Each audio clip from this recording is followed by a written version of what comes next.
merasa dirugikan. Konsumen ini kemudian membawa kuasa hukumnya dan meminta pegawai Alfamart untuk meminta maaf dan mengancamnya dengan Undang-Undang ITE. Pihak Alfamart telah menunjuk kuasa hukum untuk membela kasirnya yang diancam Undang-Undang ITE karena menyebarkan video dugaan pencurian seorang pelanggan toko. Alfamart menilai karyawan telah melakukan tugasnya sebagai kasir toko dengan baik. Oleh karenanya, Alfamart akan mendukung penuh karyawannya ini.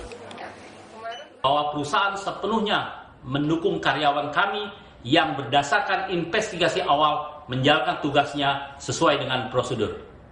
Kami menolak tindakan intimidasi yang dilakukan terhadap karyawan yang telah berupaya menjalankan tugasnya dengan baik.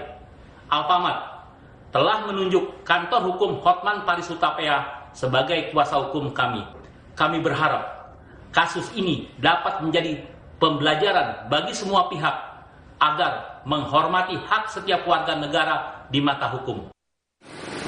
Usai mendapatkan laporan, polisi terus mendalami kasus pencurian coklat yang dilakukan seorang konsumen minimarket Alfamart yang terletak di Cisauk, Banten.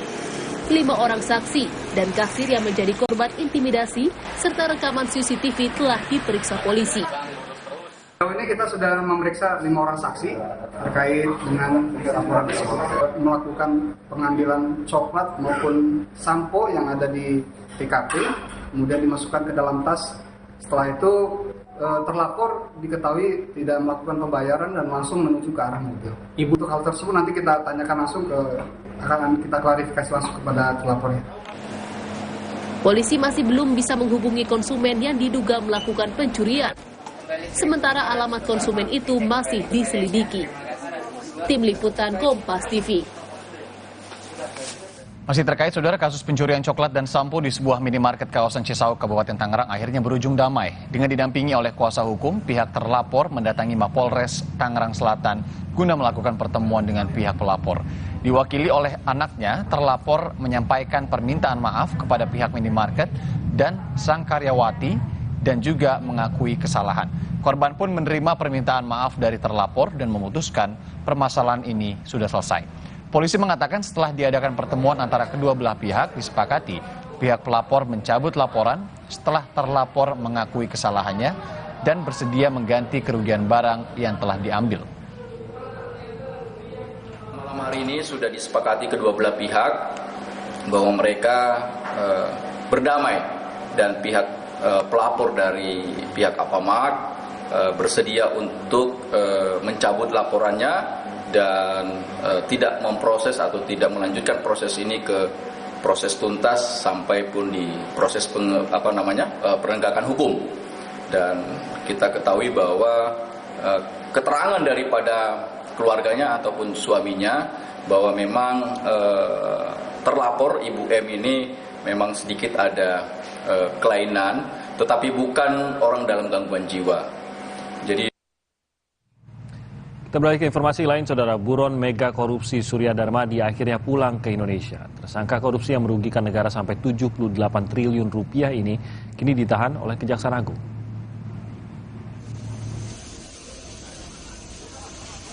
Tersangka korupsi terbesar di Republik Indonesia, Surya Darmadi, akhirnya muncul ke permukaan.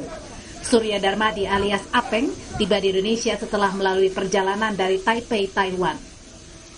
Ia memilih diam saat awak media mencoba meminta keterangan terkait kasus korupsi lahan sawit PT Dita Palma yang menjadikannya sebagai tersangka korupsi dan telah merugikan negara sampai 78 triliun rupiah. Kejaksaan Agung lantas langsung menahan Surya Darmadi selama 20 hari terhitung sejak Senin 15 Agustus. Kami melakukan penjemputan atas nama tersangka SB. Dan hari ini kami sedang melakukan pemeriksaan atas tersangka SD dan kami akan melakukan penahanan untuk 20 hari. Sebelumnya, Surya Darmadi diketahui masuk daftar pencarian orang atau DPO alias buron KPK dan diduga kabur ke Singapura setelah terseret dalam kasus pengajuan revisi alih fungsi hutan di Provinsi Riau kepada Kementerian Kehutanan pada tahun 2014. Namun kuasa hukumnya Junifer Girsang membantah bahwa kliennya kabur menghindari proses hukum. Informasi menyatakan selama ini dia kabur, itu tidak benar. Terbukti setelah dipanggil, kemudian dia menerima panggilan, dia berkoordinasi dengan kami, dan kemudian kami himbau kepada beliau untuk hadir, untuk membela dirinya. Sekali lagi, dengan kehadiran ini, membuktikan bahwa klien kami sangat kooperatif. Surya Darmadi diduga bekerja sama dengan mantan Bupati Indragiri Hulu, Tamsir Rahman, yang juga ditetapkan sebagai tersangka dalam kasus perizinan kegiatan pengolahan kelapa sawit perusahaan milik Surya. Tim Liputan, Kompas TV. Saudara, mantan kuasa hukum Barada Richard Eliezer atau Baradae, Dewi Payumarah, menggugat kliennya Baradae, Kapolri, Kabareskrim, dan pengacara baru Baradae Roni Talapesi ke Pengadilan Negeri Jakarta Selatan. Deolipa menggugat senilai 15 miliar rupiah. Seperti apa informasinya kami hadirkan sesaat lagi.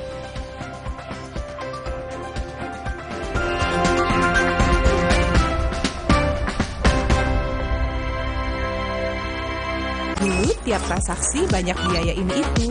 Tapi di tabungan BDN Bisnis beda. Bisa bebas biaya transaksi, itu juara banget. Karena bisnis gak cuma tentang hari ini, tapi juga esok hari. Kalau ada Indomie, kepikiran apa ya? Kan semua suka Indomie, ya bikin Warmindo aja. Orang kan suka jajan. Indomie dibikin jadi jajanan unik bisa loh. Dari Indomie, kenapa enggak dibikin jadi yang keren? Kalau lihat Indomie, bisa jadi sesuatu yang nyeni juga. Kalau kamu dari Indomie bisa jadi apa lagi ya? Hidupkan inspirasimu. Dibayar tunai. Paham? Silakan. Gak usah gugup, Aqua dulu. Datang dari sumber alam yang terlindungi, murninya air mineral Aqua, berikan air minum berkualitas. Buat aku, makanan itu penting banget. Aku cuma kasih yang terbaik buat pelanggan dan juga kritikus terbesar dan terimutku. Tapi dulu, nyicip masakan sendiri aja ngilu. Untung dokter gigi aku nyaranin untuk pakai Sensodyne setiap hari. Satu pasta gigi sensitif, 8 manfaat. Sensodyne meredakan gigi sensitifku, gigiku juga makin kuat. Dan nafasku jadi segar. Gunakan pasta gigi Sensodyne Fresh Mint. Sendi sehat, semangat goes ya. Amin. Sendi Anda aktif geraknya. Amin. Akan banyak hal baik terjadi saat sendi kita sehat. Amin. Olahraga teratur, bila perlu minum Wellmu. Wellmu halal. Untuk membantu atasi capek, pegal, dan nyeri otot, pakai Hotin Cream. Kalau untuk meredakan nyeri sendi, rematik dan keseleo, nah, itu pakai Hotin DCL baru. Bahan aktif DCL-nya efektif mengobati rematik, lindung, dan nyeri sendi. Hotnya Hotin banget deh. Kebas dan kesemutan akibat kurang vitamin neurotropik, minum Hemaviton Neuroforte. Vitamin neurotropik B1, B6, B12 efektif obati kerusakan sel saraf akibat kurang vitamin neurotropik. Hemaviton Neuroforte. Sari gandum Big Pack. Buat sharing rame-rame, isinya nggak pelit cuy, anti berantakan. Cocok juga buat online, non-stop seharian. Sari gandum, seenak itu, sekenyang itu.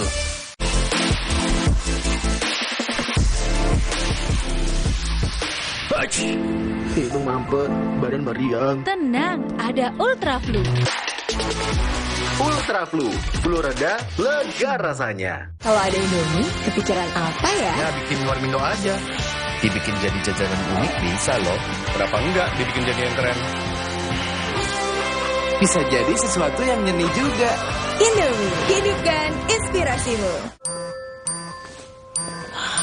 Baru bangun, kerjaan udah numpuk. Aqua dulu. Datang dari sumber alam yang terlindungi, murninya air mineral Aqua, berikan air minum berkualitas.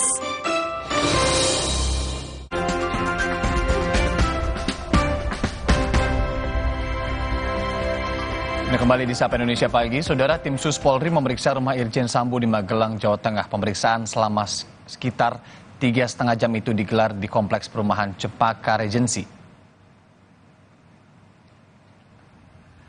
Sekitar pukul 7 malam, rombongan tim sus dari Mabes Polri meninggalkan kompleks perumahan Cempaka Regency di Magelang, Jawa Tengah. Rombongan tidak keluar bersamaan tetapi secara bertahap. Pengamanan di sekitar perumahan pun mulai dilonggarkan. Nanti akan di sana masuk di ruangan mereka mencari data apa yang dibutuhkan untuk penambahan data-data kelengkapan yang sudah masuk sana itu. Pak, terus apa ada yang dibawa Pak dari tim Pak, dari rumah? Ya ada, tapi sudah dimasukkan koper. Apa Pak? Kayak apa Pak? Yang Bapak lihat Pak? Yang saya lihat, saya tidak melihat, tapi berita acaranya belum rampung. Di Jakarta, Saudara, Komnas HAM mendatangi rumah dinas Irjen Verdi Sambo di Duren 3, Jakarta Selatan yang menjadi lokasi TKP pembunuhan berencana Brigadir Yosua pada Senin kemarin. Pemeriksaan di TKP Duren 3 dilakukan sekitar 1 jam lamanya. Dalam pemeriksaan, Komnas HAM melihat langsung konstruksi bangunan rumah dinas Irjen Verdi Sambo. Ini dilakukan untuk mengonfirmasi sejumlah data, keterangan, dan informasi yang sudah didapat oleh Komnas HAM. Dalam pemeriksaan, Komnas HAM juga menanyakan soal proses penembakan, termasuk mengonfirmasi hasil otopsi pertama Brigadir Yosua dari RS Polri. Di TKP kami memang melihat langsung begitu bagaimana kondisi rumah dan juga denah lah ya, konstruksi rumahnya yang kemudian ini memang mengkonfirmasi banyak data, keterangan dan informasi yang sudah kami dapatkan selama ini, baik dari keterangan para ajudan, terus kemudian dari foto-foto maupun juga percakapan lewat cyber plus juga dari balistik. Itu yang kami dapat dan kami kemudian menanyakan soal lintasan peluru, sudut peluru. Selain TKP rumah dinas Irjen Verdi Sambo di Duren 3, Saudara, Komnas HAM juga telah memeriksa tersangka pembunuhan Yosua, Barada Eliezer, di Barreskrim Polri kemarin. Komnas HAM meminta keterangan Barada E selama sekitar 2 jam. Pemeriksaan Eliezer semakin menguatkan soal dugaan adanya obstruction of justice. Pada Barada E, apa saja yang kami dalami, tentu saja memang kami berangkat dari apa yang sudah dimiliki oleh Komnas HAM. Ya, baik keterangan-keterangan sebelumnya maupun bahan-bahan yang lain, misalnya foto. Terus yang lain itu juga kita punya percakapan yang terdapat dalam bingkai cyber ya, jadi HP dengan HP dan sebagainya itu tadi kami konfirmasi. Satu yang paling penting dalam yang kami dapatkan adalah semakin menguatnya indikasi adanya obstruction of justice. Mantan kuasa hukum Barada Richard Eliezer atau Barada E, Saudara, Deolipa Yumara menggugat kliennya Barada Eliezer ke Pengadilan Negeri Jakarta Selatan. Selain Barada E, Deolipa juga menggugat Kapolri, Kabareskrim, dan pengacara baru Barada E, Roni Talapesi.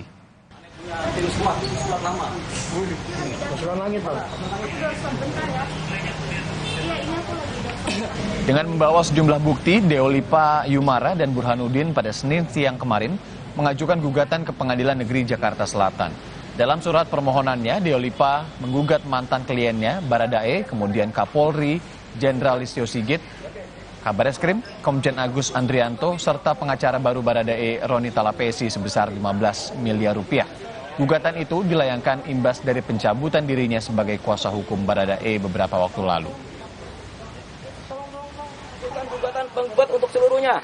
Permintaan kami menyatakan surat pencabutan kuasa tertanggal 10 Agustus 2022 atas nama Richard Eliezer Pudiang Lumiu tergugat 1.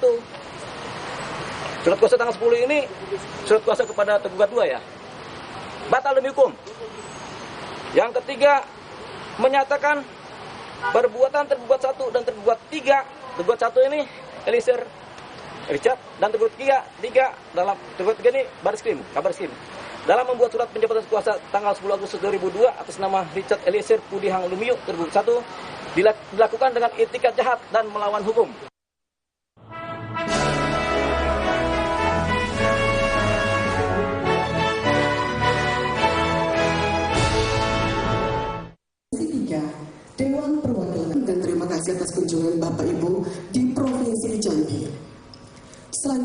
Komisi 3 DPR RI menggelar rapat bersama Ketua Pengadilan Tinggi Jambi, Ketua Pengadilan Tinggi Agama Jambi, dan Ketua Pengadilan Tata Usaha Negara Jambi dalam rangka kunjungan kerja reses Komisi 3 DPR bidang hukum, HAM, dan keamanan. Dalam rapat ini, Komisi 3 DPR bisa mendengar langsung aspirasi dan keinginan dari Pengadilan Tinggi Jambi, terutama minimnya rumah untuk pegawai dan hakim, di mana Pengadilan Tinggi Jambi memiliki lahan untuk pembangunan rumah. Saat ini persiapan sudah dilakukan, membuat proposal dan melihat lokasi di tata ruang untuk membangun rumah para hakim dari 3 lingkungan peradilan di Provinsi Jambi. Kami sangat apresiasi karena Komisi 3 itu mau mendengar apa yang juga apresiasi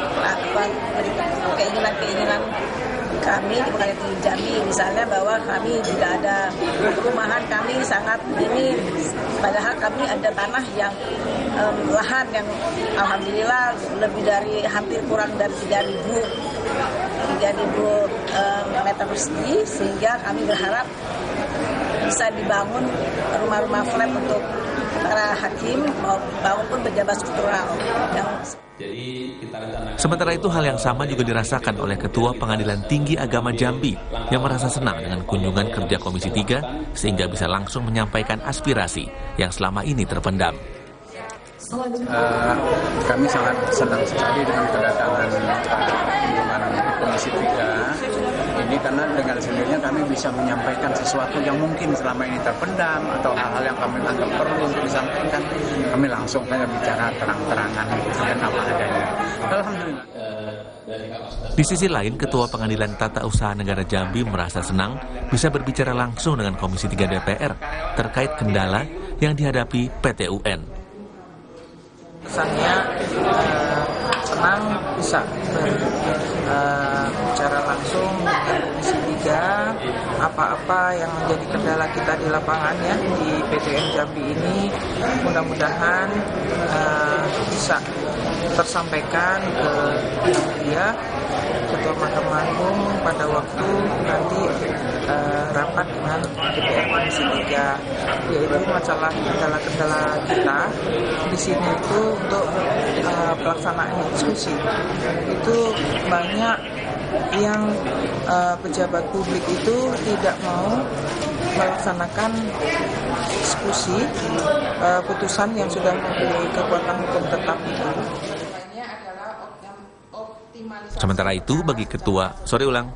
Sementara itu, bagi anggota Komisi 3 DPR, semua masukan dari 3 ketua pengadilan di Jambi ini nantinya akan dibahas dalam agenda rapat dengan Mahkamah Agung. Jumadi, Kompas TV Jambi. Optimalisasi perkara secara sederhana.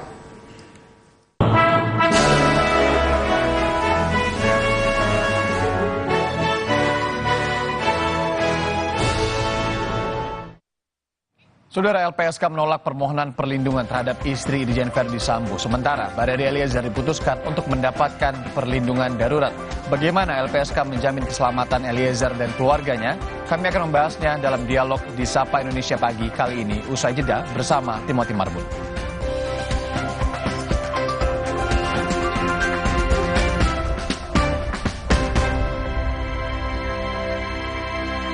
Hotin Krim selalu ada untuk membantu redakan pegal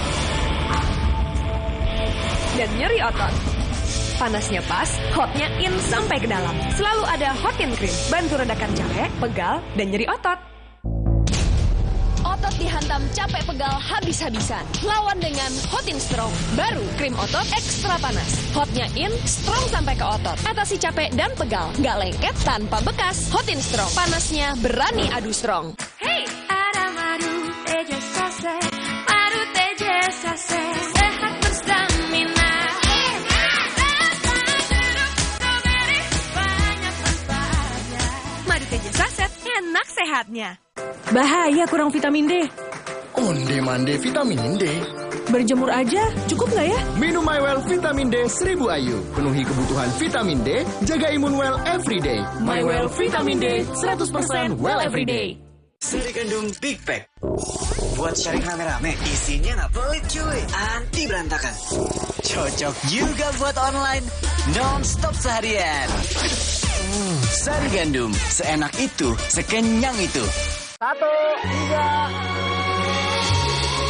Saudara-saudara, kini waktunya telah tiba. Kalian semua bersiaplah untuk hadiah luar biasa. Ajakin yuk teman, tetangga, keluarga berlangganan Box Media. Makin banyak gadgetnya, makin beneran tanpa batas hadiahnya.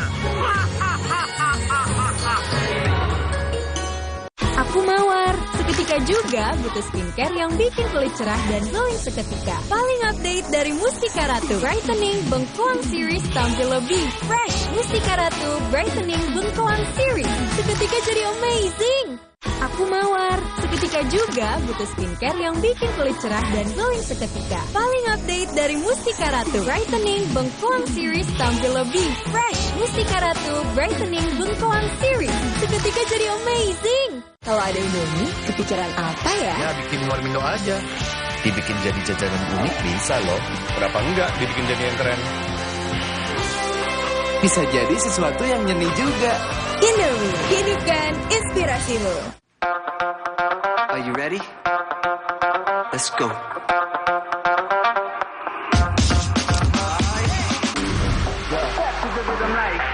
You're going out tonight.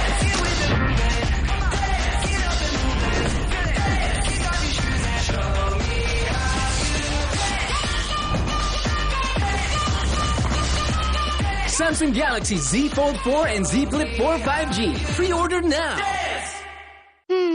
Bosen nih. Diputar, dijilat, dan dicelupin. Selezat Oreo, selembut cake. Oreo Soft Cake baru, terbuat dari Oreo, selembut cake dengan coklat berlimpah.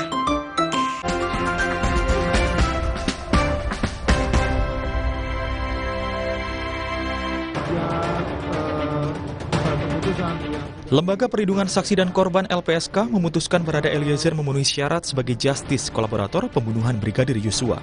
Perlindungan darurat Barada Eliezer dicabut dan diputuskan menjadi terlindung LPSK. Sebagai justice kolaborator, Eliezer bersedia memberi informasi dan mengungkap peran pembunuhan Yosua. LPSK menilai pemohon memiliki keterangan penting terkait dengan peristiwa pembunuhan Brigadir J. 3. Pemohon bukan pelaku utama. Berbeda dengan Barada Eliezer, Lembaga Perlindungan Saksi dan Korban LPSK menolak permohonan perlindungan korban kekerasan seksual yang diajukan istri Irjen Verdi Sambo Putri Chandrawati. LPSK menilai tidak ditemukan adanya resiko keberbahayaan yang dipersepsikan sebagai ancaman terhadap pemohon Putri Chandrawati. Pemohon tidak dapat disimpulkan untuk memenuhi kriteria untuk dapat dipercaya terkait dengan peristiwa kekerasan seksual, percobaan pembunuhan, tempus dan lokus karena tidak diperoleh keterangan apapun sebagai akibat dari kompetensi psikologis yang tidak memadai. Terindikasi memiliki masalah psikologis yang belum dapat dikaitkan sebagai terduga korban kekerasan seksual dan terduga saksi percobaan pembunuhan. Kemudian tidak ditemukan adanya resiko keberbahayaan yang dipersepsikan sebagai ancaman dari pelaku kekerasan seksual yang sudah tewas, akan tetapi ditemukan potensi resiko keberbahayaan terhadap diri sendiri. Sebelumnya polisi menghentikan kasus pelecehan istri Irjen Verdi Sambo Putri Chandrawati karena tidak ditemukan unsur pidana. Polisi juga menghentikan kasus dugaan percobaan pembunuhan terhadap Barada Richard Eliezer dengan terlapor Brigadir Yosua. Berdasarkan hasil gelar perkara tadi sore, kedua perkara ini kita hentikan penyidikannya karena tidak ditemukan peristiwa pidana. Kini semua pihak menunggu keterangan Putri Chandrawati yang hingga kini enggan memberikan keterangan saat diperiksa dengan alasan trauma. Putri Chandrawati disebut sebagai saksi kunci atas tewasnya Brigadir Yosua di tangan sang dalang pembunuhan yang tidak lain suaminya sendiri, Irjen Verdi Sambo. Tim Liputan, Kompas TV. LPSK menolak permohonan perlindungan terhadap istri Irjen Verdi Sambo, sementara Barada Eliezer diputuskan untuk mendapatkan perlindungan. Bagaimana LPSK menjamin keselamatan Eliezer dan keluarganya dan apa saja informasi yang bisa didapat dari Barada Eliezer? Pagi ini kita akan membahasnya dengan narasumber yang sudah tergabung bersama kami melalui online. Ada Ketua LPSK Pak Hasto Atmojo-Suroyo. Selamat pagi Pak Hasto. Selamat pagi Mas Timothy. Terima kasih Pak Hasto sudah bergabung bersama kami. Dan nanti juga akan bergabung bersama Pak Hasto ada pakar hukum Asep Iwan Iriawan. Kami masih akan menanti untuk bisa tersambung dengan Kang Asep. Dan juga kami masih sebenarnya sudah janjian dengan Pak Roni Talapesi atau kuasa hukum dari Barada Eliezer, namun saat ini masih belum dapat kami hubungi. Semoga nanti bisa bergabung bersama kami di bagian kedua. Saya ke Pak Hasto, menolak permohonan dari Ibu PC dan menolak juga sebenarnya permohonan pertama dari Barada Eliezer. Ini mungkin teknis gitu ya Pak Hasto ya, tapi akhirnya juga memenuhi keinginan atau permohonan dari Barada Eliezer untuk mendapatkan perlindungan LPSK. Mungkin teknisnya bisa dijelaskan soal menolak dan akhirnya menerima ini Pak Hasto. Ya, jadi karena perkara yang melibatkan kedua orang ini berkaitan dengan laporan tindak pidana pelecehan seksual dan juga percobaan pembunuhan, itu kan ternyata sudah dihentikan oleh pihak polisian. Jadi LPSK tentu tidak bisa melakukan intervensi apapun terhadap permohonan kedua orang ini. Karena apa? Karena LPSK itu ranah mandatnya ada di dalam peradilan pidana. Jadi kalau tidak ada tindak pidana yang dianggap ada, itu tentu saja kita tidak bisa melakukan intervensi apapun. Kalau tidak ada kasusnya, ya tidak ada saksi terhadap kasus tersebut gitulah maksudnya, Pak. Iya. Oke. Jadi teknisnya sebenarnya itu saja. Kalau yang Eliezer benar ya, yang pertama ditolak apakah karena waktu saja atau sama karena teknis? Bukan, karena kalau Eliezer ini ditolaknya karena yang bersangkutan sudah menjadi tersangka. Oke. Dan kemudian kami sampaikan kalau yang bersangkutan ingin menjadi atau bersedia menjadi justice collaborator, itu barangkali LPSK bisa memberikan. Nah, artinya setelah kami kemudian kemarin bertemu dengan yang bersangkutan, setelah menerima permohonan dari penasihat hukumnya, ya kami berkeyakinan bahwa yang bersangkutan memang bersedia menjadi justice collaborator dan memenuhi syarat, itu menurut kami. Sedangkan kalau Ibu Putri, kami sama sekali belum bisa mendapatkan keterangan apapun sebenarnya berkaitan dengan laporan dia ke polisi dan juga permohonan yang bersangkutan ke LPSK. Dalam perkembangannya kemudian kepolisian kan memutuskan bahwa tidak ada tindak pidana sebenarnya bagaimana dilaporkan oleh Bu Putri. Jadi kami otomatis harus menghentikan. Oke. Sempat tidak tapi akhirnya dilakukan asesmen penuh terhadap Ibu Putri ini, karena sebelumnya kan kita juga sempat berbicara juga dengan pihak LPSK dan kita ketahui bahwa memang masih kesulitan untuk mendapatkan benar-benar keterangan yang jelas, keterangan yang penuh dari Ibu Putri karena ya kondisi dari Ibu Putri sendiri. Tapi pada akhirnya sampai akhirnya ada keputusan, apakah sempat benar-benar dilakukan asesmen penuh terhadap Ibu Putri? Tidak ada. Ketika kami juga bersama dengan psikolog dan psikiater, itu rupanya juga kesulitan untuk mendapatkan keterangan dari Ibu Putri ini. Oleh karena itu ya ini satu blessing in disguise bahwa yang semula kita tetap berusaha untuk menempatkan Ibu Putri ini sebagaimana laporannya sebagai seorang korban tindak pidana pelecehan seksual, ternyata tindak pidananya tidak ada gitu. Jadi ya kita otomatis harus menghentikan. Oke, jadi proses penyidikan sendiri yang akhirnya mengungkapkan apakah ini dibutuhkan atau tidak gitu perlindungannya. Iya. Tapi informasinya memang kalau mau mengajukan ulang tetap boleh ya, Pak Hasto ya?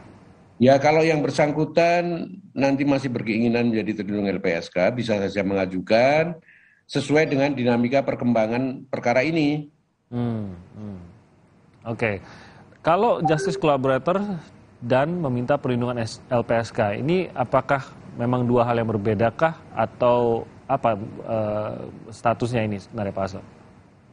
Ya berbeda karena justice collaborator itu adalah seseorang yang menjadi saksi yang bisa dilindungi oleh LPSK, tetapi yang bersangkutan terlibat di dalam suatu tindak pidana yang dia berperan minor. Artinya dia bukan pelaku utama. Dan dia bersedia mengungkapkan peristiwa pidana tersebut dan dia memiliki keterangan yang signifikan terhadap proses peradilan. Nah Barada Eliezer ini bukan hanya di bawah perlindungan LPSK ya Pak ya? Ya. tapi juga justice collaborator, betul? Ya, dia dilindungi sebagai justice collaborator. Oke, baik. Saya ke Kang Asep Iwan Iriawan yang juga sudah bergabung bersama kami. Selamat pagi, Kang Asep. Selamat pagi Mas Dimi, selamat pagi Pak Hasto. Selamat pagi Kang Asep. Kang Asep, mungkin Anda bisa menjelaskan mengapa mendapatkan perlindungan LPSK menjadi penting bagi Baradae, ditambah lagi bukan hanya mendapatkan perlindungan, tapi Baradae juga mengajukan untuk menjadi justice collaborator, dan apakah ini kesaksian dari seorang Barada Eliezer ini akan nanti bisa menjadi bukti yang sangat kuatkah, atau memang harus didukung juga entah itu kesaksian dari pihak lain yang berada di lokasi juga bersama Baradae ataupun bukti-bukti lainnya? Ya, jadi tadi tepat disampaikan oleh guru saya Pak Hasto ya, bahwa sudah jelas, tapi dasarnya jelas ada di Undang-Undang LPSK. Tapi intinya JC itu bukan justice kalkulator apalagi karburator ya. Nah, tapi jelas dia adalah melakukan kerjasama, bukan pelaku utama, membuka aib utama, sehingga tindak pidana itu menjadi sempurna, utama, paripurna, terbukalah.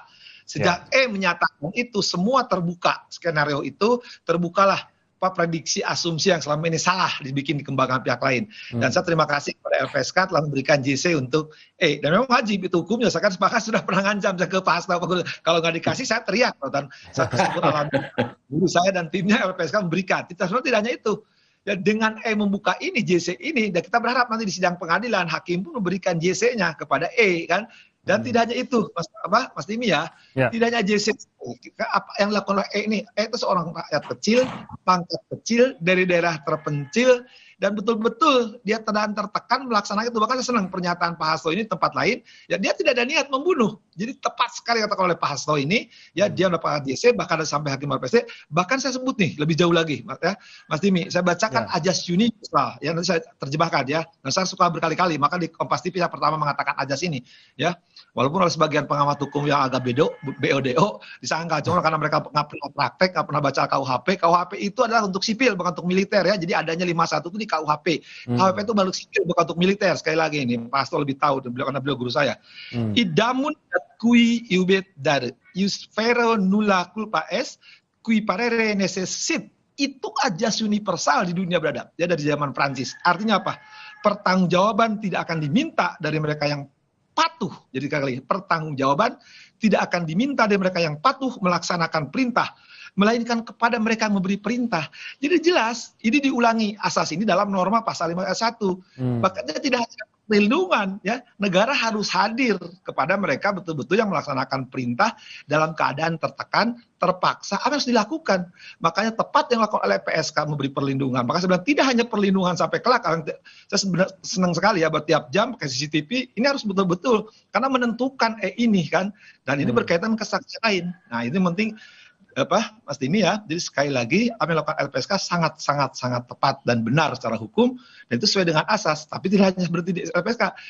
Tindak lanjut LPSK tindak lanjut oleh putusan pengadilan. Nah, makanya nanti ketika proses peradilan itu harus mendapatkan perlakuan khusus sampai divonis loh. Sampai divonis tuh ya. Dan vonis tadi pasal 51 ayat 1 yang sementara beberapa pengamat hukum, profesor hukum, ya maaf ya dengan segala saya berani. Ini jangan diedit, saya tanggung jawab. Jangan kalau yang ngedit Kompas, saya yang tanggung jawab ya. Mereka tidak pernah tahu normanya, tidak tahu asasnya, dan tidak pernah praktek. 51 ayat 1 berlaku bagi Oke, itu penegasan dari Kang Asep.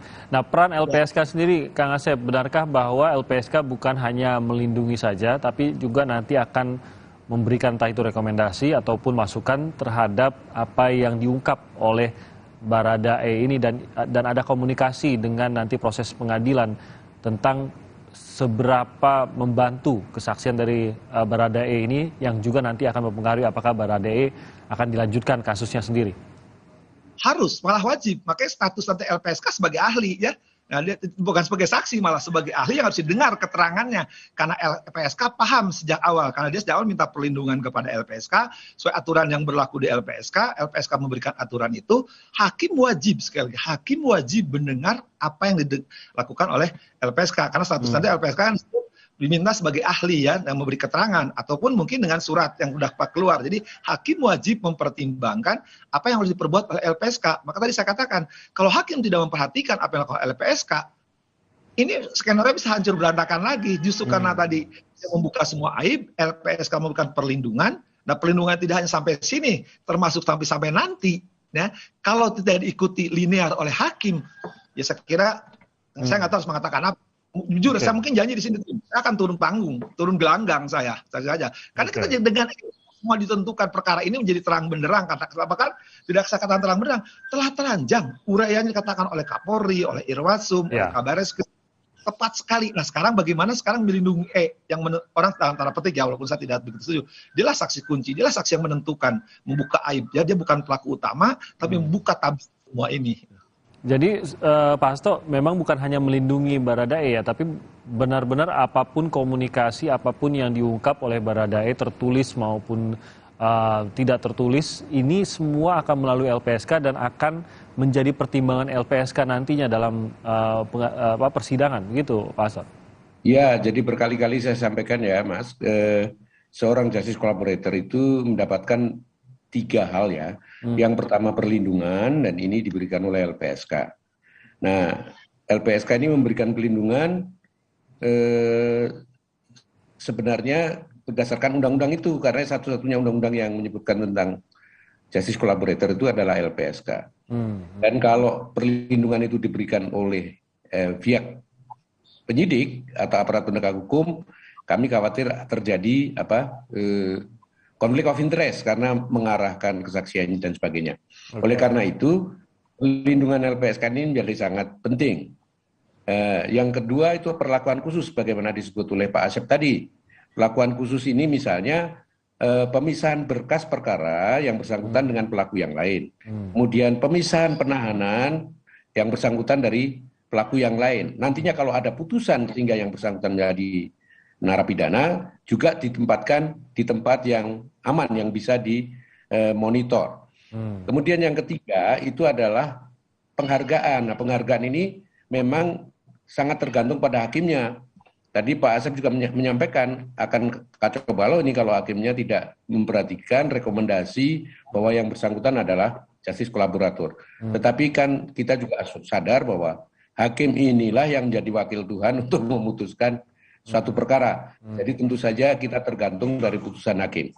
Hanya saja LPSK berusaha berkoordinasi dan mengkomunikasikan 3 hal itu dengan aparat penegak hukum maupun dengan hakim nantinya, bahwa LPSK memberikan perlindungan pada yang bersangkutan. Nah, perlindungan ini juga bukan hanya untuk Barada Eliezer-nya saja, tetapi perlindungan keamanan dari keterangan yang bersangkutan. Supaya keamanan ini, supaya keterangan yang bersangkutan ini tetap linear, tetap signifikan, dan berdasarkan kejujuran di dalam proses peradilan pidana itu. Oke, jadi bukan mengarahkan keterangannya, tapi memastikan Eliezer akan mengungkap tidak terintimidasi, tidak terancam, dan tidak diarahkan, tidak mendapatkan pertanyaan yang menjebak lah. Oke, baik, kita akan kembali lagi dengan pembahasannya bagaimana nanti prosesnya akan dimulai di mana nih pada saat LPSK akan mulai mengambil alih kondisi keamanannya dari Barada Eliezer. Kami akan tanyakan usai jeda berikut ini. Tetap bersama kami.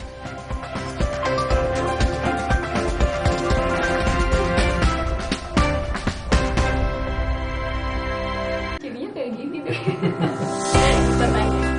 Mau kemana sayang? Mau buang sampah, Ma. Stop! Sekarang, budaya membuang sampah pada tempatnya enggak cukup. Kita juga harus punya kebiasaan memilah sampah. Gini nih caranya. Siapkan kardus dan spidol, tulis di masing-masing kardus jenis sampah. Sampah organik, kertas, metal, PET, dan sampah plastik lainnya. Lalu pilah deh. Plastik seperti PET lebih mudah didaur ulang untuk kebersihan lingkungan. Nah, hal sederhana yang dimulai dari diri sendiri ini akan memberi dampak besar bagi pengelolaan sampah, khususnya sampah plastik PET, karena setelah didaur ulang akan menghasilkan dakron, bahan baku karpet, bahan konstruksi jalan tol, dan sebagainya. Gimana? Nggak ribet kan? Enggak dong.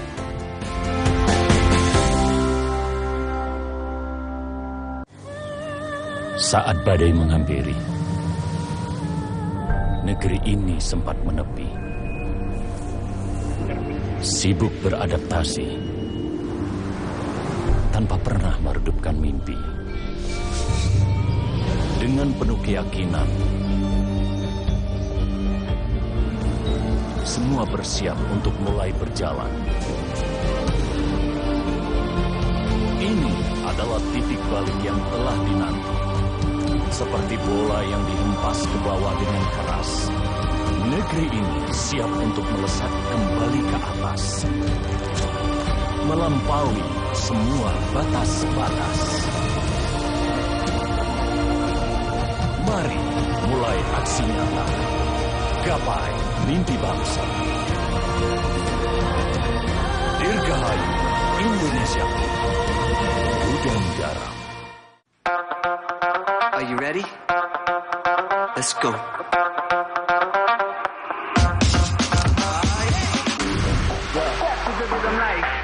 You're going out tonight.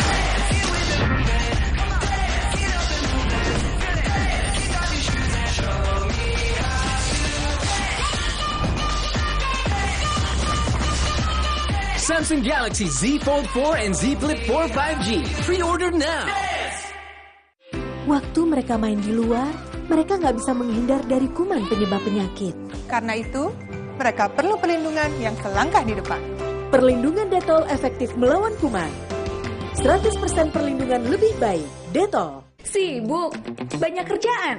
Kamu tetap bisa kok jadi yang paling update. Install aplikasi kompas.id saja. Dengarkan artikel yang kamu butuhkan sambil beraktivitas. Unduh sekali untuk dibaca setiap saat, bahkan tanpa koneksi internet.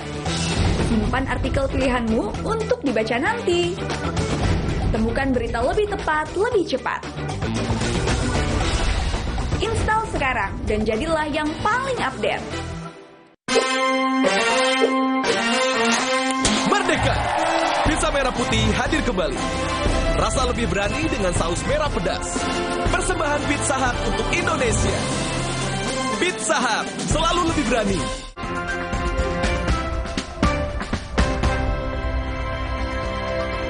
Nah, kembali bersama kami di Sapa Indonesia Pagi. Kita masih berbicara dengan Ketua LPSK, dengan Pak Hasto Atmojo-Suroyo, dan juga ada Kang Asep Iwan Iriawan yang bergabung bersama kami, pakar hukum. Pak Hasto, teknisnya seperti apa Pak ini peralihan hingga kondisi keamanan Barada Eliezer ini sudah sepenuhnya di tangan LPSK? Karena setahu kami kan Barada ini masih di bawah penjagaan dari Barreskrim. Nah, apakah ada yang berubahkah atau ditambahkah atau bagaimana Pak Hasto? Ya, karena yang bersangkutan sekarang menjadi tahanan di Barreskrim ya, tentu kami harus berkoordinasi dengan Barreskrim dan kalau perlu melakukan kolaborasi dalam rangka pengamanan ini. Bentuknya salah satunya adalah kita melakukan penempatan tenaga pengawalan di Barreskrim yang 24 jam ikut mengawasi atau memberikan pengawalan pada Baradae ini. Yang berikutnya, semua proses yang akan dilalui oleh Baradae ini, LPSK harus dilibatkan. Seperti kemarin, waktu Komnas HAM katanya melakukan pertemuan dengan Baradae. Ya. Diminta dilibatkan, dan akhirnya memang kami dilibatkan di dalam permintaan keterangan dari Komnas HAM pada Baradae ini. Itu ya yang kami coba lakukan untuk tindak lanjutnya. Selain itu ya yang penting mengamankan atau memastikan keamanan yang bersangkutan ini agar tidak terjadi sesuatu sehingga yang bersangkutan mengalami hal yang begitu luar biasa sampai kemudian tidak bisa memberikan kesaksian secara baik. Oke. Jadi kalau personil pengamanannya sendiri tetap berkoordinasi dengan kepolisian gitu ya Pak ya? Ya sementara begitu karena juga sudah jadi tahanan Barreskrim.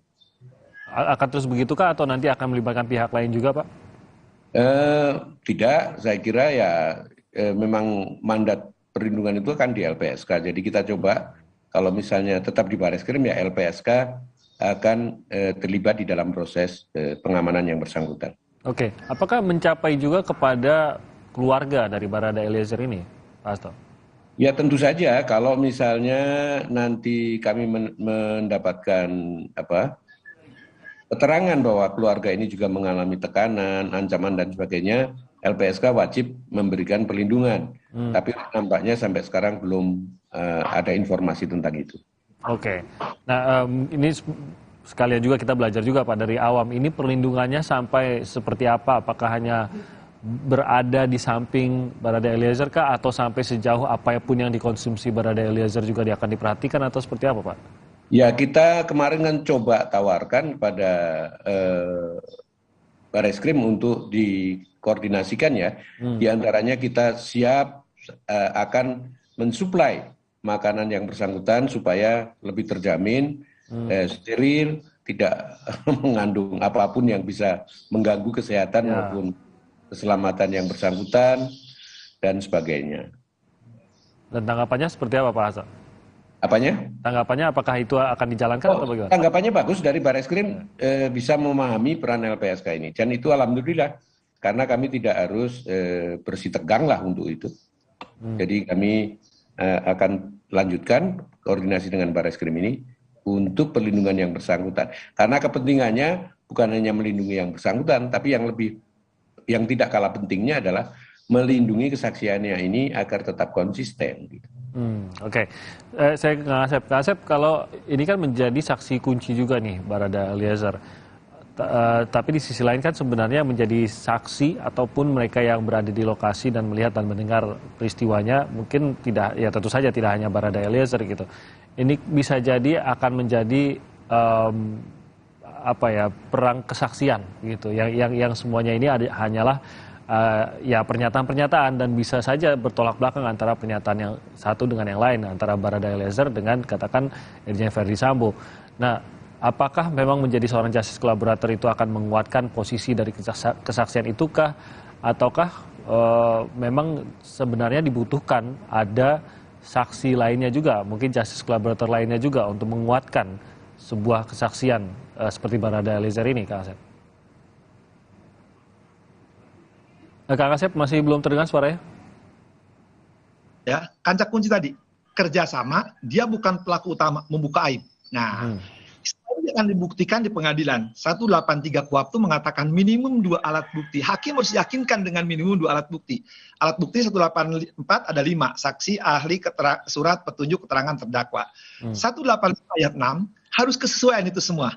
Nah, ini normanya dulu. Nah, justru dengan membuka, ya, semua terbuka.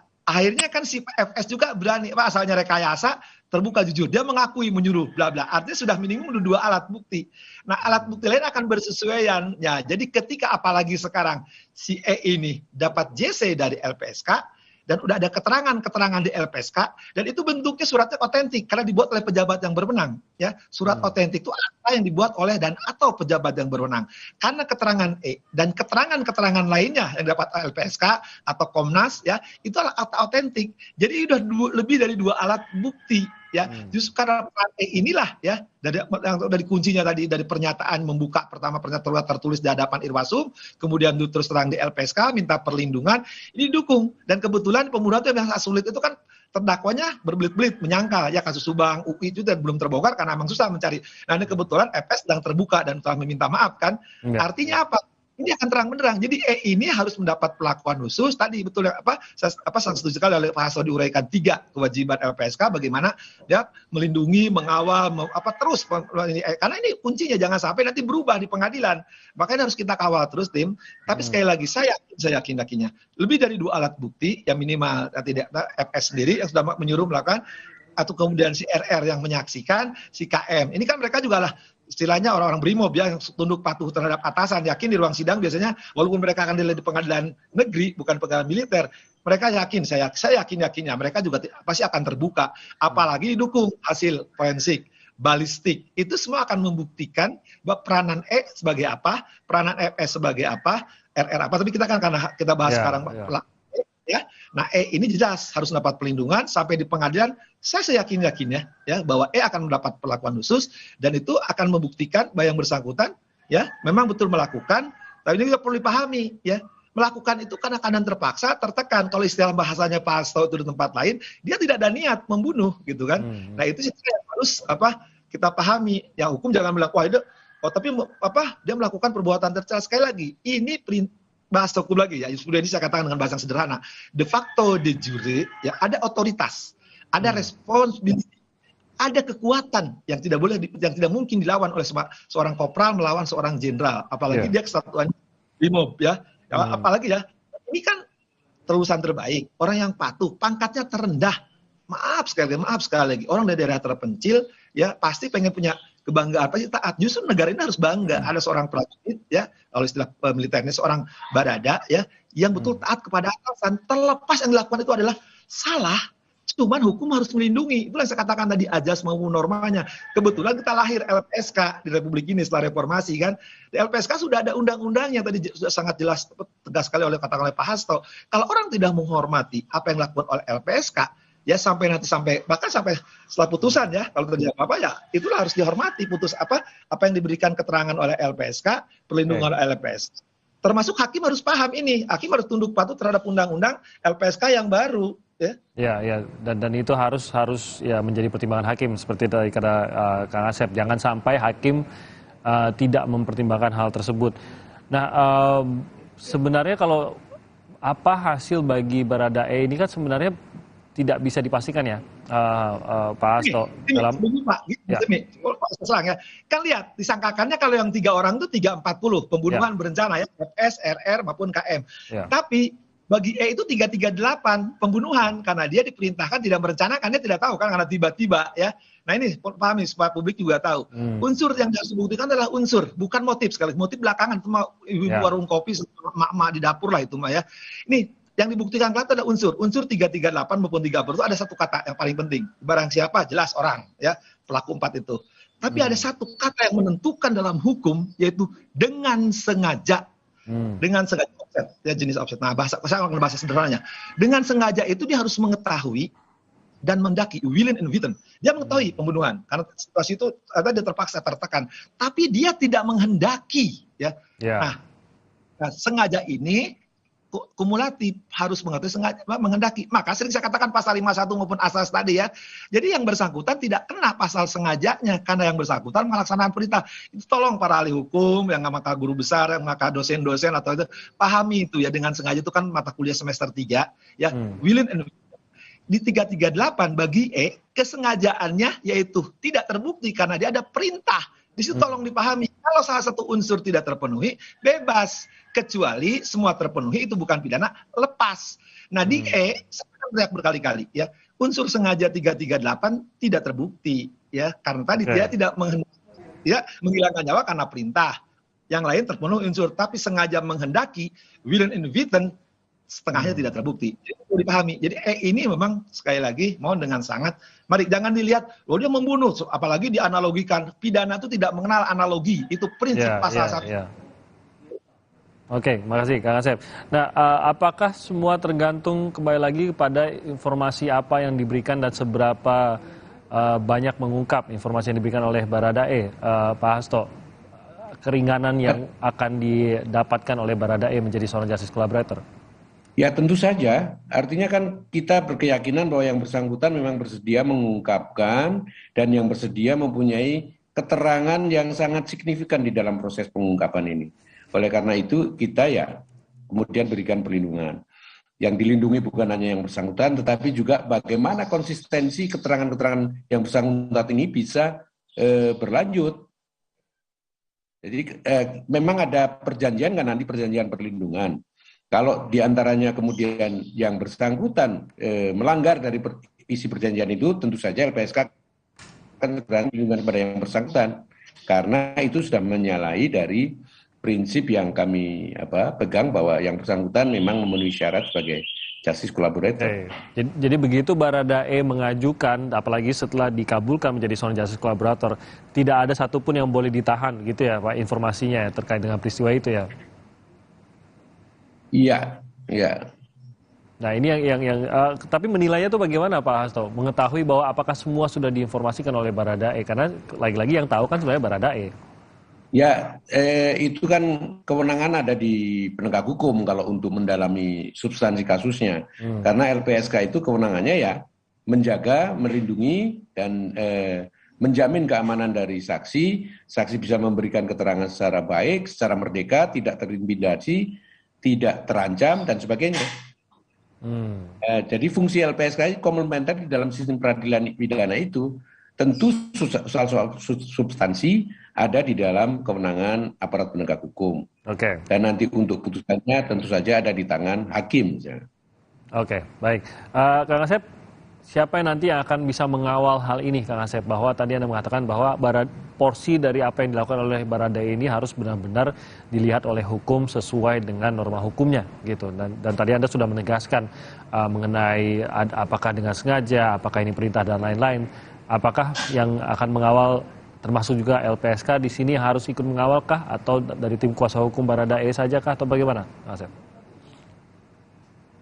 Dua kata dari Pak Hasto, untuk menjamin yang bersangkutan konsistensi, ya harus dikawal dari awal sampai akhir, ya.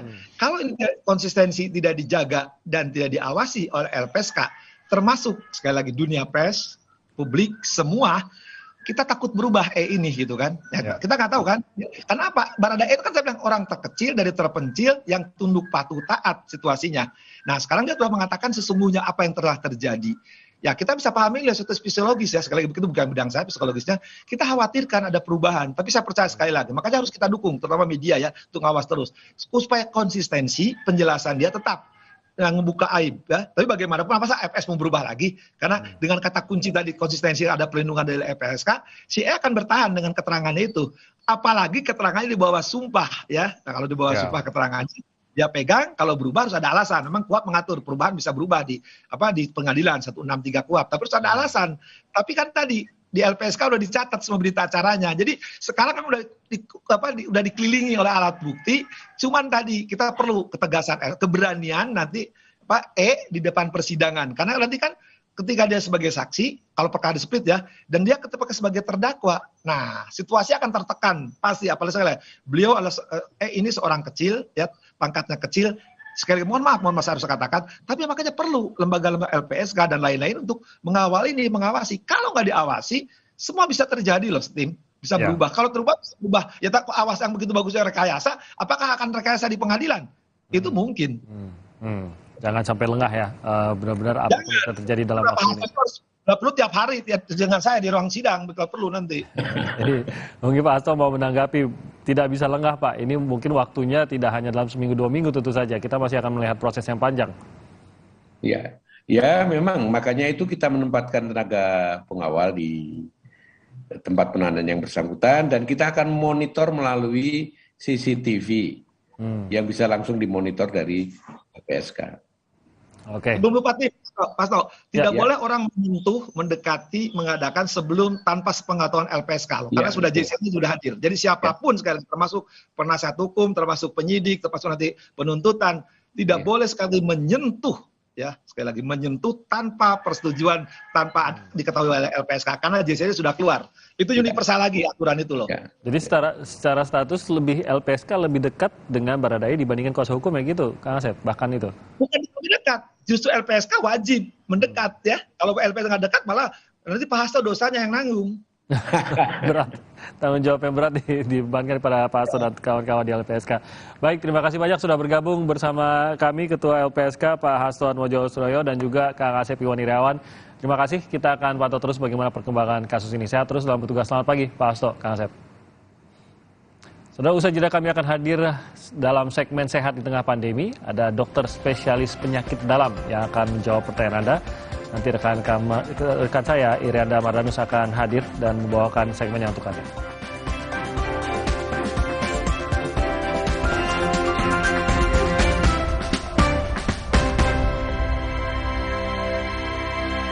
Omehar, minyak ikan pilihan dari laut dalam. Omehar, suplemen omega 3 esensial. Dalam mini kapsul, lebih mudah ditelan.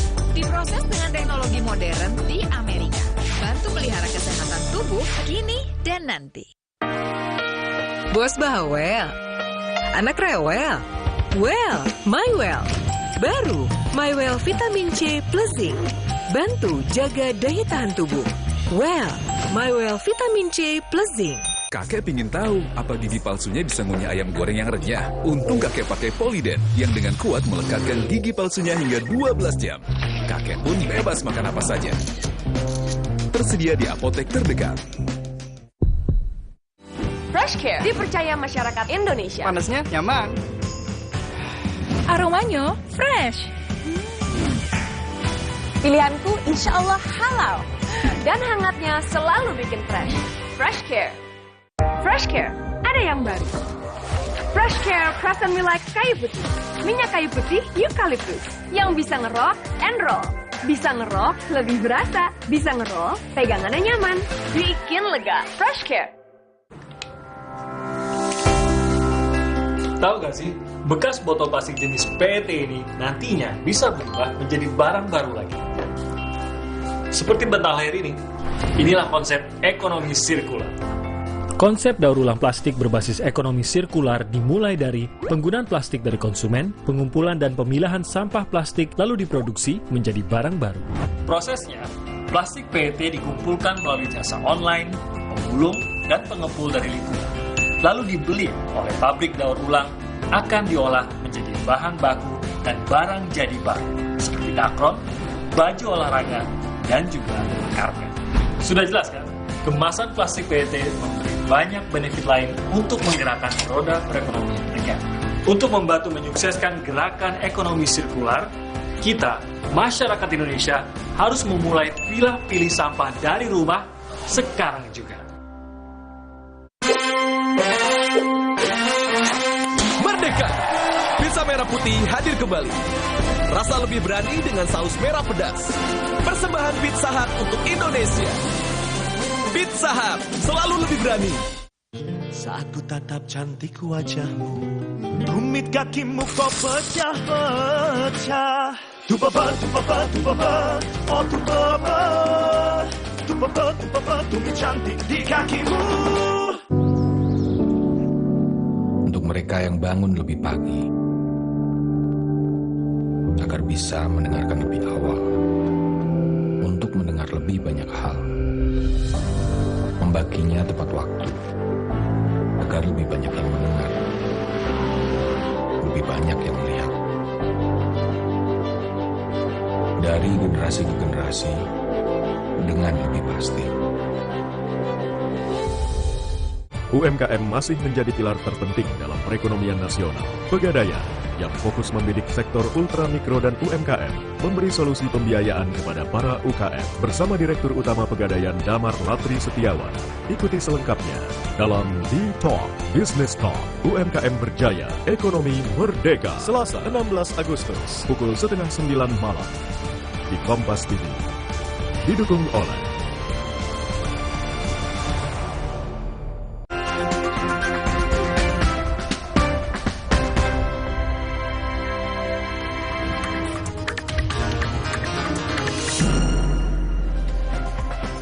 Sapa Indonesia pagi kembali dengan hadir dengan segmen Sehat di Tengah Pandemi. Saudara, segmen ini kami hadirkan untuk membantu Anda yang ingin berkonsultasi namun mungkin masih ragu untuk ke rumah sakit. Anda dapat menyampaikan pertanyaan melalui sambungan telepon interaktif di 02153660500 atau melalui akun Instagram @sapaindonesia_kompastv sehari sebelumnya. Kali ini sudah bergabung bersama kita ada dokter spesialis penyakit dalam Dr. Miftahul Fadli. Dokter, selamat pagi. Selamat pagi. Selamat pagi. Kita langsung bacakan pertanyaan melalui Instagram terlebih dahulu ya dok ya. Ini yang pertama ada dari @joyless. Pagi dokter, saya berusia 25 tahun. Setiap hari kepala saya pusing, lalu setiap mandi saya terasa mual, keringat dingin dan saat jalan seperti melayang. Nafas saya pun tidak teratur dan jantung berdetak tidak normal. Gejala apa ini kira-kira dok? Tolong bantu jawab ya dok, terima kasih. Oke, terima kasih ya untuk @joyless ya. Jadi kalau dari keluhan yang dirasakan, sebenarnya sih saya bisa lihat kata kuncinya sebenarnya jalan seperti melayang. Biasanya ini gangguan dari keseimbangan ya. Kalau kita biasanya kenal dengan namanya ada vertigo. Vertigo itu ada dua macam dia. Ada yang vertigo perifer, ada vertigo sentral. Kemungkinan besar ini adalah di bagian vertigo yang perifer. Apa itu? Adalah suatu keadaan di mana gangguan keseimbangan yang bisa disebabkan oleh bagian perseptif ya, misalnya bisa dari bagian matanya, bisa pada pasien-pasien dengan yang ada mata kabur ya, kabur matanya bisa aja menyebabkan vertigo. Kenapa? Karena ototnya lelah untuk dipaksakan terus-menerus ya. Jadi pada pasien-pasien dengan kabur, rabun tanpa ada koreksi, seperti penggunaan kacamata atau dengan pengobatan lainnya, biasanya akan menyebabkan vertigo. Kemudian Bisa juga karena ada masalah di bagian telinga. Telinga itu bermasalah. Jadi kalau misalnya ada gangguan, misalnya sumbat nih di bagian telinga sebelah kanan atau sebelah kiri, atau misalnya ada infeksi di bagian telinga kanan atau telinga kirinya, otomatis akan mengganggu keseimbangan kanalis semisirkularis namanya di bagian telinga. Jadi menyebabkan kita kayak berjalan kayak mengambang, kemudian kadang ingin jalan sedikit pengen jatuh gitu ya, hilang keseimbangan. Atau bisa juga yang terakhir karena di bagian kaki ya, kalau saya biasanya bilang di bagian kaki pada pasien-pasien yang memang biasanya dengan cara jalannya yang tidak seimbang ya, mungkin ada yang pendek sebelah atau misalnya kebiasaan untuk menumpuk pada satu kaki, biasanya itu akan menyebabkan gangguan persepsi yang diterima dari mata dan dialirkan ke dalam otak. Jadi kalau saya suka bilang otaknya dalam keadaan bingung nih, linglung menerima informasinya. Jadi berkaitan dengan itu tadi bisa menyebabkan jadi sakit kepala, kemudian bisa menyebabkan yang namanya kayak jalan melayang. Itu dia yang paling sering tuh orang bilang, kok kayak melayang dok, kayak nggak nyecah ke tanah gitu dia. Kalau obat pasti kan ini harus ada konsultasi terlebih dahulu ya dok ya kepada dokternya nanti. Betul. Tapi kalau untuk penanganan awal sederhana yang bisa dilakukan sementara apa kira-kira dok? Penanganan pertama itu yang harus kita lakukan adalah mengidentifikasi diri sendiri. Contohnya misalnya memang benar nggak kita ada kondisi masalah di mata. Contohnya ada rabun jauh atau rabun dekat gitu. Jadi ya kalau misalnya memang ada masalah di bagian mata, pertama kali dilakukan adalah koreksi matanya. Jadi pakai kacamata sesuai dengan anjuran dari dokter mata. Atau misalnya ya memang telinga saya yang sebelah kanan budek nih ya, ke dokter THT untuk dibersihkan mungkin kotoran telinga yang menyumbat seperti itu. Jadi harus langsung. Kalau misalnya di bagian kaki ya paling bagian kaki misalnya jalannya kurang bagus atau apa, bisa dievaluasi nanti di bagian fisioterapi. Jangan menunda, langsung tahu, maksudnya langsung sadar begitu ya, apa kira-kira sakitnya ada di mana yang berbeda, dan kalau bisa langsung ke rumah sakit itu akan lebih baik lagi. Oke, kita ke pertanyaan berikutnya dokter. Ini ada dari @KYLA. Dok, sudah 4 hari ini saya sakit perut di bagian atas. Nyeri hebat hanya datang saat makan dan juga di malam hari. Perut saya nyeri disertai demam, mual, dan juga pusing. Saya sudah mencoba konsumsi Plantasid Forte hari pertama kali coba sembuh. Atau di hari pertama untuk mencoba sembuh. Namun saat minum yang kedua kali perut saya menjadi sakit dok. Saya kenapa ya dok? Kira-kira mohon penjelasannya. Terima kasih. Silakan dokter. Ya, kalau kondisi yang seperti ini, yang pertama kemungkinan besar adalah masalah di bagian saluran pencernaan yang paling sering dengan keluhan seperti ini. Itu curiga bagian lambung pertama, ya. Atau yang kedua kalau misalnya lambungnya bagus, kemungkinan di bagian ususnya. Nah, tapi dengan keluhan seperti ini, pertama dia pakai Plantasid Forte sudah agak mendingan ya. Pertama, berarti memang ada masalah di bagian lambungnya. Tindakan kita sebenarnya yang pertama itu adalah kalau ingin mengetahui apa yang terjadi di bagian perutnya atau di bagian lambungnya, saran saya kita lakukan namanya gastroskopi atau endoskopi. Jadi masukkan selang itu dari mulut, kemudian nanti akan kita lihat apakah memang dinding ususnya ada kemerahan atau ada yang luka. Jadi kalau misalnya memang seperti itu ada keluhan, berarti kita akan bukan Plantasid Forte jawabannya. Jawabannya mungkin kita berikan obat-obatan PPI namanya, proton pump inhibitor, untuk menghambat atau mengurangi produksi dari asam dari lambung tersebut. Kemudian kita berikan untuk perlindungan dari mukosa dari lambungnya, bisa dengan pemberian seperti supralfat dan yang lainnya. Itu bisa dengan endoskopi, atau setelah endoskopi bisa juga dilanjutkan dengan pemeriksaan namanya urea breath test, UBT kalau kita bilang. Kemungkinan besar apakah memang ada yang namanya kuman Helicobacter pylori, karena ini sangat H. pylori ini sangat berperan nanti untuk kejadian yang namanya lesi precancer untuk di bagian lambung untuk kedepannya. Jadi saran yang pertama ya tetap kalau memang mau kita lakukan namanya gastroskopi, endoskopi, kemudian kita berikan pengobatan PPI tadi atau dengan supralfat.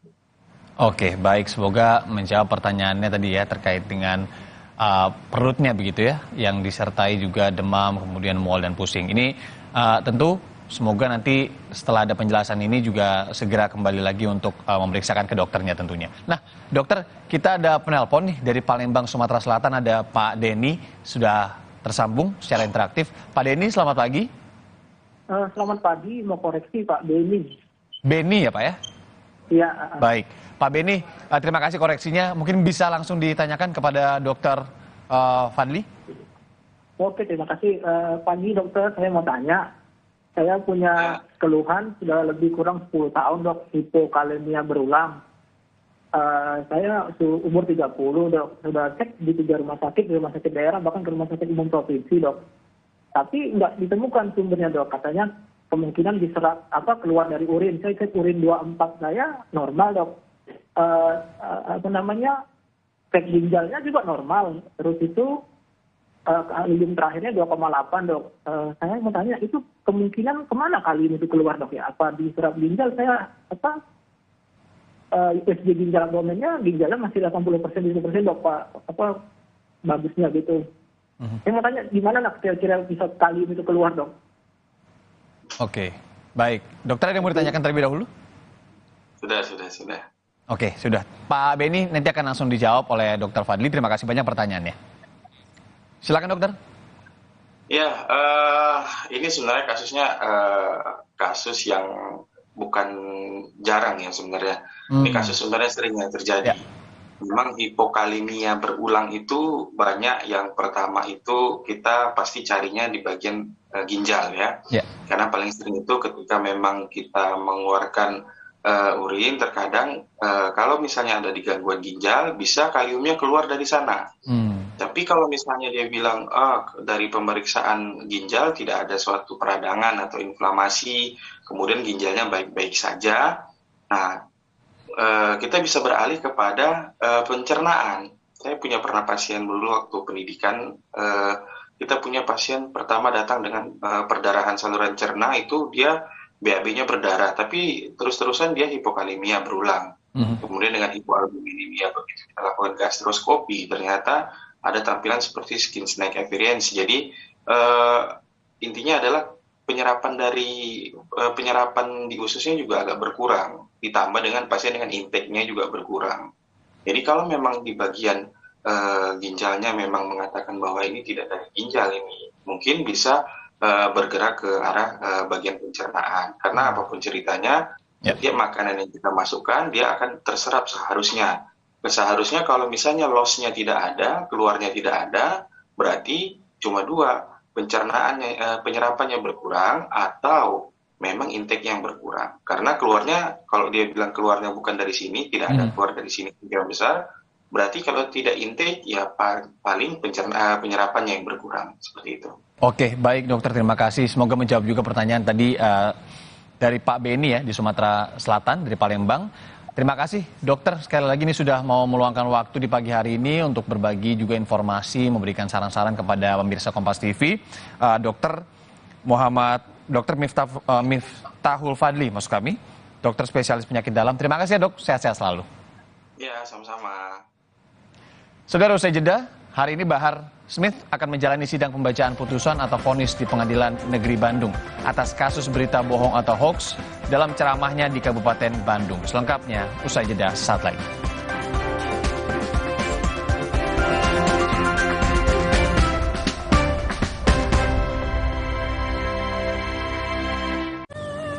Saat badai menghampiri, negeri ini sempat menepi. Sibuk beradaptasi, tanpa pernah meredupkan mimpi. Dengan penuh keyakinan, semua bersiap untuk mulai berjalan. Ini adalah titik balik yang telah dinanti. Seperti bola yang dihempas ke bawah dengan keras, negeri ini siap untuk melesat kembali ke atas, melampaui semua batas-batas. Mari mulai aksi nyata, gapai mimpi bangsa. Dirgahayu, Indonesia, gudang garam. Merdeka! Pizza merah putih hadir kembali. Rasa lebih berani dengan saus merah pedas. Persembahan Pizza Hut untuk Indonesia. Pizza Hut, selalu lebih berani. Tahu nggak sih, bekas botol plastik jenis PET ini nantinya bisa berubah menjadi barang baru lagi. Seperti bental air ini, inilah konsep ekonomi sirkular. Konsep daur ulang plastik berbasis ekonomi sirkular dimulai dari penggunaan plastik dari konsumen, pengumpulan dan pemilahan sampah plastik lalu diproduksi menjadi barang baru. Prosesnya, plastik PET dikumpulkan melalui jasa online, pemulung, dan pengepul dari lingkungan. Lalu dibeli oleh pabrik daur ulang, akan diolah menjadi bahan baku dan barang jadi baru, seperti dakron, baju olahraga, dan juga karpet. Sudah jelas kan? Kemasan plastik PET memberi banyak benefit lain untuk menggerakkan roda perekonomian negara. Untuk membantu menyukseskan gerakan ekonomi sirkular, kita, masyarakat Indonesia, harus memulai pilih sampah dari rumah sekarang juga. Telinga gatal? Telinga kotor? Jangan dikorek. Teteskan Vital Ear Oil sebagai obat tetes antiseptik rongga telinga Anda. Vital Ear Oil. Tetap semangat, butuh yang hangat. Baru Madu TJ Jahe Merah Mint dengan madu murni, jahe merah, dan mint membantu menjaga daya tahan tubuh. Madu TJ Jahe Merah Mint. Niatku madu TJ hitam pahit dengan kualitas madu TJ plus manfaat ekstra herbal. Niatku demi anakku. Niatku demi istriku. Madu TJ hitam pahit. Niatku jaga kesehatan. Sari Gandum Big Pack. Buat sharing rame-rame. Isinya nggak pelit cuy. Anti berantakan. Cocok juga buat online. Non-stop seharian. Sari Gandum. Seenak itu, sekenyang itu. Masuk angin, pakai plosa, oles, kerok, pijat di sini. Angin terasa cepat keluar. Plosa, atasi tubuh dan kepala.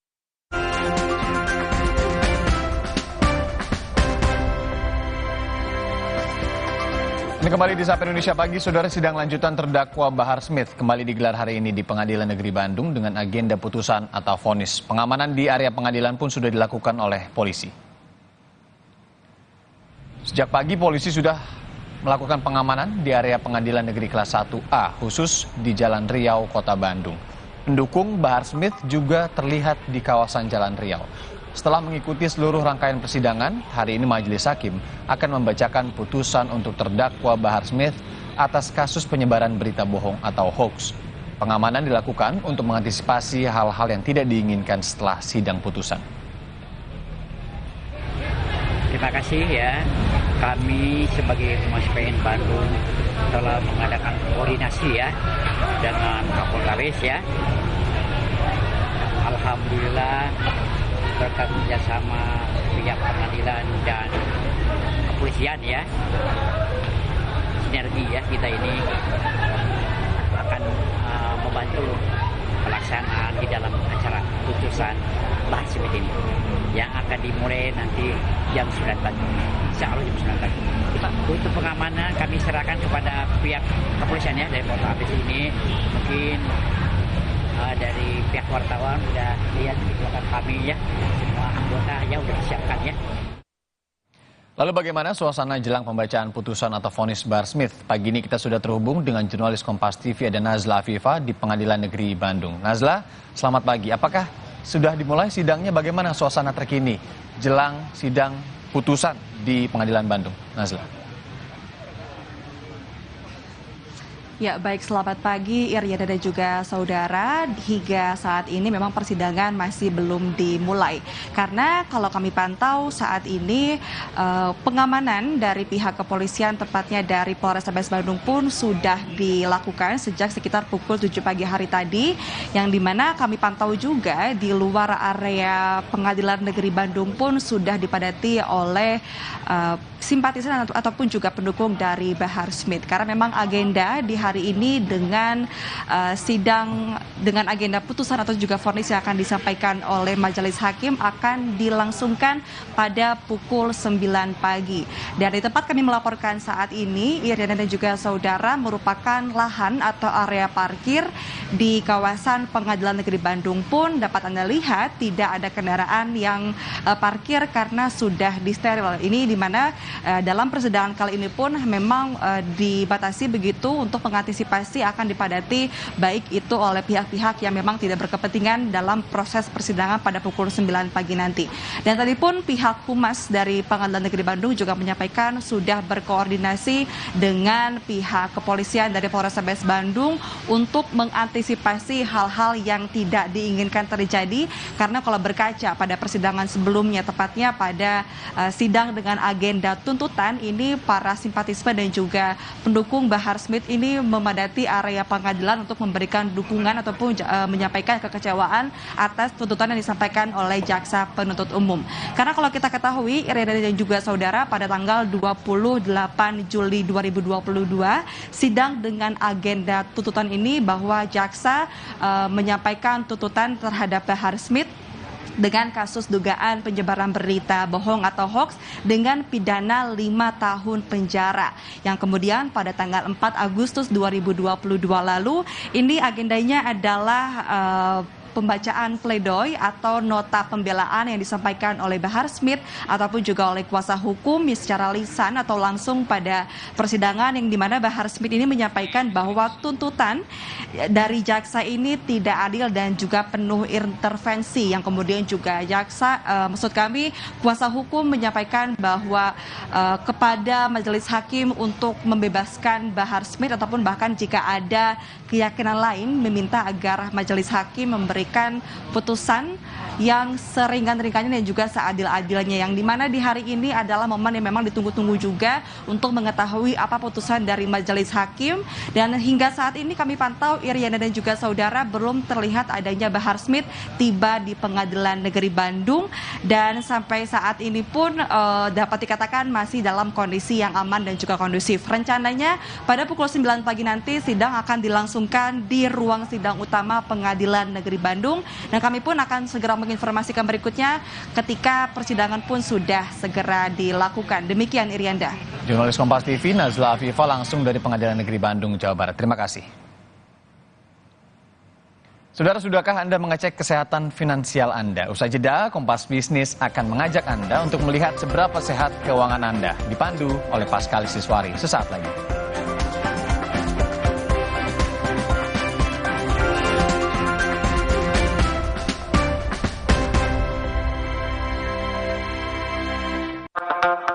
Are you ready? Let's go.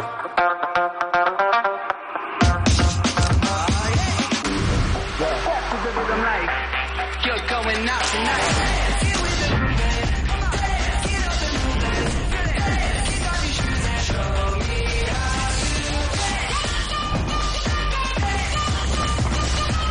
Samsung Galaxy Z Fold 4 and Z Flip 4 5G. Pre-order now. Aku pikir semua air mineral itu sama. Le Mineral itu beda, lebih fresh dari yang lain. Le Mineral memang berbeda, mengandung mineral esensial, dikemas menggunakan 3 proteksi berlapis. Segernya. Le Mineral. Saat badai menghampiri, negeri ini sempat menepi. Sibuk beradaptasi, tanpa pernah meredupkan mimpi. Dengan penuh keyakinan, semua bersiap untuk mulai berjalan. Ini adalah titik balik yang telah dinanti. Seperti bola yang dihempas ke bawah dengan keras, negeri ini siap untuk melesat kembali ke atas, melampaui semua batas-batas. Mari mulai aksi nyata, gapai mimpi bangsa. Dirgahayu Indonesia, Gudang Garam. Dibayar tunai, paham? Silakan. Gak usah gugup, aku dulu. Datang dari sumber alam yang terlindungi, murninya air mineral Aqua, berikan air minum berkualitas. Makanya, cheesy corn dog-nya pakai Kraft Quick Melt. Pasti leleh, anti encer, anti gagal. Yang lain cuma ngaku-ngaku leleh. Kayak di resto. Lelehnya asli, semangatnya pasti. Kebas dan kesemutan akibat kurang vitamin neurotropik? Minum Hemaviton Neuroforte. Vitamin neurotropik B1, B6, B12 efektif obati kerusakan sel saraf akibat kurang vitamin neurotropik. Hemaviton Neuroforte. Sari Gandum Big Pack. Buat sharing rame-rame, isinya nggak pelit cuy. Anti berantakan. Cocok juga buat online. Non-stop seharian. Sari Gandum, seenak itu, sekenyang itu. Rahasia gue, Poshman Roll On. Coba berkeringat, biasa. Bawa badan, gak banget bro.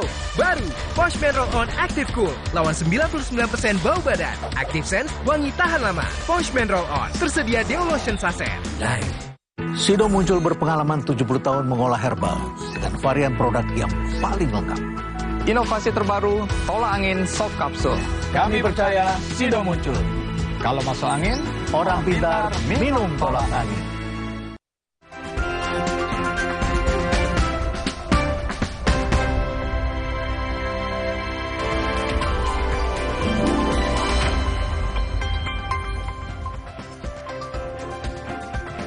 Selamat pagi, saudara, kembali berjumpa di Kompas Bisnis Sapa Indonesia Pagi. Saya Paskali Siswari.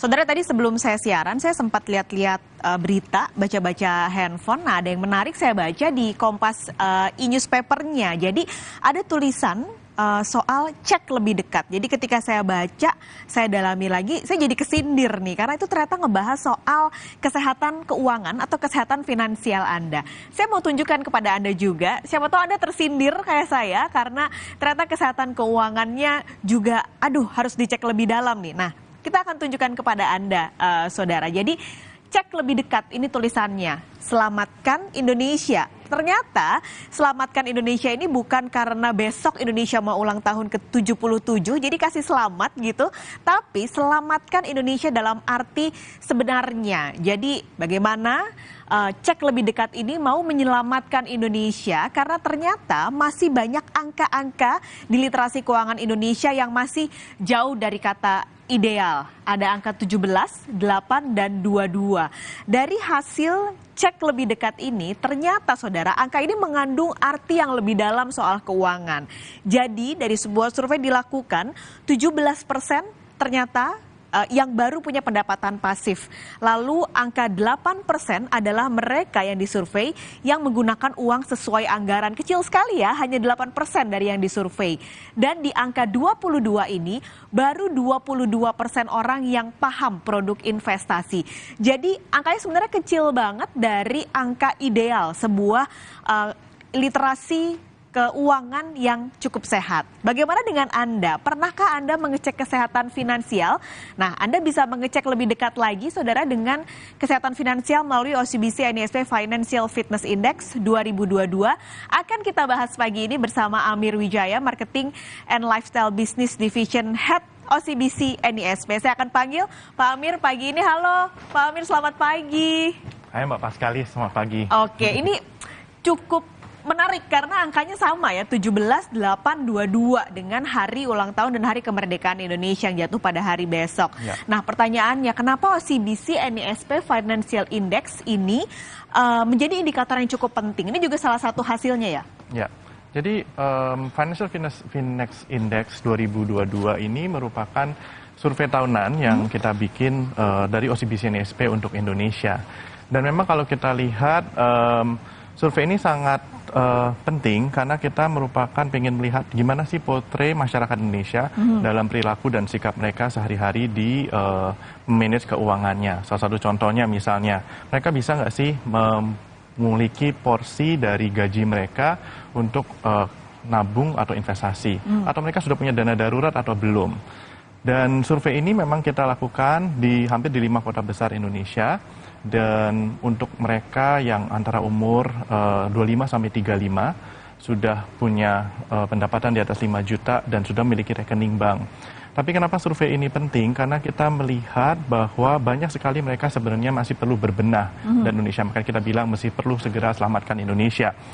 Nah, survei ini merupakan tahun yang kedua, di tahun 2021 sebelumnya kita juga sudah melakukan survei ini, dan kita ingin memberikan gimana sih, udah makin baik nggak nilai kesehatan finansial yang ada di masyarakat Indonesia gitu, Mbak Paskalis. Pertanyaannya ini kalau ngelihat dari perbandingan 2021 ke 2022 sebenarnya ada peningkatan ya Mas ya, 2,34 poin menjadi 40,06. Apakah ini indikator yang baik untuk kesehatan finansial dari orang-orang yang tadi disurvei? Jadi kalau kita lihat di tahun lalu, di survei yang sama, kita melihat angkanya memang masih di sekitar hampir 37-an gitu ya. Lalu tahun ini kita naik ke 40, memang naik sekitar 2% sekian basis poin. Memang ini angka yang cukup menunjukkan baik ya, habis setelah pandemi, angka kesehatan finansial juga membaik. Tapi kalau kita lihat lebih jauh, masih banyak angka-angka yang cukup mengkhawatirkan. Misalnya hanya 26% dari masyarakat Indonesia yang baru punya dana darurat. Dan banyak juga dari mereka yang misalnya tadi ya 8% sesuai anggaran. Dan bahkan ada hampir 70% sekian yang masih pengeluarannya itu belum termanage dengan baik dan hanya ngikutin gaya hidup aja. Jadi kita melihat masih banyak wake up call yang harus dilakukan. Survei sejenis yang dilakukan di negara Singapura, angka kesehatan finansial itu hampir mencapai 60. Angka kita masih, even yang udah di tahun yang udah membaik ini masih 40. Jadi masih jauh dikatakan dari angka ideal. Jadi di Dirgahayu Republik Indonesia 77, kita memang ingin membuat satu wake up call ini bahwa yuk kita bisa bangkit sehat finansial. Gimana Indonesia jadi lebih financial fit, pribadi-pribadi jadi lebih sehat finansial, dan survei ini ingin mengajak itu semua mengingatkan bahwa ada banyak sekali masyarakat Indonesia yang perlu berbenah. Gitu. Untuk kesehatan finansialnya. Tadi ada angka 8% dari yang disurvei yang menggunakan keuangannya sesuai anggaran, kayaknya saya masuk 8% itu Mas kalau disurvei. Lalu juga ada beberapa hal yang tadi cukup menarik, baru 17% yang punya pendapatan pasif. Tapi ada hal-hal lainkah yang di-highlight di Financial Fitness Index ini Mas untuk tahun ini? Ya, yang kami suka dari hasil Financial Fitness Index Indonesia tahun ini adalah terjadi kenaikan yang cukup signifikan, hampir sekitar 4 basis poin. Mereka yang punya gaji antara 5-8 juta, actually kesehatan finansialnya membaik. Tapi mereka yang punya gaji sekitar 40 juta ke atas, justru kesehatan finansialnya, skornya itu turun secara signifikan, hampir 5 basis poin. Ini menunjukkan bahwa ada satu finding yang bagus ya, bahwa stigma kalau kita pendapatannya makin banyak, gaji kita makin besar, apakah artinya kita akan lebih sehat finansial? Ternyata enggak. Karena memang itu kembali lagi ke bagaimana kita punya habit yang baik terhadap keuangan kita. Dan ini juga memberikan sesuatu hal yang positif, bahwa mereka pun yang belum bergaji besar atau berpenghasilan besar, punya chance yang sama untuk jadi lebih sehat finansial. Karena ini bukan tentang punya pendapat yang lebih besar, tapi dari apa yang kita punya, kita bisa kelola dengan lebih baik.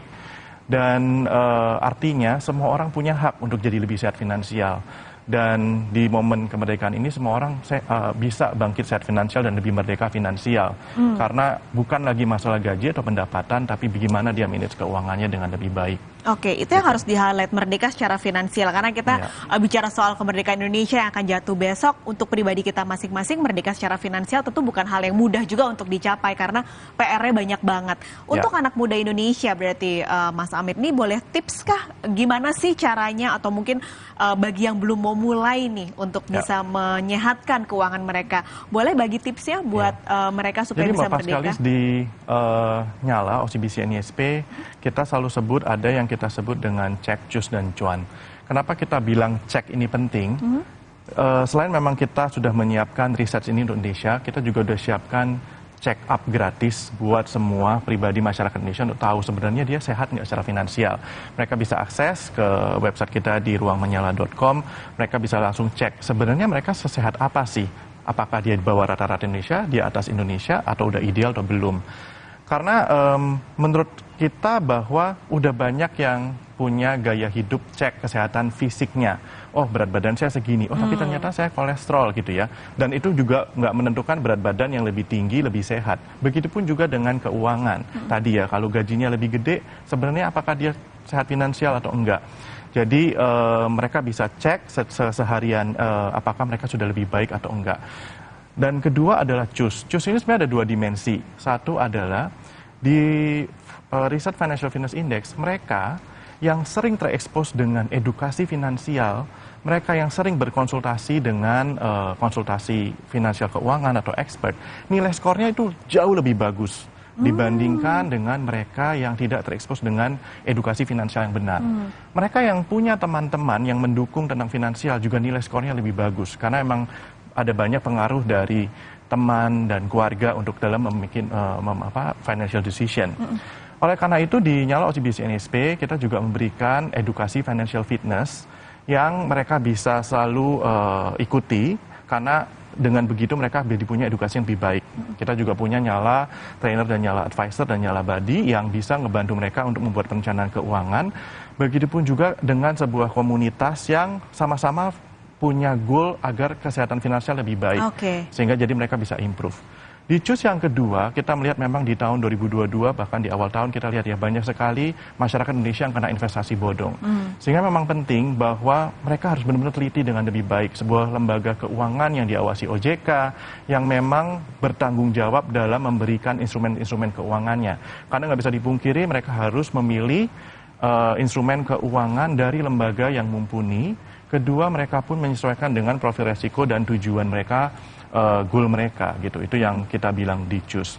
Di cuan kita juga lihat tadi ya, mau tadi gajinya rendah, gajinya tinggi, mereka masih struggle dengan penghasilan atau segala macam.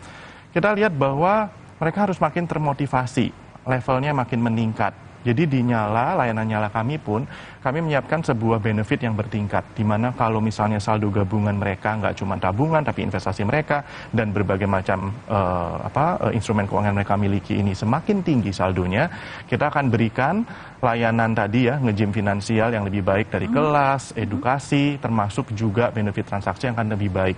Tujuannya satu, kita ingin mereka lebih sehat finansial, dan mudah-mudahan ini menjadi sumbangsi juga agar Indonesia bisa bangkit sehat finansial lebih baik. Oke, one stop shop demi kemerdekaan finansial masyarakat Indonesia. Yes. Terima kasih Mas Amir Wijaya sudah banyak. berbagi tipsnya. Semoga semakin banyak warga Indonesia, apalagi anak-anak muda yang semakin sehat finansialnya. Terima kasih sudah bergabung di Kompas Bisnis. Sehat selalu Mas Amir. Dan saudara, kita masih akan kembali usai jeda. Salah satunya kita punya informasi soal didampingi Wakil Presiden Ma'ruf Amin. Presiden Joko Widodo mengukuhkan pasukan pengibar bendera. Namun kita akan menuju ke DPR terlebih dulu, saudara. Ini adalah gambar teranyar dan terkini yang kami dapatkan langsung dari gedung DPR. Wakil Presiden Ma'ruf Amin sudah hadir di gedung DPR RI pada pagi hari ini untuk menghadiri pidato kenegaraan yang akan disampaikan oleh Presiden Joko Widodo. Sidang tahunan MPR RI 2022 yang beragendakan pembacaan pidato kenegaraan oleh Presiden Joko Widodo dijadwalkan akan dimulai pada pukul 9.30 pagi ini, saudara. Dan ini adalah kondisi terkini dari gedung DPR RI Jakarta. Wakil Presiden Ma'ruf Amin didampingi oleh Ibu Wakil Presiden sudah hadir di gedung MPR DPR Jakarta.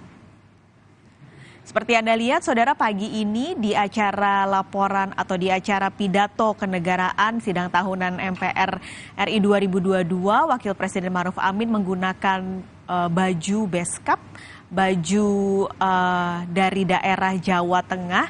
Ini memang jadi perhatian yang cukup menarik karena setiap tahun baik presiden maupun wakil presiden ini selalu menggunakan baju daerah dari wilayah yang berbeda-beda. Kalau saya bisa ingatkan, saudara, tahun lalu di sidang tahunan MPR RI, Presiden Joko Widodo ini menggunakan baju dari Banten. Nah, tahun ini menggunakan baju apa itu yang dinantikan juga oleh publik. Sementara wakil atau Ketua DPR RI, Puan Maharani juga sudah hadir bersiap untuk menghadiri sidang tahunan MPR RI 2022. Pagi ini pada pukul 9:30 Presiden Joko Widodo akan membacakan pidato kenegaraan dan nanti siang pada pukul 13.30 waktu Indonesia Barat Presiden akan membacakan nota keuangan RAPBN 2023. Ini adalah suasana terkini dari dalam gedung sidang paripurna atau dari dalam ruang paripurna MPR RI. Beberapa anggota MPR, DPR dan juga DPD sudah hadir pada pagi hari ini untuk menghadiri pidato kenegaraan yang akan disampaikan Presiden Joko Widodo.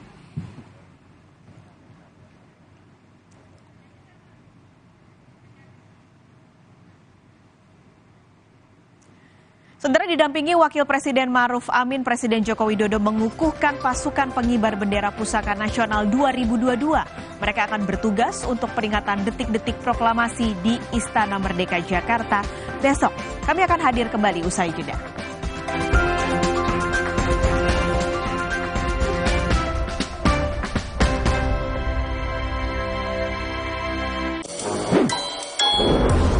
Ready, bro.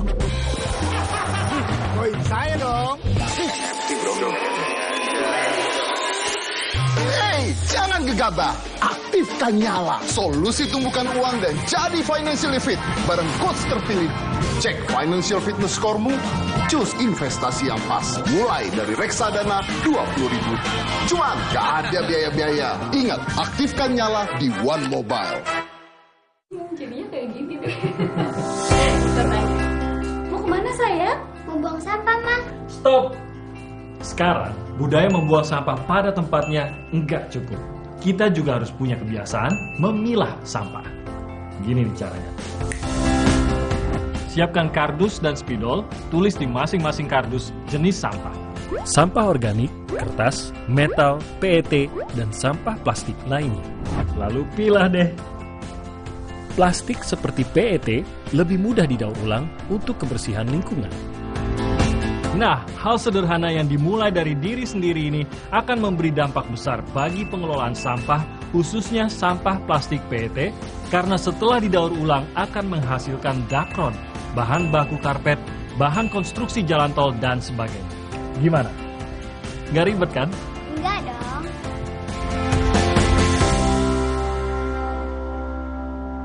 Bersama Universitas Gunadarma dengan berbagai program studi yang terakreditasi BAN PT peringkat A. Siap menginspirasi. Halo masa depan, kami siap. Let's join us. Sibuk?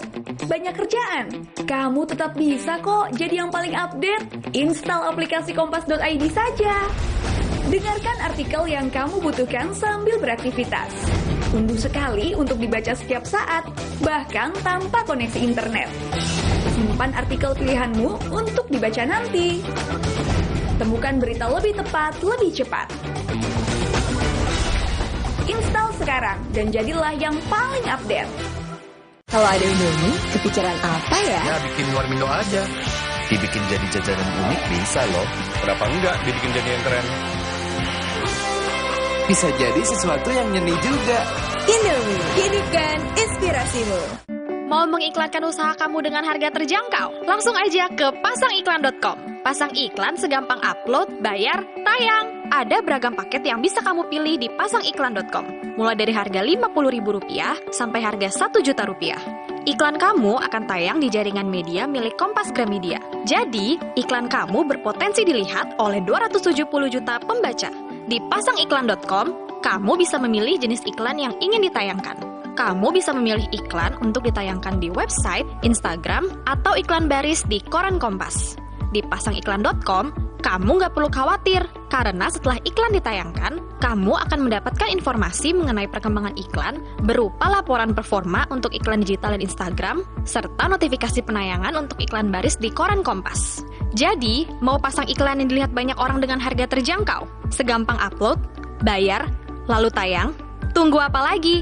Langsung aja ke pasangiklan.com.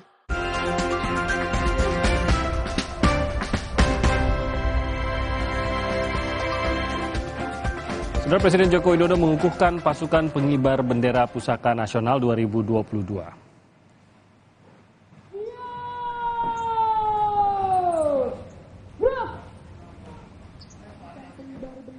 Didampingi Wakil Presiden Ma'ruf Amin, Presiden Joko Widodo mengukuhkan pasukan pengibar bendera Pusaka Nasional 2022. Sebelum dikukuhkan, Paskibraka mengucap Ikrar Pemuda Indonesia. Paskibraka Nasional 2022 akan bertugas pada upacara 17 Agustus yang akan berlangsung besok di Istana Merdeka.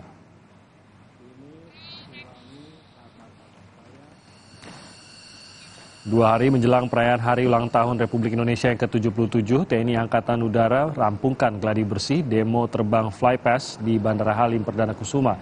Latihan ini berfokus pada ketepatan waktu dan formasi ketika melintasi Istana Negara pada peringatan detik-detik proklamasi nanti. Nusantara Flight, pelaksanaan membawa bendera merah putih, dua-duanya dibawa itu pada saat hari H, ya. Jadi pada saat 17. Untuk besok kita akan melihat. Nah, saudara, kita juga akan langsung melihat bagaimana situasi terkini di gedung DPR MPR di Senayan, Jakarta. Kita lihat tadi ada beberapa tokoh negara yang juga sudah hadir, dan saat ini ada Megawati Soekarno Putri, Presiden kelima Republik Indonesia, yang juga Ketua Umum Partai Demokrasi Indonesia Perjuangan, ya. Ini telah memasuki atau sedang memasuki gedung DPR MPR RI untuk siap-siap sebentar lagi akan dilakukan juga sidang tahunan MPR, serta akan kita dengarkan juga nanti pidato kenegaraan Presiden Republik Indonesia. Sejumlah menteri juga tampak sudah hadir di gedung MPR DPR RI. Ada Menteri Perdagangan Zulkifli Hasan juga sudah hadir. Dan rencananya memang akan dimulai pada pukul 9.30 pagi ini. Sebelum pukul 9.30 nanti kita akan menyaksikan Presiden dan Wakil Presiden memasuki ruangan sidang yang dihadiri kali ini 100% anggota MPR DPR secara fisik di ruang sidang. Kalau sebelumnya selama pandemi ini tidak bisa dilakukan karena kondisi pandemi COVID-19, karena protokol kesehatan yang tetap harus dijaga, tapi kali ini sudah mulai kita lihat seperti normal. 100% anggota akan hadir dalam sidang tahunan MPR DPR. Ibu Puan Maharani juga tampak sudah hadir di gedung MPR DPR untuk mengikuti sidang tahunan ini. Dan selengkapnya nanti untuk mengikuti bagaimana berlangsungnya sidang tahunan MPR DPR dan juga bagaimana pidato Presiden nanti, pidato kenegaraan akan berlangsung di dalam sidang tersebut, Anda bisa saksikan di program kami selanjutnya bersama Bayu Sutiono. Nanti kami akan hadirkan program khusus untuk mengikuti sidang tahunan MPR DPR RI dalam rangka menyambut Hari Jadi Indonesia atau Hari Kemerdekaan Indonesia yang ke-77 yang akan dirayakan besok. Sidang tahunannya dirayakan hari atau dilangsungkan hari ini. Nah, untuk itu Sapa Indonesia Pagi kami tutup sampai di sini, saudara. Tetap di Kompas TV Independen Terpercaya. Terima kasih telah menyaksikan. Salam sehat selalu. Sampai jumpa.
Kecintaanku, kebanggaanku, tanah airku yang alamnya indah, negara tercinta, tanah airku dong.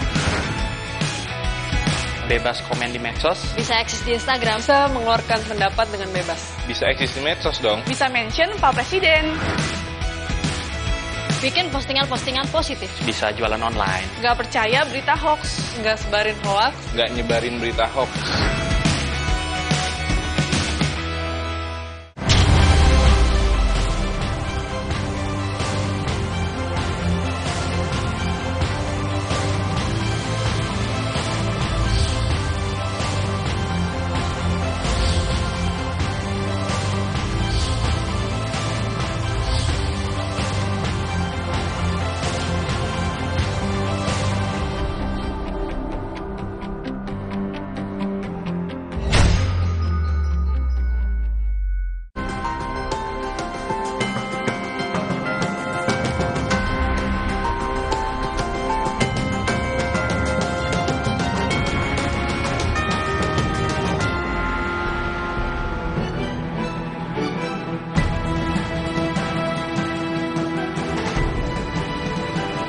Saudara, selamat pagi. Kembali kami hadirkan kali ini laporan khusus menjelang sidang tahunan MPR Republik Indonesia, di mana salah satu agenda dalam sidang tahunan MPR ini adalah pidato kenegaraan dari Presiden Republik Indonesia Joko Widodo untuk tahun ke-3 dari tahun 2019 ketika dia terpilih. Dan kemudian kami nanti juga akan menghadirkan narasumber-narasumber serta laporan secara langsung dari gedung MPR DPR. Dan kita langsung menuju ke gedung MPR DPR, di mana Presiden Joko Widodo dan Ibu Irina tampak sudah hadir. Sementara dijadwalkan 9:30 waktu Indonesia Barat untuk kemudian nanti menyampaikan pidato kenegaraan. Memang terima kasih. Di setiap sidang tahunan MPR dan juga di perayaan Hari Kemerdekaan 17 Agustus di Istana Merdeka, Presiden Jokowi menerapkan tradisi, sebutlah begitu, untuk selalu menggunakan pakaian daerah dari seluruh Indonesia kepada para tamu termasuk dirinya. Sempat dikatakan oleh Presiden Joko Widodo, tebak-tebakan begitu, saya dan Ibu akan menggunakan pakaian adat dari mana. Nah, hari ini sudah terjawab sudah pakaian adat yang digunakan oleh Presiden Joko Widodo hari ini.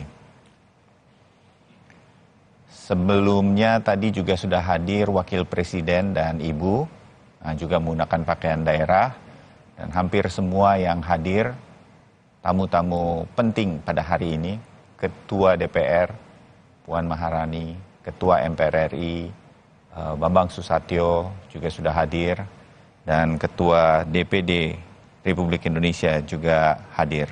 Agenda selain sidang tahunan MPR RI, hari ini juga dilangsungkan sidang bersama DPR dan DPD Republik Indonesia. Untuk Anda ketahui bahwa setiap tanggal 16 Agustus, inilah ritual negara kita menyelenggarakan sidang tahunan MPR, sidang bersama DPR dan DPD Republik Indonesia, dan juga ada disampaikan pidato kenegaraan. Kemudian nanti di siang hari akan ada sidang paripurna DPR RI tentang RAPBN tahun 2023, di mana Presiden akan kembali hadir di gedung MPR DPR untuk menyampaikan laporan nota keuangan yang juga penting untuk kita simak. Karena dari dua pidato yang disampaikan Presiden Joko Widodo yang pagi hari ini sebentar lagi akan kita ikuti, isinya kurang lebih apa yang telah dilakukan oleh pemerintah dan apa yang akan dilakukan oleh pemerintah. Banyak juga orang menyebutnya sebagai laporan dari lembaga-lembaga negara yang selama ini menjalankan semua program pemerintahan. Sementara di siang hari nanti, laporan nota keuangan akan disampaikan Presiden Joko Widodo sebagai sebuah laporan keuangan negara. Kita akan melihat apa saja yang telah dilakukan dan apa yang akan menjadi agenda penting bagi keuangan negara kita. Kira-kira hal semacam ini yang nanti akan disampaikan oleh Presiden dan menjadi penting bagi kita semua untuk mengikutinya, termasuk di Kompas TV hari ini. Dan kita akan menuju ke gedung MPR DPR, tempat sidang tahunan MPR RI ini akan berlangsung. Untuk mengetahui informasi terkini dari sana ada jurnalis Kompas TV Putri Oktaviani yang akan menyampaikan laporan langsung. Okta, selamat pagi menjelang siang. Apa kegiatan terkini jelang sidang tahunan MPR? Kalau boleh, agenda pertama itu apa sebelum kemudian nanti disampaikan pidato kenegaraan oleh Presiden Jokowi? Okta. Ya, selamat pagi Bayu dan juga saudara. Benar sekali, untuk hari ini sidang dari MPR RI dan juga nantinya akan dilanjutkan dengan pidato Presiden dalam rangka hari ulang tahun kemerdekaan Republik Indonesia ke-77. Nantinya akan dimulai sekitar pukul 9.30 rencananya, dan tadi juga sudah dilihat, juga sudah dijelaskan oleh Bayu tadi bahwa Presiden, Wakil Presiden dan juga Ketua DPR RI sudah hadir di gedung DPR RI untuk nanti mengikuti bagaimana sidang tahunan ini berjalan. Tadi kalau Bayu sempat menyebut tebak-tebakan begitu baju adat apa yang digunakan oleh Presiden Joko Widodo, tadi kami pantau ini merupakan baju adat dari Bangka Belitung seperti itu Bayu dan juga saudara. Nah tadi kalau ditanyakan soal apa yang nantinya acara apa yang nanti akan diikuti. Memang ada sejumlah mata acara, Bayu dan juga saudara, seperti tahun-tahun sebelumnya sama. Yakni adalah nantinya akan diawali dengan pembukaan sidang tahunan MPR, sidang bersama, dan juga pidato pengantar sidang bersama dari Ketua DPR RI. Kemudian dilanjutkan dengan pidato Presiden Republik Indonesia soal kinerja lembaga negara dan pidato HUT RI ke-77. Dilanjutkan nantinya dengan sidang tahunan dan terakhir pidato Presiden terkait RUU tentang APBN tahun anggaran 2023 dan juga nota keuangan. Kalau terkait dengan apa saja yang nantinya akan dibahas dalam sidang tahunan ini, kemarin juga sudah disampaikan oleh Ketua MPR RI, yakni Bambang Susatyo. Memang ada 2 poin penting yang nantinya akan dibahas. Yang pertama adalah soal pokok-pokok haluan negara atau PPHN, di mana nantinya akan disampaikan bahwa dalam rapat bersama antara MPR RI, fraksi, dan DPD ini menyetujui dan sepakat akan dibentuk panitia ad hoc. Panitia ad hoc ini, Bayu dan juga saudara, nantinya akan menyusun substansi dari PPHN dan juga dasar hukum yang akan diputuskan pada paripurna berikutnya. Ada 2 opsi dasar hukumnya, Bayu dan juga saudara, yakni TAP MPR, jadi artinya nanti akan berada di bawah Undang-Undang 1945, tapi di atas Undang-Undang. Tapi ini nanti masih harus melalui amandemen. Sementara saat ini situasinya tidak memungkinkan untuk amandemen karena sudah dekat dengan tahun politik. Lalu opsi kedua, lewat Undang-Undang. Tapi yang jadi pertimbangan adalah dikhawatirkan Undang-Undang ini tidak mengikat kinerja ataupun presiden, ataupun prestasi presiden sebelumnya untuk dilanjutkan berikutnya. Jadi masih butuh insight, masih butuh pandangan-pandangan dari sejumlah ahli untuk menentukan jalur tengah dalam menghadirkan PPHN ini. PPHN ini, Bayu dan juga saudara, menjadi jaminan atas pembangunan yang akan dilakukan ke depan, termasuk IKN. Nah, selain itu juga urgensi yang akan dibahas juga dalam rapat hari ini adalah terkait dengan kewaspadaan nasional terhadap dampak krisis global. Kondisinya saat ini kita tahu dunia tengah dihadapkan dengan sejumlah tantangan. Perang Rusia-Ukraina, ketegangan perang dagang antara Amerika dan juga Tiongkok, kemudian juga potensi ketegangan baru antara Taiwan dan juga Tiongkok, ini yang menjadi bahasan nantinya. Apabila kita soroti juga ketegangan ini berdampak pada bagaimana ekonomi kita.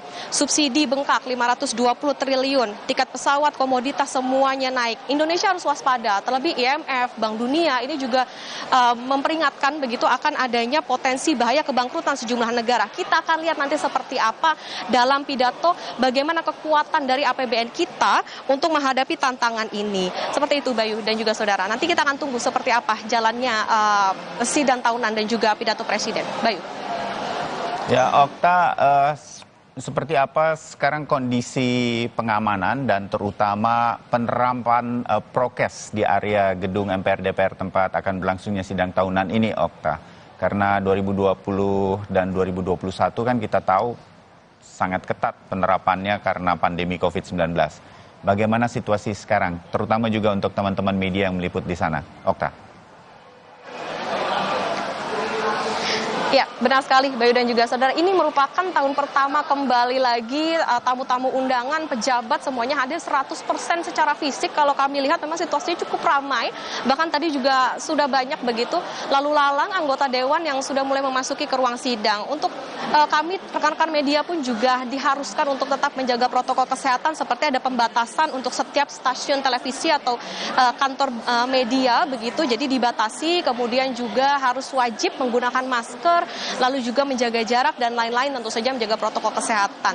Kalau dari segi pengamanan tentu saja ini cukup ketat, Bayu dan juga saudara, bahkan bisa dikatakan sangat ketat. Tadi pun kami untuk memasuki gedung DPR MPR RI ini juga melalui pengamanan dari mulai pintu gerbang DPR MPR untuk kemudian masuk. Ini ada sejumlah pemeriksaan begitu, karena memang adanya sejumlah tamu-tamu penting negara, pejabat negara, ini yang kemudian pengamanannya dipertebal lagi, tidak hanya dari sisi pengamanan dalam atau PAMDAL DPR, tetapi juga bahkan setingkat Pas Pampres begitu ikut mengamankan. Kemudian juga yang menjadi menarik tentu saja adalah bagaimana protokol kesehatan yang ketat dilakukan, karena ini sudah 100% tadi, jadi tidak hanya presiden, wakil presiden, ketua-ketua umum parpol, duta besar, perwakilan negara asing, ini semua dipastikan harus bebas COVID-19, juga semua yang masuk ruang sidang ini juga harus dibuktikan dengan hasil tes PCR, yakni 2 kali 24 jam sebelum sidang yang menyatakan bahwa bebas COVID-19.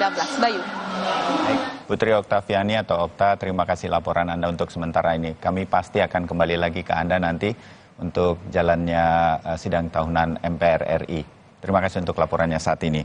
Dan saudara, masih Anda ikuti bersama Kompas TV laporan khusus menjelang pidato kenegaraan Presiden Joko Widodo 16 Agustus 2022, satu hari menjelang Hari Kemerdekaan yang ke-77 dari Republik Indonesia yang akan berlangsung besok.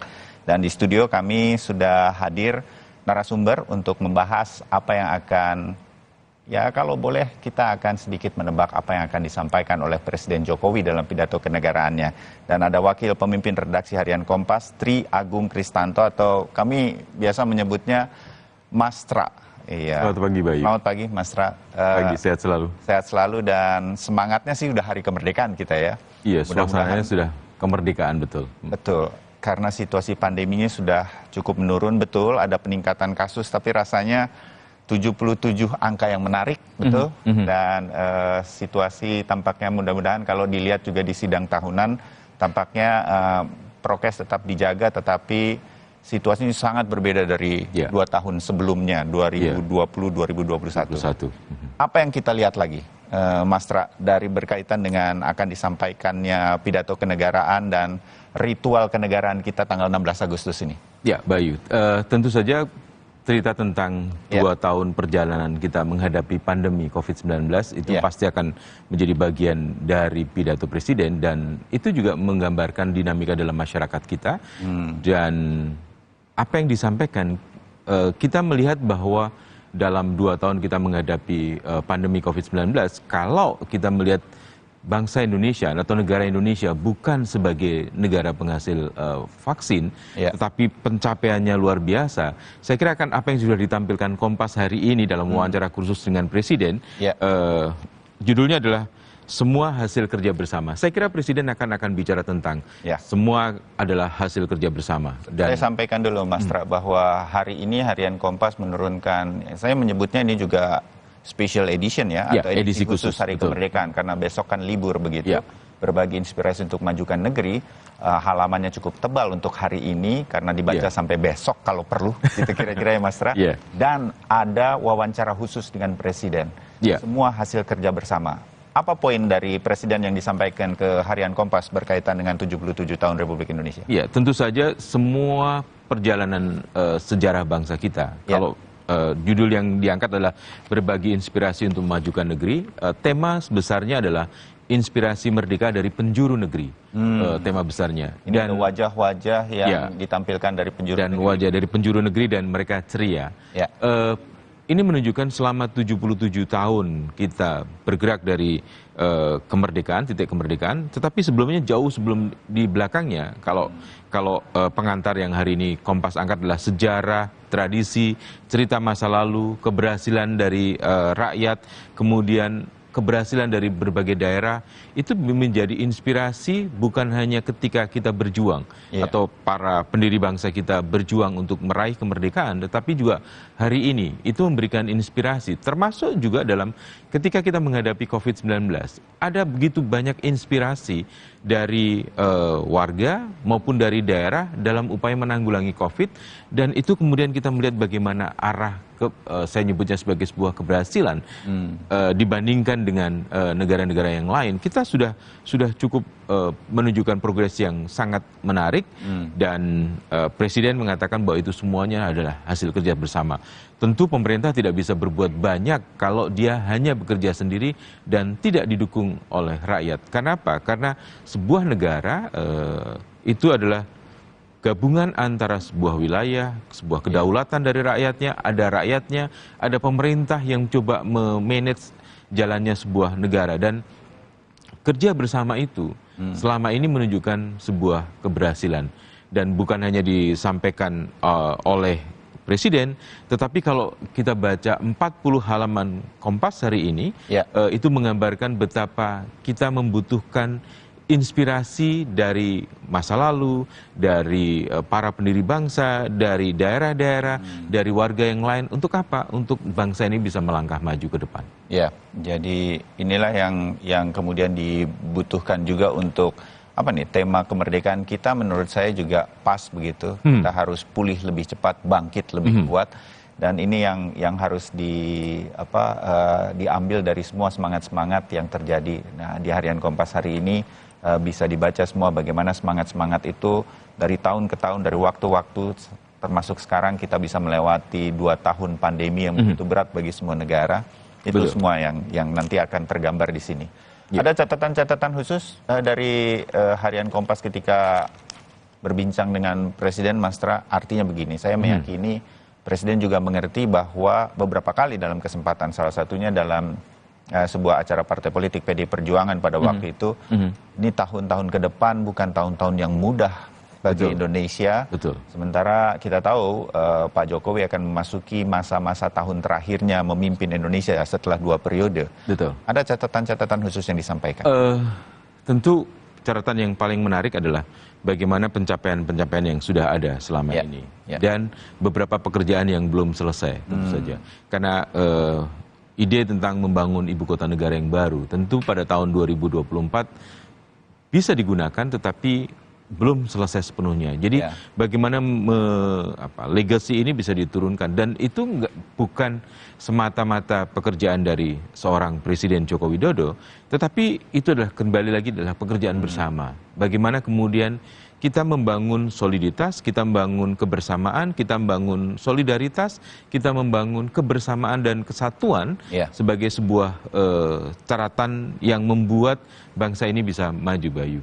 Karena Indonesia tidak akan pernah merdeka kalau tidak ada kesadaran tentang kebersamaan, tentang persatuan, tentang kesatuan, dan tentang berbagi inspirasi. Kenapa? Karena kita sangat beragam. Ya, pulaunya ada lebih dari 13.000. Itu sih yang akan membuat kita akan sangat berbeda. Satu negara yang dalam satu daratan saja, sebutlah Amerika Serikat. Belum tentu bisa, saya menyebutnya memudahkan pemirsa Kompas TV. Belum tentu bisa sekompak kita yang pulau-pulau terpisah oleh laut dan pulaunya begitu banyaknya, meskipun kita bukan negara dengan jumlah pulau terbanyak di dunia. Kemudian bahasanya, bahasa lokal begitu banyaknya, suku bangsanya, dan betapa bangsa ini kaya dengan tradisi, betapa bangsa ini kaya dengan sejarah, karena kita bukan hanya melihat hari ini atau melihat ke depan saja, tetapi seperti seseorang yang mengendarai mobil, kita mau melaju ke depan, tetapi sesekali mesti nengok spion yang untuk melihat masa lalu, dan dasar itu sangat kuat, sangat kuat. Kenapa? Karena kemudian kita lihat Bhinneka Tunggal Ika sebagai bagian dari membangun sejarah bangsa ini, itu menunjukkan bahwa kita berbeda-beda tetapi bisa tetap satu. Dan catatan yang dari wawancara Presiden kemarin yang dilakukan oleh tim Kompas dipimpin oleh Mas Suta dan Mas Saputra, pemimpin redaksi harian Kompas, menunjukkan salah satu yang dibanggakan oleh Presiden adalah penghargaan dari IRI tentang swasembada pangan. Dan itu juga muncul juga dalam laporan yang hari ini, meskipun hanya sepotong ubi di halaman 4, Bayu. Arti kemerdekaan dari sepotong ubi, begitu tulisannya ini ya. Jadi arti kemerdekaan dari sepotong ubi itu yang menggambarkan betapa pangan itu menjadi sesuatu yang penting sekali untuk bisa membangun kebersamaan, untuk bisa membangun persatuan, untuk bisa membangun negeri ini. Kenapa? Karena kalau kita mengalami kelaparan, dan banyak sekali contoh di sejumlah negara yang mengalami kelaparan karena kekurangan pangan dan sebagainya, mereka tidak bisa bergerak maju. Dan itu menjadi tantangan kita bersama untuk barangkali dari wilayah-wilayah ini bisa saling mendukung untuk kemudian persoalan pangan bisa diatasi. Dan Presiden dengan bangga kemarin karena kita dapat penghargaan dari IRI untuk swasembada pangan. Itu sesuatu yang menarik. Dan selalu menjadi sesuatu yang kemudian menjadi catatan bagi siapapun pemimpin di Indonesia mengenai swasembada pangan ini. Nah, masih ada catatan-catatan lain yang pasti akan diangkat oleh Mas Tra berkaitan dengan wawancara dengan Presiden ini menyambut atau menjelang pidato kenegaraan pada hari ini. Tetap bersama kami, pemirsa Kompas TV. Kami akan sambung perbincangan ini setelah jeda sebentar. Kami segera kembali.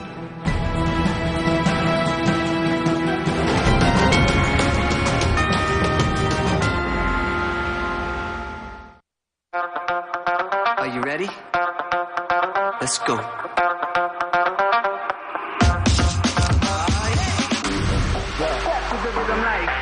You're going out tonight.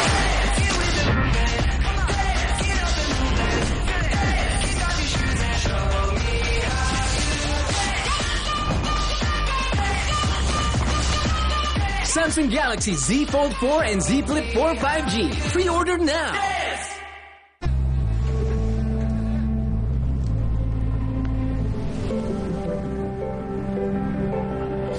Lembutkan hati dengan kebaikan Cadbury Dairy Milk. Rasakan lembutnya kebaikan. Kalau tenggorokan mulai gatal, makan Strepsils. Dengan double active agents amyl metacresol dan dibenal, bantu melegakan tenggorokan. Strepsils vitamin C, bantu legakan tenggorokan, dukung aktivitasmu. Are you ready? Let's go.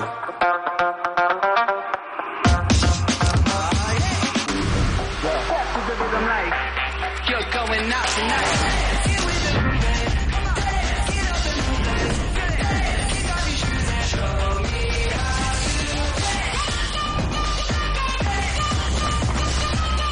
Samsung Galaxy Z Fold 4 and Z Flip 4 5G. Pre-order now.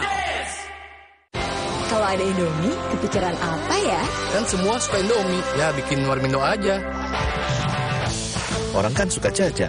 Indomie dibikin jadi jajanan unik bisa loh. Dari Indomie, kenapa enggak dibikin jadi yang keren? Kalau lihat Indomie, bisa jadi sesuatu yang nyeni juga. Kalau kamu dari Indomie bisa jadi apa lagi ya? Hidupkan inspirasimu. Baru stiker Minions dari Mini Oreo. Temukan dan koleksi stikernya. Mini Oreo Minions, main makin seru. Aku pikir semua air mineral itu sama. Le mineral itu beda, lebih fresh dari yang lain. Le mineral memang berbeda, mengandung mineral esensial, dikemas menggunakan 3 proteksi berlapis. Segernya. Le mineral. Emangnya ada waktu buat sakit kepala? Panadol Extra, cepat redakan sakit kepala dan nyeri yang mengganggu. Dapat diminum sebelum makan dan tidak menyebabkan kantuk.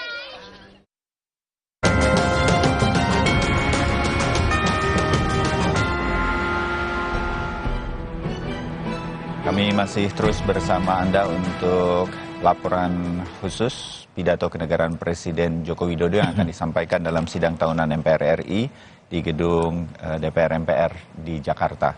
Dan masih bersama Mas Tri Agung Kristanto, Wakil Pemimpin Redaksi Harian Kompas. Tentu kita membahas Harian Kompas hari ini yang terbit secara spesial, edisi spesial, di mana ada wawancara khusus dengan Presiden Joko Widodo menyambut 77 tahun kemerdekaan Republik Indonesia. Swasembada pangan sudah, Mas Tra. Apalagi yang disinggung? Kalau publik kan mengenal di kemungkinan besar nih, Pak Jokowi ini akan diingat sebagai salah satu presiden yang membangun infrastruktur di Indonesia dalam 2 periode kepemimpinannya, termasuk di Indonesia Timur. Ini disinggung juga dalam wawancara ini? Tentu saja, Bayu. Karena infrastruktur salah satu perhatian presiden, dan itu salah satu cara untuk mengatasi ketidakmerdekaan di sejumlah daerah. Tidak merdeka dari akses, tidak merdeka dari layanan kesehatan, tidak merdeka dari kemiskinan, dan salah satu cara untuk mengatasinya adalah dengan infrastruktur, pembangunan infrastruktur. Terutama karena negara kita kepulauan, jadi kemudian yang salah satu dipikirkan adalah bagaimana kemudian membangun transportasi dalam konteks kelautan. Dan hari ini di halaman 6, misalnya laporan dari Ambon, laporan dari Nusa Tenggara Timur, menggambarkan betapa senyum manis dari pelayaran perintis terus didorong, kemudian harapan besar warga Indonesia Timur terus sejahtera dari tol laut. Ini salah satu gambaran yang terkait dengan daerah yang terpinggir gitu, kemudian dengan ada tol laut, dengan ada infrastruktur yang menarik atau yang terbuka, kemudian bisa menjadi lebih baik lagi. Tetapi juga ada di laporan di ibu kota tentang 16 km yang menentukan. Jadi ini juga sebuah laporan yang menurut saya juga harus dilihat juga betapa di ibu kota pun sekarang kita masih nyebut sebagai ibu kota dan Jakarta dan itu juga menunjukkan betapa di perkotaan saja infrastruktur juga kadangkala masih menjadi masalah, tetapi ada upaya-upaya untuk bisa mengatasinya. Dan ini sekali lagi bukan kerja pemerintah sendiri, bukan kerja kepala daerah sendiri, tetapi ini kerja bersama yang harus dilakukan. Kita lihat juga bagaimana kemudian di Jawa Timur ada Madura maju dengan usaha rakyat, dan kita lihat bagaimana pada waktu itu kemudian pembangunan jembatan Suramadu. Tetapi pembangunan pada waktu itu tidak akan pernah berarti apapun kalau kemudian tidak ada kebersamaan di antara rakyat, pemerintah, dan semuanya yang ada dalam para pemilik, pemangku kepentingan bangsa ini untuk bersama-sama membangun dan memajukan daerahnya. Untuk siapa? Tentu untuk kejayaan bangsa ini, untuk kesejahteraan rakyatnya, dan bagaimana kemudian juga untuk masa depan. Karena bangsa ini tentu saja tidak berpikir hanya hari ini dan hari lalu, tetapi juga harus memikirkan masa depan, memikirkan anak, cucu, dan barangkali cicit dari kita semuanya, tentu saja, Bayu. Sambil juga kemudian sedikit menjelang pidato kenegaraan dari Presiden Jokowi pagi ini nanti, mungkin hal-hal ini akan di-highlight lah oleh Presiden Jokowi sebagai beberapa hal yang memang selama ini terus dilakukan dengan berbagai tantangannya di Papua dan segala sesuatunya. Semua infrastruktur ini terus dilakukan, apapun risikonya begitu. Nah, apa yang membuat dari tim Harian Kompas ketika bertemu, langsung dipimpin oleh Pemret, Mas Suta, dan tim begitu, apa yang membuat Presiden Jokowi sampai mengatakan ini bukan kerja saya sendiri? Di mana titik itu disampaikan oleh Presiden Jokowi, Mas Tra, bahwa dan kemudian ini di-highlight oleh Harian Kompas bahwa ini kerja bersama begitu? Iya. Pandemi COVID-19 2 tahun terakhir lebih ini saya rasa itu menunjukkan betul bahwa pemerintah boleh mengimbau, meminta masyarakat gunakan masker dan lain-lain, tapi kalau itu tidak dilakukan oleh kita sebagai rakyat, itu tidak akan terjadi. Nyaris tidak akan mungkin. Dan kita lihat begitu banyak negara yang kemudian ada dalam tanda petik perlawanan dari rakyatnya, dan mereka menunjukkan kekurang berhasilan dalam konteks menyelenggarakan atau membatasi dan mengatasi COVID-19. Sejumlah negara kemudian menggunakan kekuasaan negara sepenuhnya supaya rakyatnya ikut. Gitu. Jadi kita lihat bagaimana posisi kita sebagai sebuah negara yang demokratis, ada dialog tentu saja, dan mayoritas, saya sebutnya mayoritas, tentu ada sebagian kecil juga yang tidak bisa bersama gitu, tetapi mayoritas menunjukkan kebersamaan dan keinginan bersama untuk bisa keluar dari pandemi. Dan itu adalah gambaran ketika kita bicara tentang sejarah masa lalu bangsa ini, Bayu. Pada waktu itu mungkin ada sedikit juga bangsa kita atau rakyat Indonesia yang waktu itu belum disebut Indonesia, yang juga tidak ingin merdeka barangkali karena menikmati fasilitas dan sebagainya. Tetapi kebersamaan dari begitu banyak dan beragam orang, beragam suku bangsa, beragam latar belakang, beragam agama, semua bisa menyatu dan kita bisa mendapatkan kemerdekaan. Tentu pada titik-titik krusial bangsa kita, dimanapun itu, waktu mau merdeka, ketika pandemi, beberapa tahun terakhir ini kita hadapi, tidak bisa semuanya 100% kemudian ada dukungan, tetapi hal itulah yang kemudian di-manage dan kita mampu menyatukan suara-suara yang sama ini untuk bergerak bersama, sehingga kemudian hasilnya lebih bisa diukur pada saat dan itulah tantangan sebagai keluarga kan. Dalam keluarga yang kecil saja kita masih seringkali juga ada perbedaan-perbedaan. Belum tentu satu pendapat, apalagi keluarga dengan jumlah warganya ada 270 juta. Mas Tra, kita sedikit melihat gambar. Ini tampaknya Presiden serta Ibu, ada Wakil Presiden dan Ibu juga, Puan Maharani sebagai Ketua DPR. Saya meyakini pasti ada Pak Bambang Susatyo juga sudah mulai memasuki ini. Tadi di ruang VIP terlebih dahulu tampaknya, dan kemudian sekarang sudah memasuki Gedung Nusantara di MPR DPR di Senayan, Jakarta. Tradisi menggunakan baju daerah ini tampaknya menjadi tradisi yang sudah melekat pada Pak Joko Widodo ya, sejak memerintah 2014, dan hari ini tebak-tebakan dari Pak Jokowi sebagai presiden terjawab sudah. Ini pakaian adat Bangka Belitung. Saya sempat menebak apa Kalimantan dalam hubungannya dengan IKN, tapi ternyata Bangka Belitung. Mungkin nanti kita akan dapat informasi bocoran-bocoran mengapa Bangka Belitung yang dipilih oleh Pak Jokowi. Mas Ra udah punya informasinya? Belum. Tapi paling tidak Bayu, apa yang selalu ditampilkan oleh Presiden Joko Widodo dengan pakaian-pakaian adat, itu juga menginspirasi kami di Kompas untuk kemudian buat laporan ini. Karena ini kan inspirasi dari inspirasi merdeka dari penjuru negeri. Ada 34 provinsi. Sebenarnya kita punya 37, tapi tiga provinsi baru kan belum sepenuhnya terbentuk. Jadi 34 provinsi itu mereka punya banyak kegiatan, banyak cara, banyak kebersamaan, banyak persatuan yang barangkali itu kalau kita tuliskan kemudian menjadi atau kita laporkan, termasuk kita bicarakan hari ini, itu menjadi sesuatu yang membuat mimpi baru, membuat inspirasi baru di daerah lain. Ya. Jadi ini yang kita coba dorong untuk kemudian melahirkan inspirasi bersama, inspirasi merdeka untuk memajukan negeri. Ya. Kita akan segera menuju ke gedung MPR DPR. Nanti kita akan, mungkin juga kita akan segera mengikuti pidato kenegaraan setelah ini dalam agenda yang sudah disusun di sana, dan kemudian nanti kita akan komentari lagi. Mas Ra, nanti kita sambung ya. Kita langsung menuju ke gedung MPR DPR. Ya.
Mengheningkan Cipta dipimpin oleh Ketua MPR RI.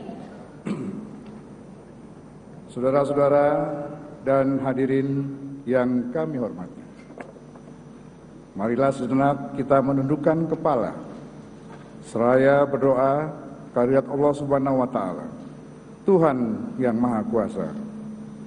Semoga para pahlawan bangsa yang telah mendahului kita mendapatkan tempat yang mulia di sisinya. Dan semoga kita semua selalu diberikan kesehatan dan kekuatan untuk melanjutkan perjuangannya. Mengheningkan Cipta dimulai.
Selesai. Hadirin disilakan duduk kembali.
Bismillahirrahmanirrahim. Assalamualaikum warahmatullahi wabarakatuh. Selamat pagi, salam sejahtera untuk kita semua. Shalom, Om Swastiastu, Namo Buddhaya, salam kebajikan.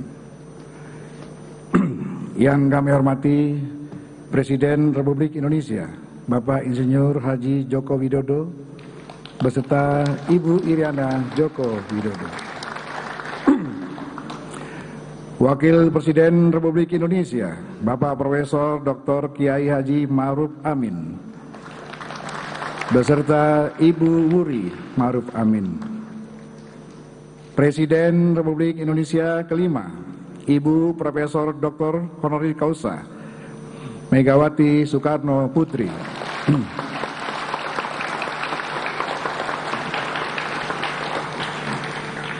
Wakil Presiden Republik Indonesia ke-6, Bapak Jenderal TNI Purnawirawan Tri Sutrisno.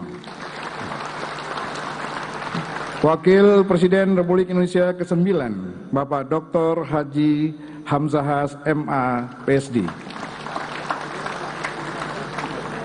Wakil Presiden Republik Indonesia ke-10 dan ke-12, Bapak Dr. Andes HM Yusuf Kala. Wakil Presiden Republik Indonesia ke-11, Bapak Profesor Dr. Budiono. Ketua Dewan Perwakilan Rakyat, Ibu Dr. Honoris Causa Puan Maharani.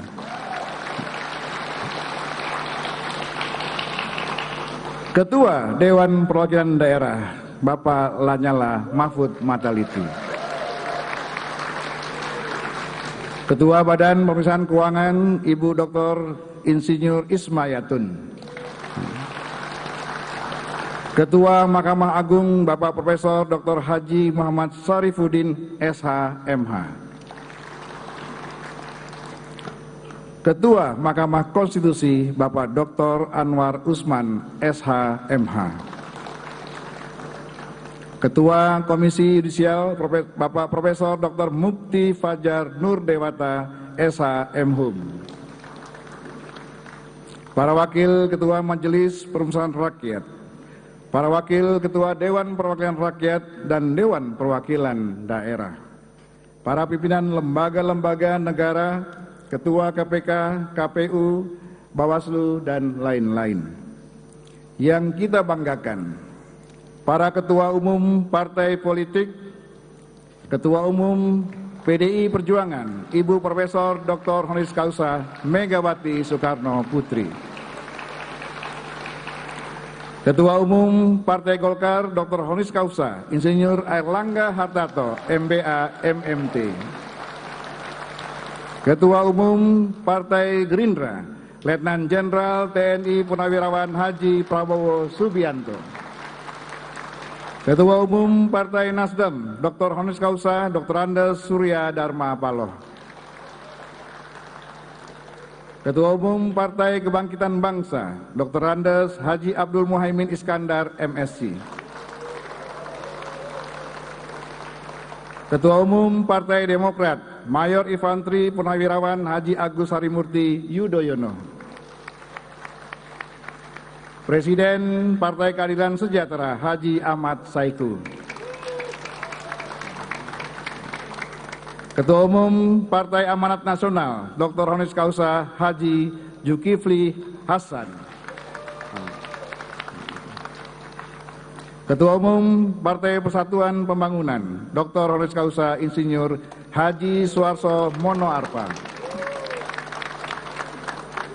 Para anggota DPR, MPR, dan DPD yang kami banggakan, yang mulia, para duta besar negara sahabat, para menteri Kabinet Indonesia Maju, Panglima TNI, Kapolri, Kepala BIN, Jaksa Agung Republik Indonesia, seluruh masyarakat diaspora Indonesia, para insan pers, media cetak, dan elektronik dalam dan luar negeri, para tamu undangan serta teristimewa, seluruh rakyat Indonesia yang berbahagia dimanapun Anda berada.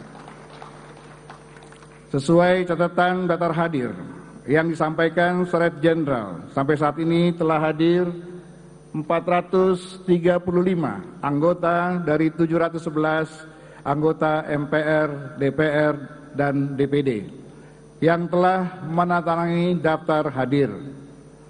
Dengan demikian, berdasarkan ketentuan pasal 66 ayat 5 Peraturan Tata Tertib MPR dan pasal 281 ayat 1 dan pasal 254 ayat 5 Peraturan Tata Tertib DPR serta pasal 264 ayat 5 Peraturan Tata Tertib DPD, sidang telah memenuhi syarat untuk dibuka. Dengan mengucapkan Bismillahirrahmanirrahim, sidang paripurna dalam rangka sidang tahunan MPR dan sidang bersama DPR dan DPD dengan agenda mendengarkan pidato Presiden, penyampaian laporan kinerja lembaga-lembaga negara, dan pidato kenegaraan dalam rangka peringatan Hari Ulang Tahun ke-77 Kemerdekaan Republik Indonesia kami buka dan dinyatakan terbuka untuk umum.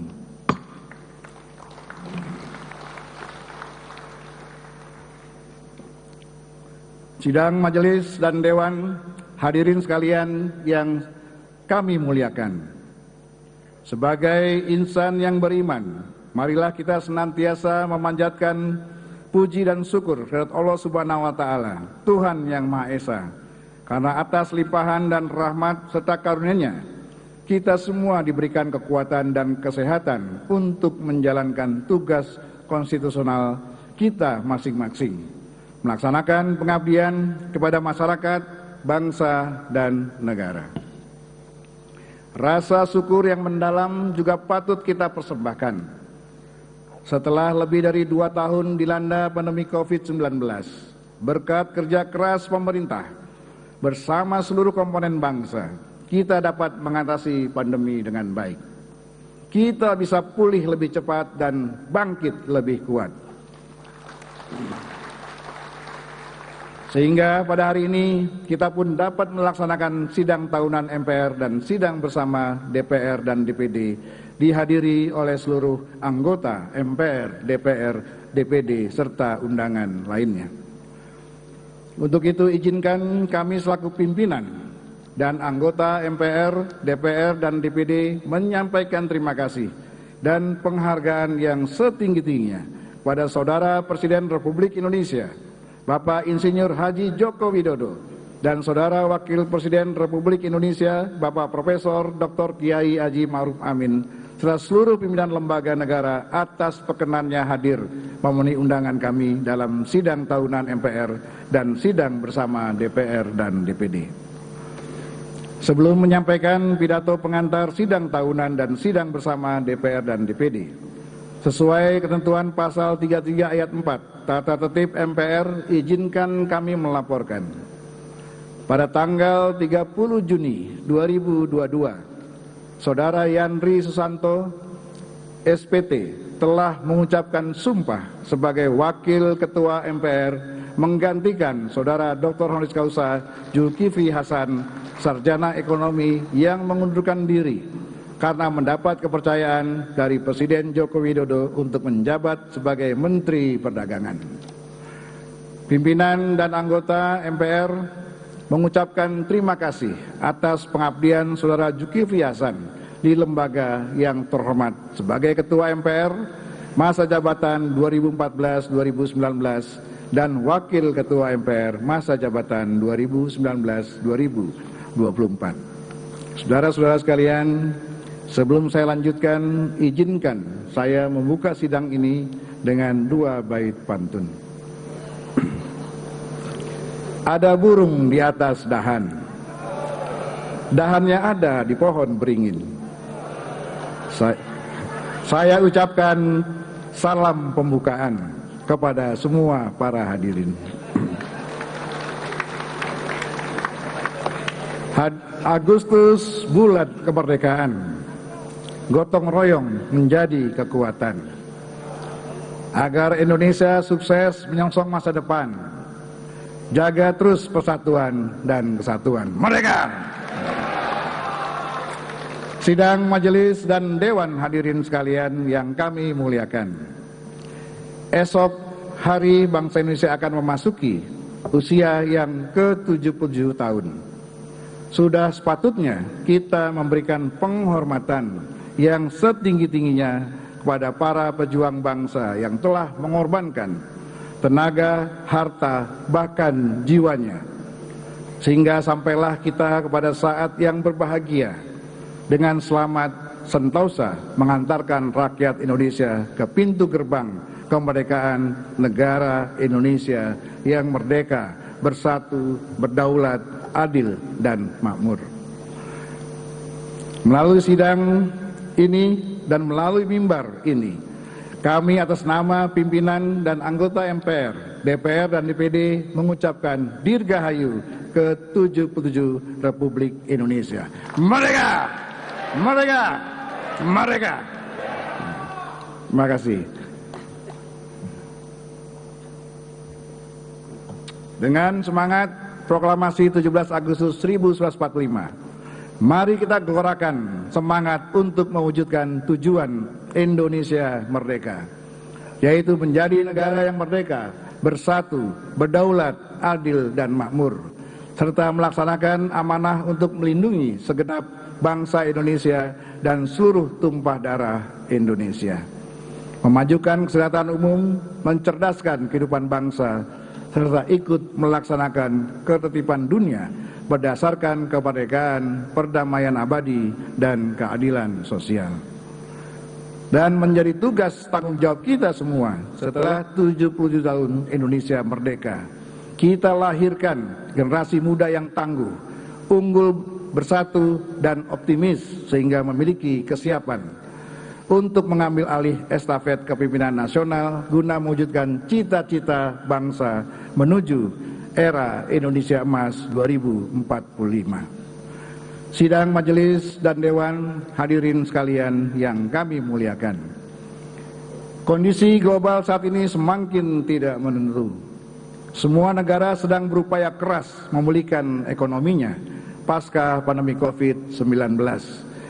Namun fase ini terganggu oleh dinamika global seperti konflik Rusia-Ukraina, perang dagang dan teknologi Amerika Serikat dan Tiongkok, ketegangan baru di Selat Taiwan, serta disrupsi rantai pasok yang berimplikasi pada fluktuasi harga komoditas pangan dan energi. Kenegarawan Presiden Jokowi ditunjukkan melalui pelaksanaan salah satu tujuan pembentukan pemerintah negara Indonesia, yaitu ikut melaksanakan ketertiban dunia yang berdasarkan kemerdekaan, perdamaian abadi, dan keadilan sosial. Misi perdamaian Presiden dengan mengunjungi Ukraina dan Rusia beberapa waktu yang lalu patut kita berikan apresiasi yang setinggi-tingginya. Perang dengan alasan apapun selalu membawa petaka, kehancuran, dan kesengsaraan, menghancurkan peradaban yang telah dibangun berabad-abad lamanya. membawa krisis kemanusiaan, krisis ekonomi, krisis pangan, dan krisis energi. Menurut Badan Pengungsi PBB UNHCR, dalam kurun waktu kurang lebih dari 2 bulan sejak pasukan Rusia memulai perang di Ukraina, sebanyak 5 juta warga Ukraina telah meninggalkan negara mereka.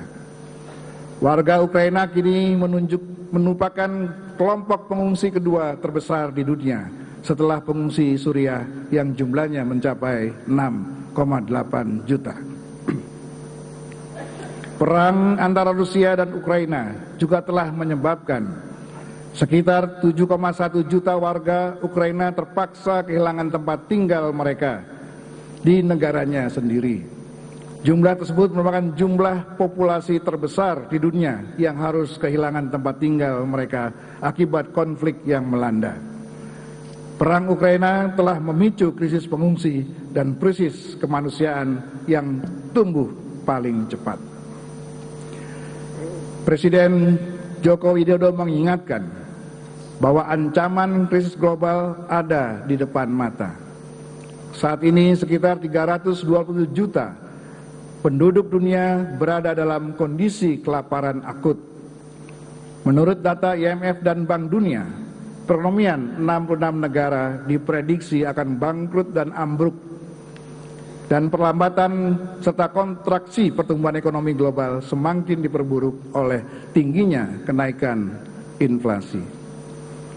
Berkat kesigapan pemerintah dalam menyikapi ancaman krisis, dari hasil survei Bloomberg, Indonesia dinilai sebagai negara dengan risiko resesi yang kecil, hanya 3%. Sangat jauh jika dibandingkan dengan rata-rata Amerika dan Eropa yang mencapai 40 hingga 55%.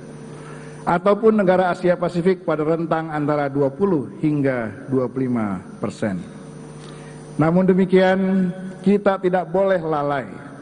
Kenaikan inflasi dapat menjadi ancaman bagi perekonomian nasional. Badan Pusat Statistik mencatat bahwa per Juli 2022, laju inflasi Indonesia berada di level 4,94%, dan pada bulan Agustus diprediksi akan meningkat pada kisaran 5 hingga 6%. Bahkan pada bulan September mendatang kita diprediksi akan menghadapi ancaman hyperinflasi.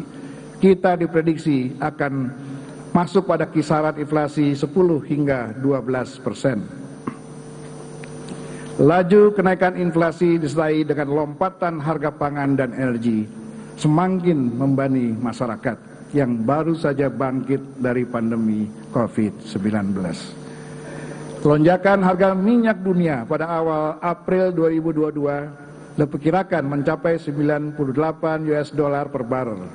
Angka ini jauh melebihi asumsi APBN 2022 sebesar $63 per barel.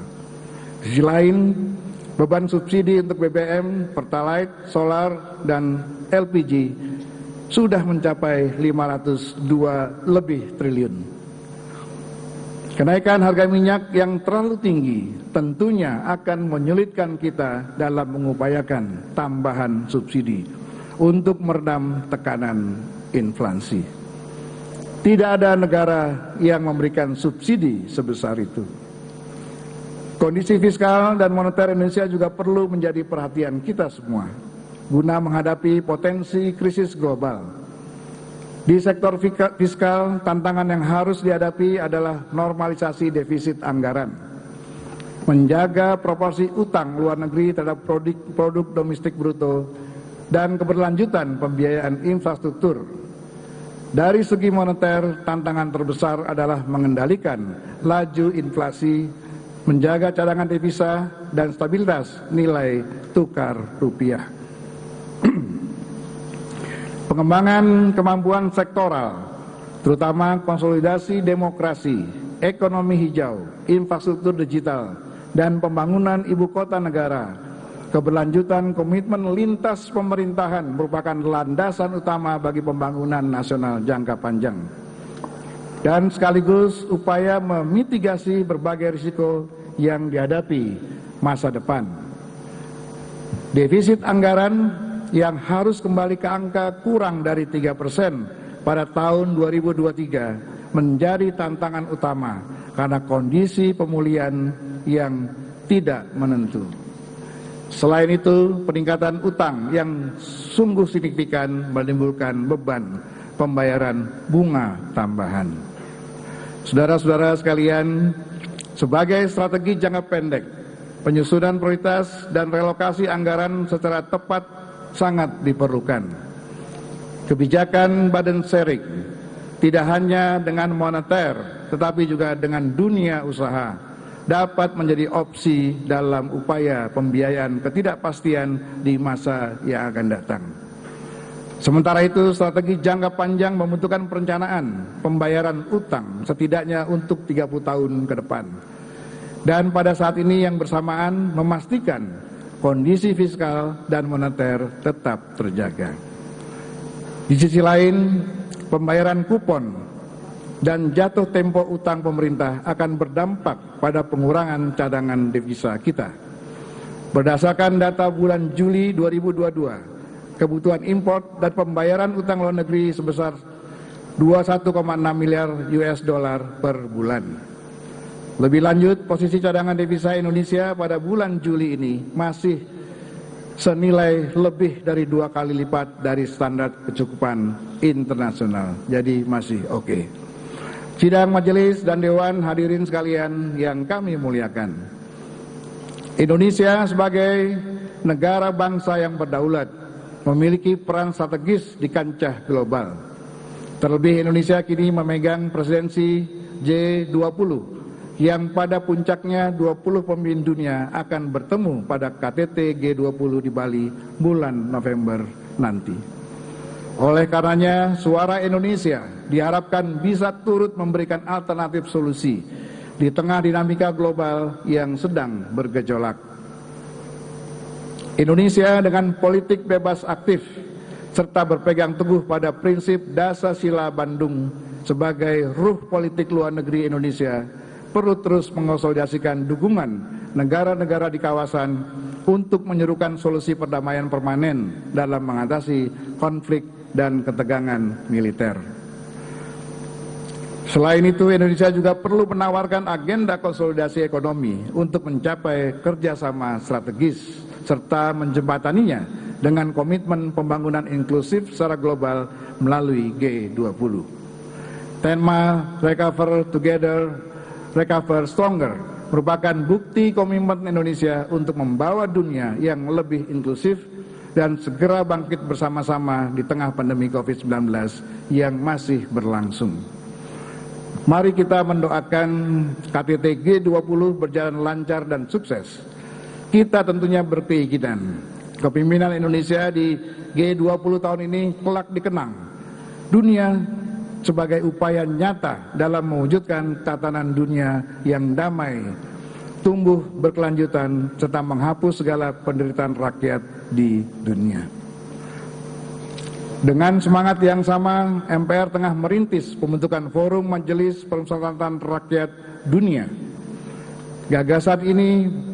Gagasan pembentukan forum ini dilatar belakangi oleh adanya kebutuhan menghadirkan penguatan diplomasi parlemen dalam rangka menghadirkan tatanan dunia yang semakin harmonis dan berkeadaban.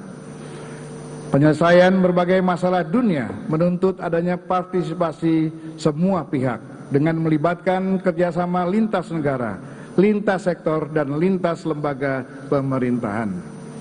Setiap elemen harus mengambil peran atas dasar solidaritas kemanusiaan yang menjunjung tinggi persatuan, persaudaraan, perasaan senasib sepenanggungan, serta menjunjung tinggi keadilan, penegakan hukum, dan hak asasi manusia. Sidang majelis dan dewan hadirin sekalian yang kami muliakan.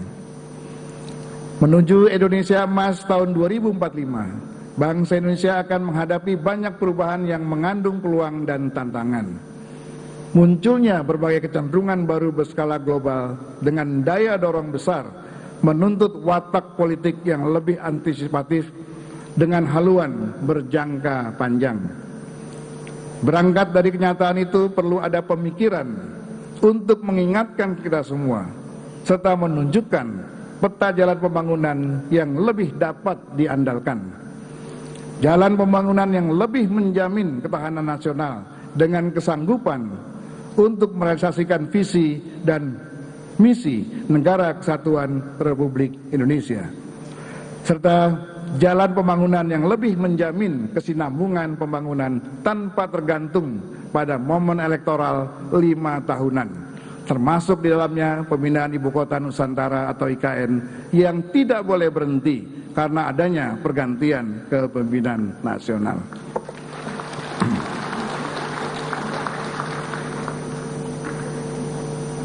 Saudara-saudara sekalian yang kami banggakan, pembangunan IKN merupakan proyek jangka panjang guna mewujudkan IKN menjadi kota dunia yang berkelanjutan dengan konsep Smart, Green, Blue City, serta hub bagi perekonomian nasional dan regional. Dibutuhkan haluan negara serta konsistensi lintas pemerintahan. Tidak hanya itu, pembangunan IKN diharapkan menjadi katalis untuk mendorong Indonesia melakukan lompatan teknologi. Pembentukan haluan negara yang dipatuhi oleh pemerintahan periode-periode berikutnya menjadi aspek krusial untuk mengarahkan pembangunan khususnya untuk mencapai visi Indonesia sebagai negara maju pada tahun 2045. Hadirnya pokok-pokok haluan negara tidak akan mengurangi sistem presidensial yang telah kita sepakati bersama. Tidak akan menimbulkan kewajiban bagi Presiden untuk mempertanggungjawabkan pelaksanaan pokok-pokok haluan negara kepada MPR. Adanya pokok-pokok haluan negara justru akan menjadi payung ideologis dan konstitusional bagi penyusunan rencana pembangunan jangka panjang nasional 2025-2045. Jika pokok-pokok haluan negara disepakati oleh seluruh komponen bangsa, maka calon presiden dan calon wakil presiden, calon gubernur dan calon wakil gubernur, calon bupati, wali kota, dan calon wakil bupati wali kota tidak perlu menetapkan visi dan misinya masing-masing, melainkan seluruhnya memiliki visi dan misi yang sama, yaitu visi dan misi sebagaimana termaktub dalam pembukaan Undang-Undang Dasar Negara Republik Indonesia tahun 1945. Menaikkan derajat visi misi presiden, bupati, wali kota, gubernur menjadi visi misi negara. Sidang majelis dan dewan hadirin sekalian yang saya muliakan. Badan Pengkajian MPR dengan mendasarkan pada aspirasi masyarakat dan daerah telah menyelesaikan kajian substansi dan bentuk hukum pokok-pokok haluan negara dan telah disampaikan kepada pimpinan MPR pada tanggal 7 Juli 2022 serta telah dilaporkan dalam rapat gabungan pimpinan MPR dengan pimpinan fraksi dan kelompok DPD pada tanggal 25 Juli 2022 yang lalu. Badan Pengkajian MPR merekomendasikan untuk menghadirkan pokok-pokok haluan negara tanpa melalui perubahan Undang-Undang Dasar Negara Republik Indonesia 1945.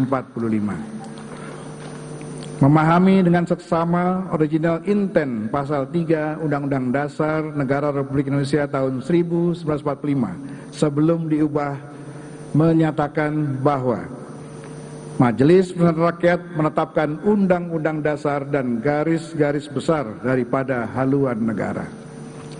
Penulisan frasa garis-garis besar daripada haluan negara yang menjadi satu rangkaian kalimat dengan frasa menetapkan Undang-Undang Dasar mengandung makna bahwa pokok-pokok haluan negara yang merupakan garis-garis besar daripada haluan negara perlu diatur melalui peraturan perundang-undangan yang hierarkinya berada di bawah Undang-Undang Dasar namun harus di atas undang-undang. Alasannya, pokok-pokok negara tidak boleh lebih filosofis daripada undang-undang dasar, sekaligus tidak boleh bersifat teknis dan teknokratis seperti undang-undang. Dengan demikian, memang idealnya pokok-pokok haluan negara perlu diatur melalui ketetapan MPR dengan melakukan perubahan terbatas terhadap Undang-Undang Dasar Negara Republik Indonesia tahun 1945. Namun untuk saat ini seperti yang kita pahami bersama, gagasan tersebut sangat sulit untuk kita realisasikan. Oleh sebab itu, mengingat urgensinya berkaitan dengan momentum 5 tahunan, gagasan menghadirkan pokok-pokok haluan negara yang diatur melalui ketetapan MPR, cara menghadirkannya akan diupayakan melalui konvensi ketatanegaraan. Dalam rapat gabungan pimpinan MPR dengan pimpinan fraksi dan kelompok DPD, secara aklamasi menerima hasil kajian substansi dan bentuk hukum pokok-pokok haluan negara. Untuk menindaklanjuti kajian substansi dan bentuk hukum pokok-pokok haluan negara tersebut, pada awal bulan September yang akan datang, MPR akan menyelenggarakan sidang paripurna dengan agenda tunggal pembentukan panitia ad hoc MPR dengan terlebih dahulu memberikan kesempatan kepada fraksi dan kelompok DPD untuk menyampaikan pemandangan umumnya. Dengan kesepakatan rapat gabungan tersebut, kita memiliki harapan untuk menuntaskan rekomendasi MPR tentang pokok-pokok haluan negara yang telah melewati 2 periode keanggotaan MPR. Dan yang paling utama, Bapak Presiden, dengan adanya pokok-pokok haluan negara, maka Indonesia akan memiliki peta jalan pembangunan yang memberi arah pencapaian tujuan negara dengan mempertemukan nilai-nilai Pancasila dengan aturan dasar yang diatur konstitusi. Sidang majelis dan dewan hadirin sekalian yang kami muliakan, vaksinasi ideologi merupakan sosialisasi Pancasila, Undang-Undang Dasar Negara Republik Indonesia tahun 1945, Negara Kesatuan Republik Indonesia dan Bhinneka Tunggal Ika, atau lebih dikenal dengan istilah 4 pilar MPR. Yang dimandatkan kepada MPR adalah tugas mulia yang harus dilakukan sepanjang hayat. Untuk itu, pimpinan MPR juga akan dibantu oleh Forum Aspirasi Konstitusi untuk menyerap aspirasi masyarakat. Pancasila merupakan dasar persatuan bangsa dan Indonesia adalah bangsa yang paling majemuk di dunia, terdiri dari ratusan komunitas etnik, budaya, dan agama.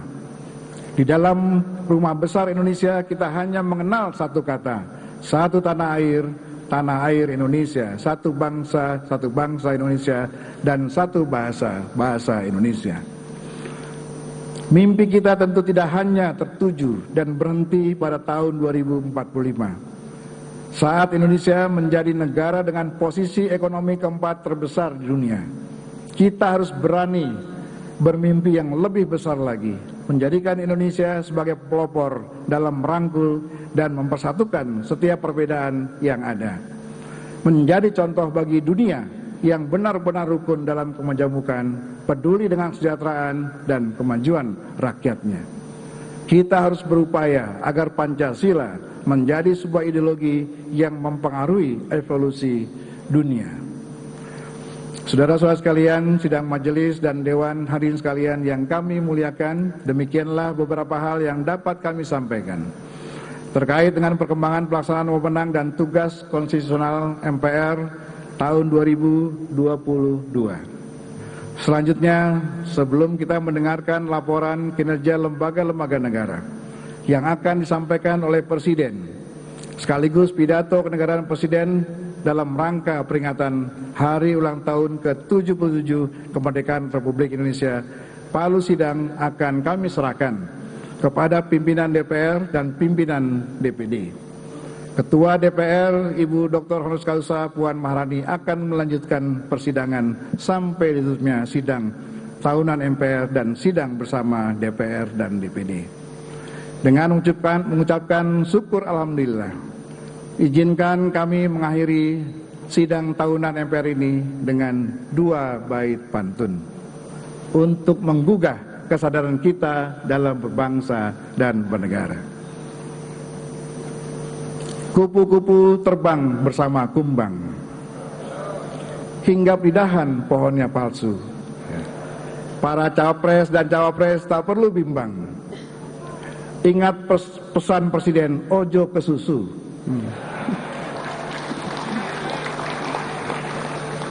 Burung merpati terbang di atas sawah.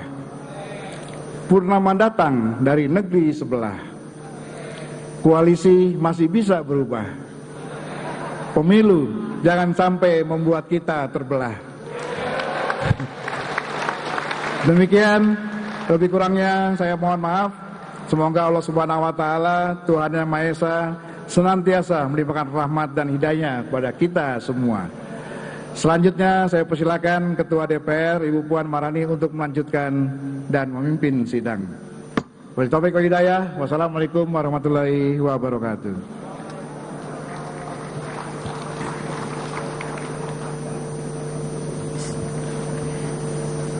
Terima kasih kami sampaikan kepada Ketua MPR RI, palu sidang telah kami terima dan sidang kami lanjutkan.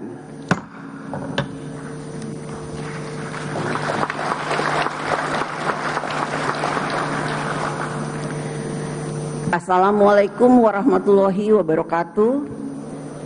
Salam sejahtera untuk kita semua. Om Swastiastu, Namo Buddhaya, salam kebajikan. Yang terhormat Presiden Republik Indonesia beserta Ibu Iriana Joko Widodo. Yang terhormat Wakil Presiden Republik Indonesia beserta Ibu Wuri Estu Handayani Ma'ruf Amin. Yang terhormat Presiden kelima Republik Indonesia Ibu Dr. Honoris Causa Megawati Soekarno Putri. Yang terhormat Wakil Presiden ke-6 Republik Indonesia Bapak Tri Sutrisno. Yang terhormat Wakil Presiden ke-9 Republik Indonesia Bapak Hamzah Has. Yang terhormat Wakil Presiden ke-10 dan ke-12 Republik Indonesia Bapak Yusuf Kala. Yang terhormat Wakil Presiden ke-11 Republik Indonesia Bapak Budiono. Yang terhormat Wakil Ketua dan anggota DPR RI. Yang terhormat Ketua, para Wakil Ketua dan anggota DPD RI. Yang terhormat Ketua dan para Wakil Ketua Lembaga Negara. Yang terhormat para Menteri Kabinet Indonesia Maju. Yang mulia para Duta Besar Kepala Perwakilan Negara Sahabat. Yang terhormat para Ketua Umum Partai Politik. Ketua Umum PDI Perjuangan Ibu Profesor Dr. Honoris Causa Megawati Soekarno Putri. Ketua Umum Partai Golkar Dr. Honoris Causa Insinyur Erlangga Hartarto MBA MMT. Ketua Umum Partai Gerindra Letjen TNI Purnawirawan Prabowo Subianto. Ketua Umum Partai Nasdem, Dr. Honoris Causa, Dr. Randers Surya Dharma Paloh. Ketua Umum Partai Kebangkitan Bangsa, Dr. Randes Haji Abdul Muhaimin Iskandar. Ketua Umum Partai Demokrat, Mayor Infantri Purnawirawan Haji Agus Harimurti Yudhoyono. Presiden Partai Keadilan Sejahtera Haji Ahmad Saiku. Ketua Umum Partai Amanat Nasional Dr. Honoris Causa Haji Zulkifli Hasan. Ketua Umum Partai Persatuan Pembangunan Dr. Honoris Causa Insinyur Haji Suharso Mono Arfa. Yang terhormat rekan-rekan pers, para undangan, hadirin yang berbahagia, yang kami muliakan seluruh rakyat Indonesia.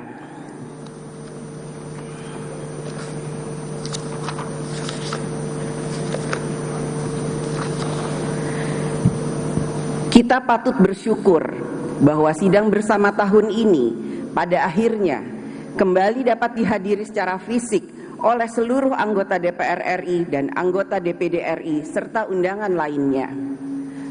Perlu kami sampaikan pula bahwa para teladan pada sidang hari ini mengikuti secara streaming, mengingat jumlah para teladan yang cukup banyak, sehingga tidak mungkin hadir di ruang sidang paripurna, karena kami masih tetap menerapkan protokol kesehatan. Saudara Presiden dan Saudara Wakil Presiden, hadirin peserta sidang yang terhormat, dan seluruh rakyat Indonesia yang kami muliakan. Puji syukur kehadirat Allah Subhanahu wa Ta'ala, Tuhan yang Maha Esa, yang telah memberikan rahmat, karunia, dan hidayahnya, sehingga pada hari ini kita dapat menghadiri sidang bersama DPR RI dan DPD RI.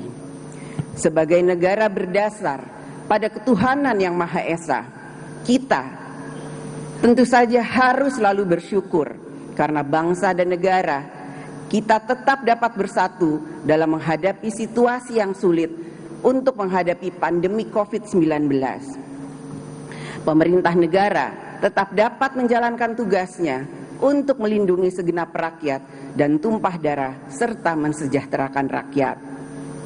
Sejak kasus pertama kali COVID-19 di Indonesia diumumkan, yaitu pada tanggal 2 Maret 2020, hingga saat ini, kita telah berada selama 29 bulan dalam situasi pandemi COVID-19. Dan kini kita mulai memasuki masa transisi dari pandemi menuju endemi yang tetap perlu terus diwaspadai. Selama masa pandemi COVID-19 melanda negeri ini, kita melihat ideologi Pancasila telah bekerja dengan konkret memandu bangsa Indonesia menciptakan gerakan gotong royong yang masif. Secara bergantian dengan kesadarannya sendiri, warga masyarakat kita saling tolong menolong, dan gerakan itu terjadi hampir di seluruh penjuru negeri. Gotong royong dalam skala besar ini saya yakini menjadi salah satu kunci utama kekuatan pemulihan sosial dan ekonomi pasca pandemi bangsa Indonesia. Pada tahun 2020, ketika pandemi COVID-19 mulai melanda dan mengancam kehidupan rakyat, pemerintah telah diberikan ruang kewenangan yang cukup untuk mengambil tindakan cepat dan antisipatif demi keselamatan rakyat dan memastikan jalannya pemerintahan. Melalui Undang-Undang Nomor 2 Tahun 2020, Peraturan Pemerintah Pengganti Undang-Undang tentang penanganan pandemi COVID-19 diproses secara cepat dan cermat di DPR RI sehingga tidak terjadi kekosongan payung hukum untuk menangani pandemi yang melanda sebagian besar negara di dunia. Alhamdulillah, berkat kerja bersama kita semua, gotong royong, pandemi COVID-19 dapat ditangani dengan baik. Bahkan dalam rilis data Johns Hopkins University terkait penanganan COVID-19 pada tahun 2021, Indonesia dinilai sebagai salah satu negara terbaik di dunia dalam menangani pandemi COVID-19. Inilah hasil kerja bersama kita, gotong royong melawan pandemi COVID-19. Dalam kesempatan yang mulia ini, mari kita berikan apresiasi secara khusus kepada seluruh anak bangsa yang telah berada di garis terdepan untuk membantu rakyat dalam menghadapi ancaman pandemi COVID-19. Terima kasih kepada tenaga kesehatan dan medis.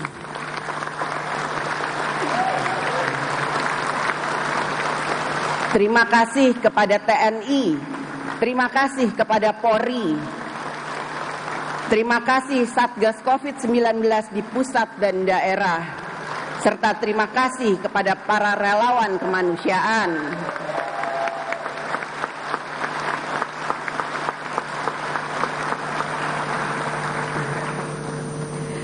Kemampuan kita dalam menghadapi pandemi COVID-19 semakin membuktikan bahwa kekuatan gotong royong, kerja bersama, saling bantu binantu, hulupis kuntul baris yang merupakan jiwa dan kepribadian bangsa Indonesia.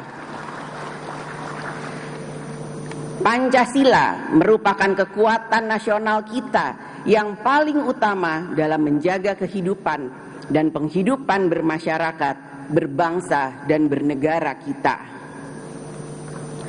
Meninggalkan Pancasila sama halnya mencabut jati diri bangsa dari akar terdalamnya dan mengkhianati amanat para pendiri bangsa. Mengganti Pancasila akan berdampak pada hilangnya karakter sebagai bangsa yang ramah, toleran, dan bergotong royong. Saudara Presiden dan Saudara Wakil Presiden, hadirin sidang yang terhormat, dan seluruh rakyat Indonesia yang kami muliakan. Esok, tanggal 17 Agustus tahun 2022 adalah 77 tahun Hari Proklamasi Kemerdekaan Indonesia. Semangat untuk merdeka yang digelorakan 77 tahun yang lalu adalah semangat untuk dapat menyusun bangsa dan nasib tanah air oleh bangsa Indonesia sendiri, sehingga dapat mewujudkan kehidupan negara Indonesia yang merdeka, bersatu, berdaulat, adil, dan makmur. Telah 77 tahun lamanya kita telah menyusun dan membangun kemajuan Indonesia untuk mewujudkan cita-cita kemerdekaan. Pasang surut gelombang pembangunan disertai dengan gelombang globalisasi dan kemajuan teknologi telah menggerakkan berbagai reformasi dan transformasi di dalam kehidupan berbangsa dan bernegara kita. Tugas membangun bangsa dan negara kita ke depan menghadapi tantangan dan kendala yang tidak ringan. Kita masih menghadapi ketidakpastian situasi pandemi COVID-19, konflik geopolitik, pemulihan ekonomi global di tengah kerentanan pangan, energi, pengangguran, tekanan moneter global, degradasi lingkungan hidup, serta ancaman bencana alam dan sebagainya. Saat ini kita juga berada di dalam era globalisasi, era kemajuan teknologi dan industri yang semakin cepat dan dinamis, yang telah menempatkan masyarakat kita terbuka dan terhubung secara sosial, budaya, ekonomi, dan politik. Sehingga berbagai ideologi transnasional, cara berpikir, cara kerja, dan cara hidup dengan mudah masuk mempengaruhi ke dalam kehidupan rakyat Indonesia. Hal tersebut belum tentu sesuai dengan jati diri bangsa Indonesia, bahkan dapat menggerus nilai-nilai luhur bangsa dan nilai-nilai kepribadian bangsa Indonesia, seperti nilai-nilai agama, budaya, sopan santun, etika, dan toleransi, serta sikap saling menghormati di antara sesama bangsa Indonesia. Apabila kebudayaan yang berkembang di wilayah Indonesia dibiarkan secara alamiah, maka tidak mustahil ideologi dan budaya transnasional akan menjadi tuan di negeri ini. Tidak akan ada lagi jati diri keindonesiaan, jati diri kita yang bisa dibanggakan. Tentu saja kita tidak anti budaya asing. Kita tidak dapat mengisolasi diri dari pengaruh budaya asing. Akan tetapi, dengan kepribadian jiwa bangsa yang kuat, maka budaya asing dapat disaring dan dilarutkan dalam kebudayaan nasional. Kita sebagai bangsa dan negara semakin dituntut untuk dapat memiliki kemampuan dan kekuatan di bidang politik, ekonomi, sosial, dan budaya agar dapat mewujudkan Indonesia yang berdaulat, berdikari, dan berpribadian berlandaskan Pancasila. Oleh karena itu, sangat penting bagi kita semua, seluruh pemangku kepentingan, seluruh anak bangsa, untuk membangun kekuatan nasional kita yang dimulai dari kesadaran kemauan, dan komitmen untuk ikut ambil bagian dalam kerja bersama, gotong royong memajukan Indonesia di segala bidang. Komitmen dan kebersamaan yang bersumber dari cinta pada tanah air dan cinta pada bangsa Indonesia sebagai bangsa yang berpancasila dan berbineka tunggal ika. Banyak cara dalam berpartisipasi, bergotong royong, kerja bersama, menyusun dan membangun Indonesia. Ada dengan cara menjadi aparatur sipil negara, menjadi swasta, ada juga yang bergerak dalam dunia pendidikan, mengabdi di bidang sosial,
pembangunan nasional. Sasaran pembangunan tidak hanya pembangunan fisik, akan tetapi juga menjangkau pembangunan karakter bangsa. Politik pembangunan merupakan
memiliki visi misi pembangunannya masing-masing.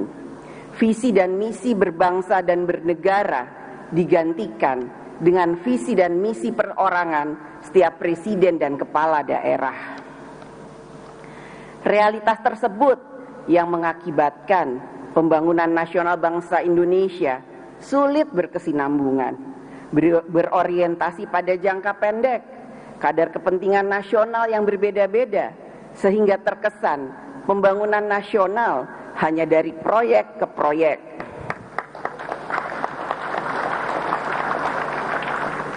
Politik pembangunan ke depan hendaknya dapat mengintegrasikan seluruh wilayah yang ada di Indonesia, seluruh pemerintahan pusat dan daerah dalam mewujudkan kesejahteraan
jangan terjadi lagi permasalahan seperti kelangkaan minyak goreng di negeri sendiri yang merupakan negara penghasil CPO terbesar di dunia. Kita tidak ingin hanya menjadi sasaran pasar dari produk luar. Kita ingin dapat berdikari di bidang ekonomi melalui industri nasional. Kita juga tidak ingin bangsa Indonesia hanya menjadi kuli di negerinya sendiri. Kita harus bangga menggunakan produk anak bangsa Indonesia. Pemerataan infrastruktur di seluruh wilayah Indonesia membutuhkan perhatian kita semua. Kemajuan pembangunan di daerah adalah kemajuan Indonesia. Jumlah aparatur sipil negara kita saat ini lebih dari 3,9 juta. Reformasi birokrasi yang dijalankan oleh aparatur sipil negara merupakan sebuah modal kekuatan dalam mempercepat kemajuan Indonesia. Aparatur sipil negara harus mulai meninggalkan sikap membenarkan yang biasa dan mulai dengan semangat baru, yaitu membiasakan yang benar. Agenda strategis nasional ke depan lainnya adalah pembangunan ibu kota Nusantara sebagaimana yang telah diamanatkan oleh Undang-Undang Nomor 3 Tahun 2022 tentang Ibu Kota Negara. DPR RI telah memberikan dukungan untuk pembangunan ibu kota negara. Ibu kota negara Nusantara diharapkan dapat menjadi penggerak ekonomi Indonesia di masa depan, menjadi simbol identitas nasional, dan menjadi kota dunia ideal yang dapat menjadi acuan dunia. Ibu kota negara telah menjadi amanat undang-undang yang akan dilaksanakan sesuai dengan peta jalan serta pentahapan pembangunan, pemindahan, dan penyelenggaraan pemerintahan daerah khusus ibu kota negara. Keberhasilan pembangunan ibu kota negara selain membutuhkan perencanaan dan manajemen sumber daya yang baik, juga sangat ditentukan oleh dukungan dari seluruh pemangku kepentingan dan seluruh anak bangsa untuk dapat selaras dalam memaknai ibu kota negara sebagai agenda kita bersama dalam membangun ekonomi Indonesia masa depan dan momentum dalam melaksanakan paradigma pemerataan pembangunan nasional. Arah dan prioritas agenda-agenda pembangunan nasional ke depan membutuhkan landasan hukum yang memadai untuk dapat dilaksanakan oleh setiap pemerintahan, sehingga pembangunan fisik dan pembangunan karakter bangsa dapat berkesinambungan dalam mencapai tujuan nasional. Kita perlu rembuk bersama untuk menentukan kemana arah pembangunan bangsa dan negara Indonesia ke depan yang dapat menjadi acuan seluruh pemangku kepentingan.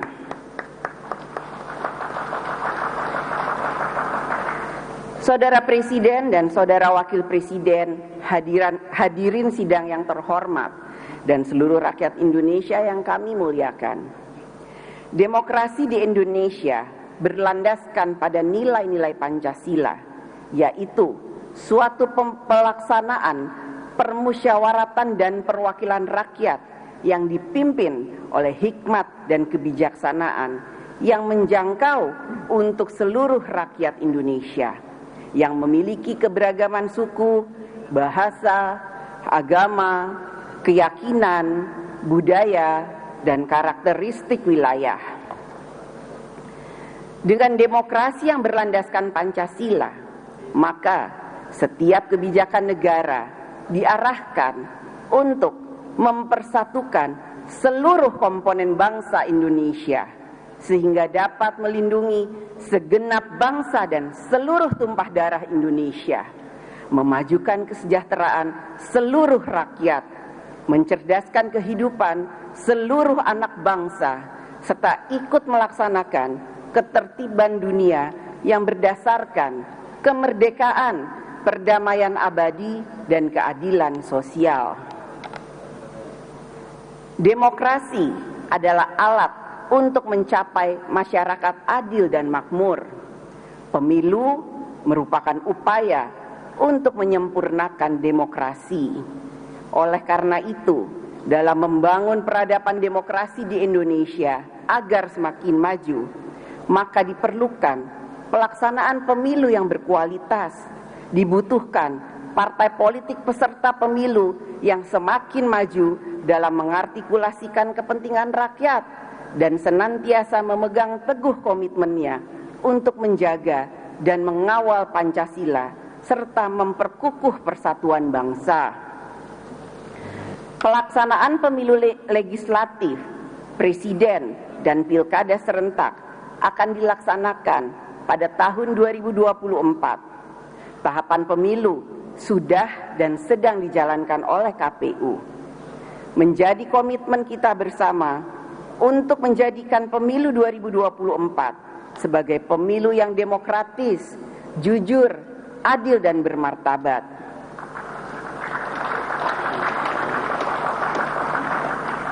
Kita semua dapat merasakan bahwa tahun politik sepertinya datang lebih awal.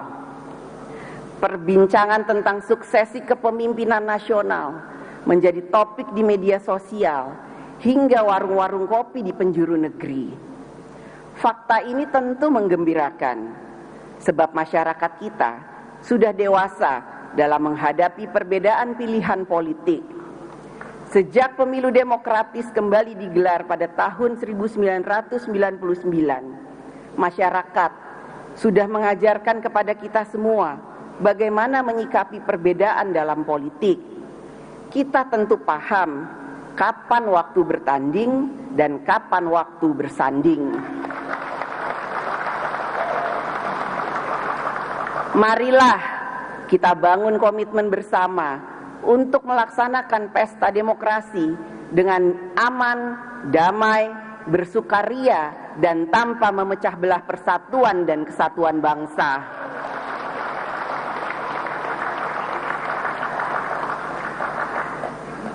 Di dalam negara demokratis terdapat ruang partisipasi rakyat. Negara memastikan ruang partisipasi rakyat tersebut dapat terselenggara dengan baik dan tidak tak terbatas. Demokrasi menjamin partisipasi warga bangsa dalam mengartikulasikan hak politik, hak sosial, hak budaya, dan hak ekonomi. Bahkan juga memberikan ruang artikulasi kaum perempuan dalam segala bidang. Menyertakan perempuan dalam setiap jabatan bukan sebagai kebijakan afirmatif, akan tetapi merupakan kesadaran atas penghargaan harkat dan martabat manusia.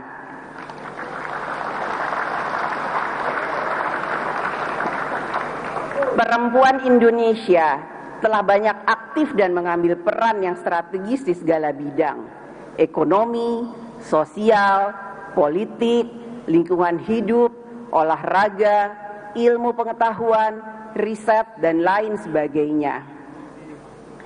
Laki-laki dan perempuan adalah sebagai dua sayapnya seekor burung.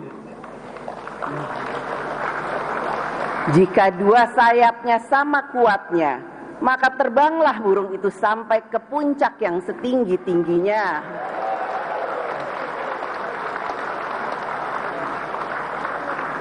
Jika patah satu daripada dua sayap itu, maka tak dapatlah terbang burung itu sama sekali.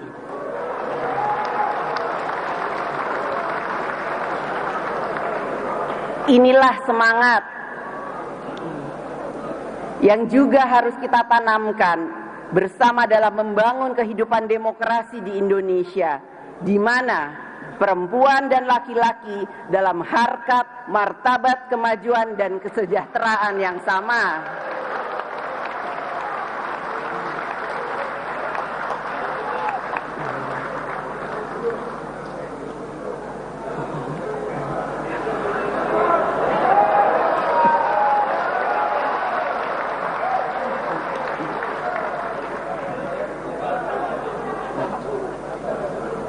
Demokrasi bukanlah kebebasan tak terbatas. Batas dari hak setiap warga bangsa di dalam negara demokratis adalah menjamin hak warga bangsa yang lain sama pentingnya. Hak warga bangsa dibatasi oleh hak warga bangsa yang lainnya. Oleh karena itulah, peran negara diperlukan untuk menjamin hak berdemokrasi yang sama bagi semua warga bangsa, hak mendapatkan rasa aman yang sama bagi semua warga bangsa, hak untuk hidup tentram dan sama bagi semua warga bangsa. Inilah tugas kita bersama untuk membangun peradaban demokrasi yang memuliakan nilai kemanusiaan dan menjaga martabat bangsa. Saudara Presiden dan Saudara Wakil Presiden, hadirin sidang yang terhormat dan seluruh rakyat Indonesia yang kami muliakan. Dengan tema peringatan Hari Kemerdekaan Republik Indonesia yang ke-77, yaitu pulih lebih cepat, bangkit lebih kuat, maka menjadi momentum bagi kita dalam mengambil tekad dan upaya untuk segera kembali melanjutkan pembangunan nasional untuk kemajuan Indonesia. MPR RI, DPR RI, dan DPD RI sesuai dengan kewenangan konstitusionalnya akan terus bersinergi dengan pemerintah dan masyarakat untuk percepatan pemulihan kondisi di semua sektor kehidupan. Sebagai anak bangsa, kita semua siap cancut taliwondo, menyingsingkan lengan baju, agar kita segera pulih dan bangkit untuk menjemput impian kolektif kita sebagai bangsa, yakni negara Indonesia yang merdeka, bersatu, berdaulat, adil dan makmur.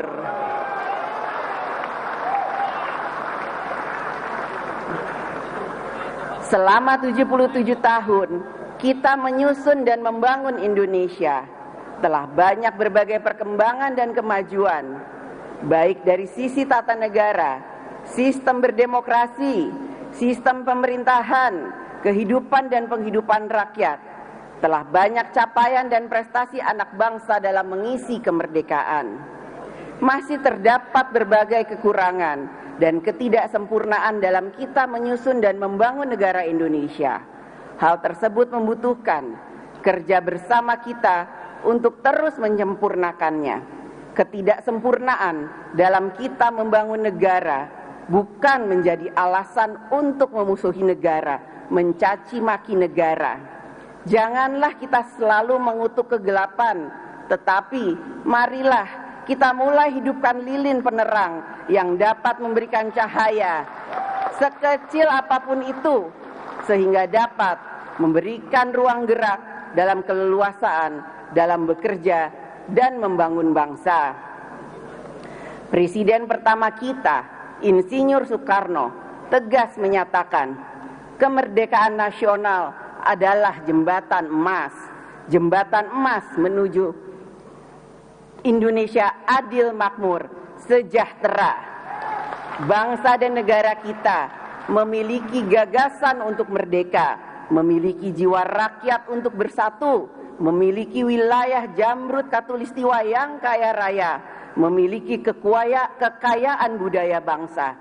Marilah kita bersama-sama, kerja bersama, bergotong royong, mengisi ruang-ruang bermasyarakat, berbangsa dan bernegara untuk mensejahterakan rakyat, memajukan kehidupan bangsa, dan membangun kebudayaan nasional, semangat bersama dan bersatu untuk memajukan Indonesia Raya yang sejati-jatinya.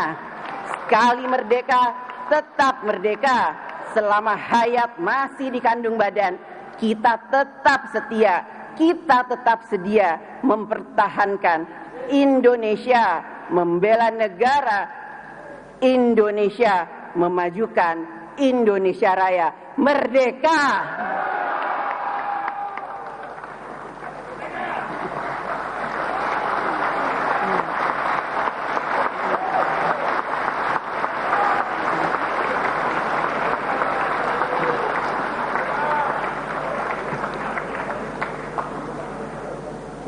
Saudara Presiden dan Saudara Wakil Presiden, hadirin peserta sidang yang terhormat dan seluruh rakyat Indonesia yang kami muliakan, kini tiba saatnya kami mempersilahkan Saudara Presiden untuk menyampaikan pidato tentang penyampaian laporan kinerja lembaga-lembaga negara dan pidato kenegaraan dalam rangka hari ulang tahun ke-77 kemerdekaan Republik Indonesia di hadapan sidang bersama DPR RI dan DPD RI hari ini. Kepada Saudara Presiden, kami persilahkan.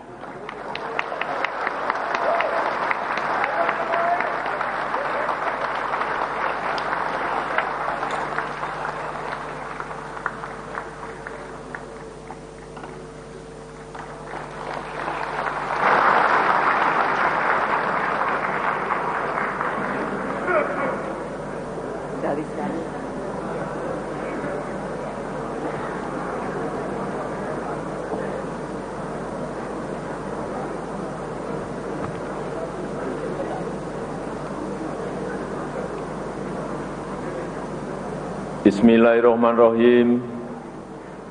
Assalamualaikum warahmatullahi wabarakatuh. Selamat pagi, salam sejahtera bagi kita semuanya. Shalom, Om Swastiastu, Namo Buddhaya, salam kebajikan. Yang saya hormati Wakil Presiden Republik Indonesia Bapak Profesor Dr. H.C. Kiai Haji Ma'ruf Amin beserta Ibu Wuri Estu Ma'ruf Amin. Yang saya hormati Ibu Hajah Profesor Dr. H.C. Megawati Soekarno Putri, Presiden Republik Indonesia kelima. Yang saya hormati Ibu Hajah Sinta Nuriyah Abdurrahman Wahid,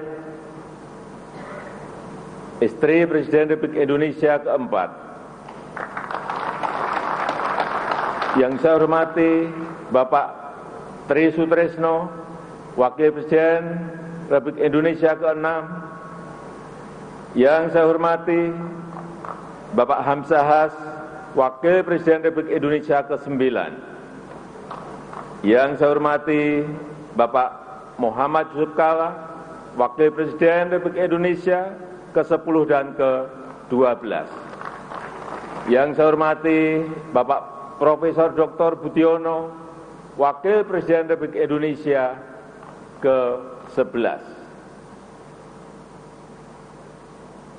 Yang saya hormati Ketua, para Wakil Ketua, dan para anggota MPR Republik Indonesia. Yang saya hormati Ketua, para Wakil Ketua, dan para anggota DPR Republik Indonesia. Yang saya hormati Ketua, para Wakil Ketua, dan para anggota DPD Republik Indonesia. Yang saya hormati Ketua, para Wakil Ketua, dan para anggota lembaga-lembaga negara. Yang saya hormati Yang mulia para duta besar negara-negara sahabat dan para pimpinan perwakilan badan dan organisasi internasional yang hadir. Yang saya hormati para Menteri Kabinet Indonesia Maju serta Panglima TNI, Kapolri, Jaksa Agung, Kepala BIN. Yang saya hormati para Ketua Umum partai-partai politik yang hadir. Saudara-saudara sebangsa dan setanah air, para hadirin yang berbahagia.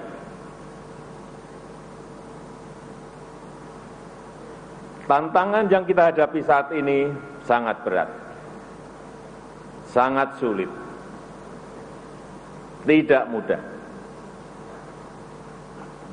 Semua negara di seluruh dunia sedang menghadapi ujian yang sama. Krisis kesehatan pandemi COVID-19 belum sepenuhnya pulih. Perekonomian dunia juga belum sepenuhnya bangkit. Tiba-tiba meletus perang di Ukraina. Sehingga krisis pangan, krisis energi, dan krisis keuangan tidak terhindarkan lagi. Kita tahu 107 negara terdampak krisis dan sebagian di antaranya diperkirakan akan jatuh bangkrut.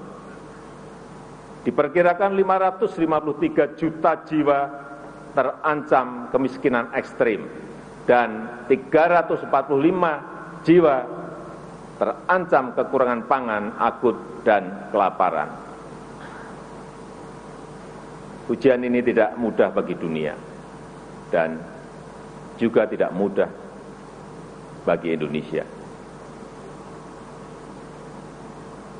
Semua ini harus kita hadapi dengan kehati-hatian, dengan kewaspadaan. Namun, di tengah tantangan yang berat, kita patut bersyukur Indonesia termasuk negara yang mampu menghadapi krisis global ini. Negara kita, Indonesia, termasuk negara yang berhasil mengendalikan pandemi COVID-19, termasuk 5 besar negara dengan vaksinasi terbanyak di dunia, yaitu 432 juta dosis vaksin yang telah kita suntikkan. Inflasi juga berhasil dikendalikan di kisaran 4,9%. Angka ini jauh di bawah rata-rata inflasi ASEAN yang berada di sekitar 7%. Dan jauh di bawah inflasi negara-negara maju yang berada di sekitar 9%. Bahkan sampai pertengahan tahun 2022 ini, APBN juga surplus 106 triliun rupiah. Oleh karena itu, pemerintah mampu memberikan subsidi BBM, subsidi LPG, dan subsidi listrik sebesar 502 triliun di tahun 2022 ini, agar harga BBM di masyarakat tidak melambung tinggi. Selain itu, ekonomi berhasil tumbuh positif di angka 5,44% pada kuartal kedua tahun 2022 ini. Neraca perdagangan juga surplus selama 27 bulan berturut-turut. Dan di semester 1 tahun 2022 ini, surplusnya sekitar 364 triliun rupiah. Capaian tersebut patut kita syukuri. Fundamental ekonomi Indonesia tetap sangat baik di tengah ekonomi dunia yang sedang bergolak. Di satu sisi, kita memang harus tetap waspada dan harus tetap hati-hati, namun di sisi lain, agenda-agenda besar bangsa harus terus kita lanjutkan untuk meraih Indonesia maju. Saudara-saudara sebangsa dan setanah air, dalam menghadapi pandemi COVID-19 yang melanda seluruh dunia, bangsa Indonesia telah menunjukkan diri sebagai bangsa yang tangguh. Masyarakat dusun, masyarakat kampung saling melindungi dan saling berbagi. Ulama, tokoh agama, dan tokoh adat aktif mendampingi masyarakat. Organisasi sosial, keagamaan bergerak cepat membantu masyarakat. Tenaga kesehatan, TNI, dan Polri, dan jajaran birokrasi saling bersinergi bersama-sama, bergotong royong bersama-sama. Dan lembaga-lembaga negara juga mendukung pemerintah dalam menghadapi ketidakpastian ini. Kalau kita mampu mengelola pandemi dengan baik, artinya kita juga insya Allah pasti mampu mengelola agenda-agenda besar lainnya dengan baik pula. Inilah kekuatan pertama kita untuk membangun negara kita Indonesia. Kekuatan kedua Indonesia adalah sumber daya alam yang melimpah. Wilayah yang luas dengan keanekaragaman hayati terkaya di dunia pasti menjadi kekuatan besar Indonesia jika kita kelola secara bijak dan berkelanjutan. Syaratnya satu, harus dihilirkan dan diindustrialisasikan di dalam negeri agar nilai tambah bisa maksimal untuk kepentingan nasional. Hal ini akan membuka lapangan kerja, meningkatkan ekspor, menghasilkan devisa, meningkatkan pendapatan negara, serta mendongkrak pertumbuhan ekonomi. Kekuatan ketiga kita adalah bonus demografi. Jumlah penduduk yang sangat besar dan didominasi oleh anak-anak muda usia produktif, serta daya beli masyarakat yang terus meningkat, akan menjadi motor penggerak ekonomi nasional kita dalam menghadapi kompetisi global. Kekuatan keempat adalah kepercayaan internasional yang meningkat tajam. Indonesia diterima Rusia dan juga diterima Ukraina sebagai jembatan perdamaian. Diterima negara-negara besar walaupun geopolitik sedang panas. Dan juga dipercaya PBB sebagai champion dari Global Crisis Response Group untuk penanganan krisis global, baik krisis pangan, krisis energi maupun krisis keuangan.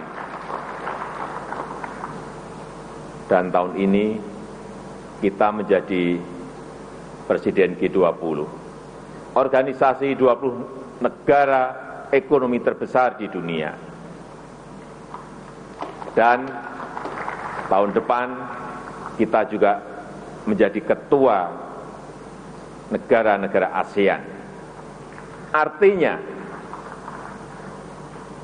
kita berada di puncak kepemimpinan global dan memperoleh kesempatan besar untuk membangun kerjasama internasional. Kepercayaan besar dari masyarakat internasional ini juga bisa dirasakan di dalam negeri. Reformasi struktural untuk daya saing dan iklim berusaha terus kita lakukan. Ekosistem investasi dan pertumbuhan UMKM terus kita perbaiki. Hilirisasi dan manufaktur di dalam negeri juga terus tumbuh pesat. Pertumbuhan investasi juga meningkat tajam, di mana saat ini 52%-nya sudah berada di luar Pulau Jawa.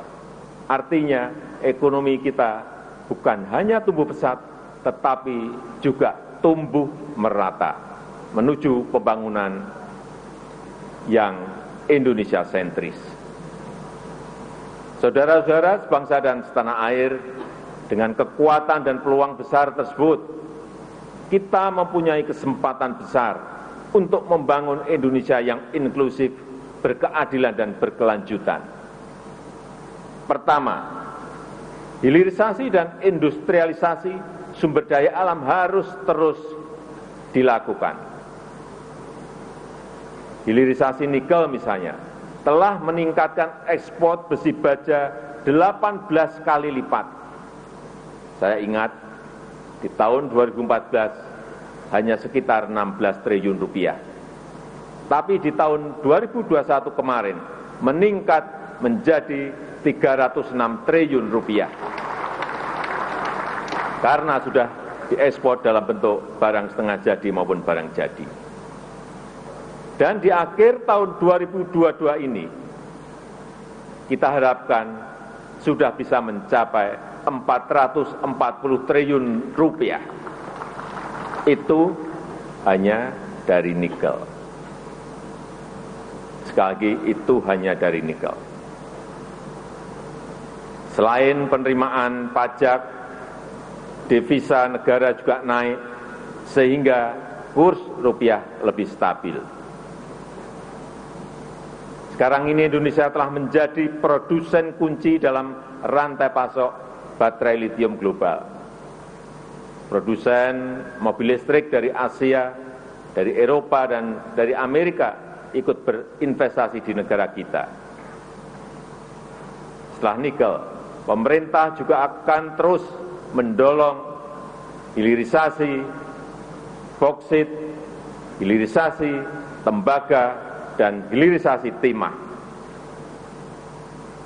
Kita harus berani, kita harus membangun ekosistem industri di dalam negeri yang terintegrasi, yang akan mendukung pengembangan ekosistem ekonomi hijau dunia. Yang kedua, selain hilirisasi, optimalisasi sumber energi bersih dan ekonomi hijau harus terus kita tingkatkan. Persemaian dan rehabilitasi hutan tropis dan hutan mangrove serta rehabilitasi habitat laut akan terus dilakukan dan akan menjadi potensi besar penyerap karbon. Energi bersih dari panas matahari, panas bumi, angin, ombak laut, dan energi bio akan menarik industri penghasil produk-produk rendah emisi. Kawasan industri hijau di Kalimantan Utara akan menjadi Green Industrial Park terbesar di dunia. Saya optimis kita akan menjadi penghasil produk-produk hijau yang kompetitif di perdagangan internasional. Upaya tersebut bisa langsung disinergikan dengan program peningkatan produksi pangan dan energi bio. Pemanfaatan kekayaan hayati laut secara bijak akan menjadi kekuatan besar untuk produk pangan, farmasi, dan energi. Demikian pula dengan perkebunan kita antara lain kelapa sawit yang telah terbukti menjadi pemasok terbesar CPO dunia. Untuk konsumsi beras,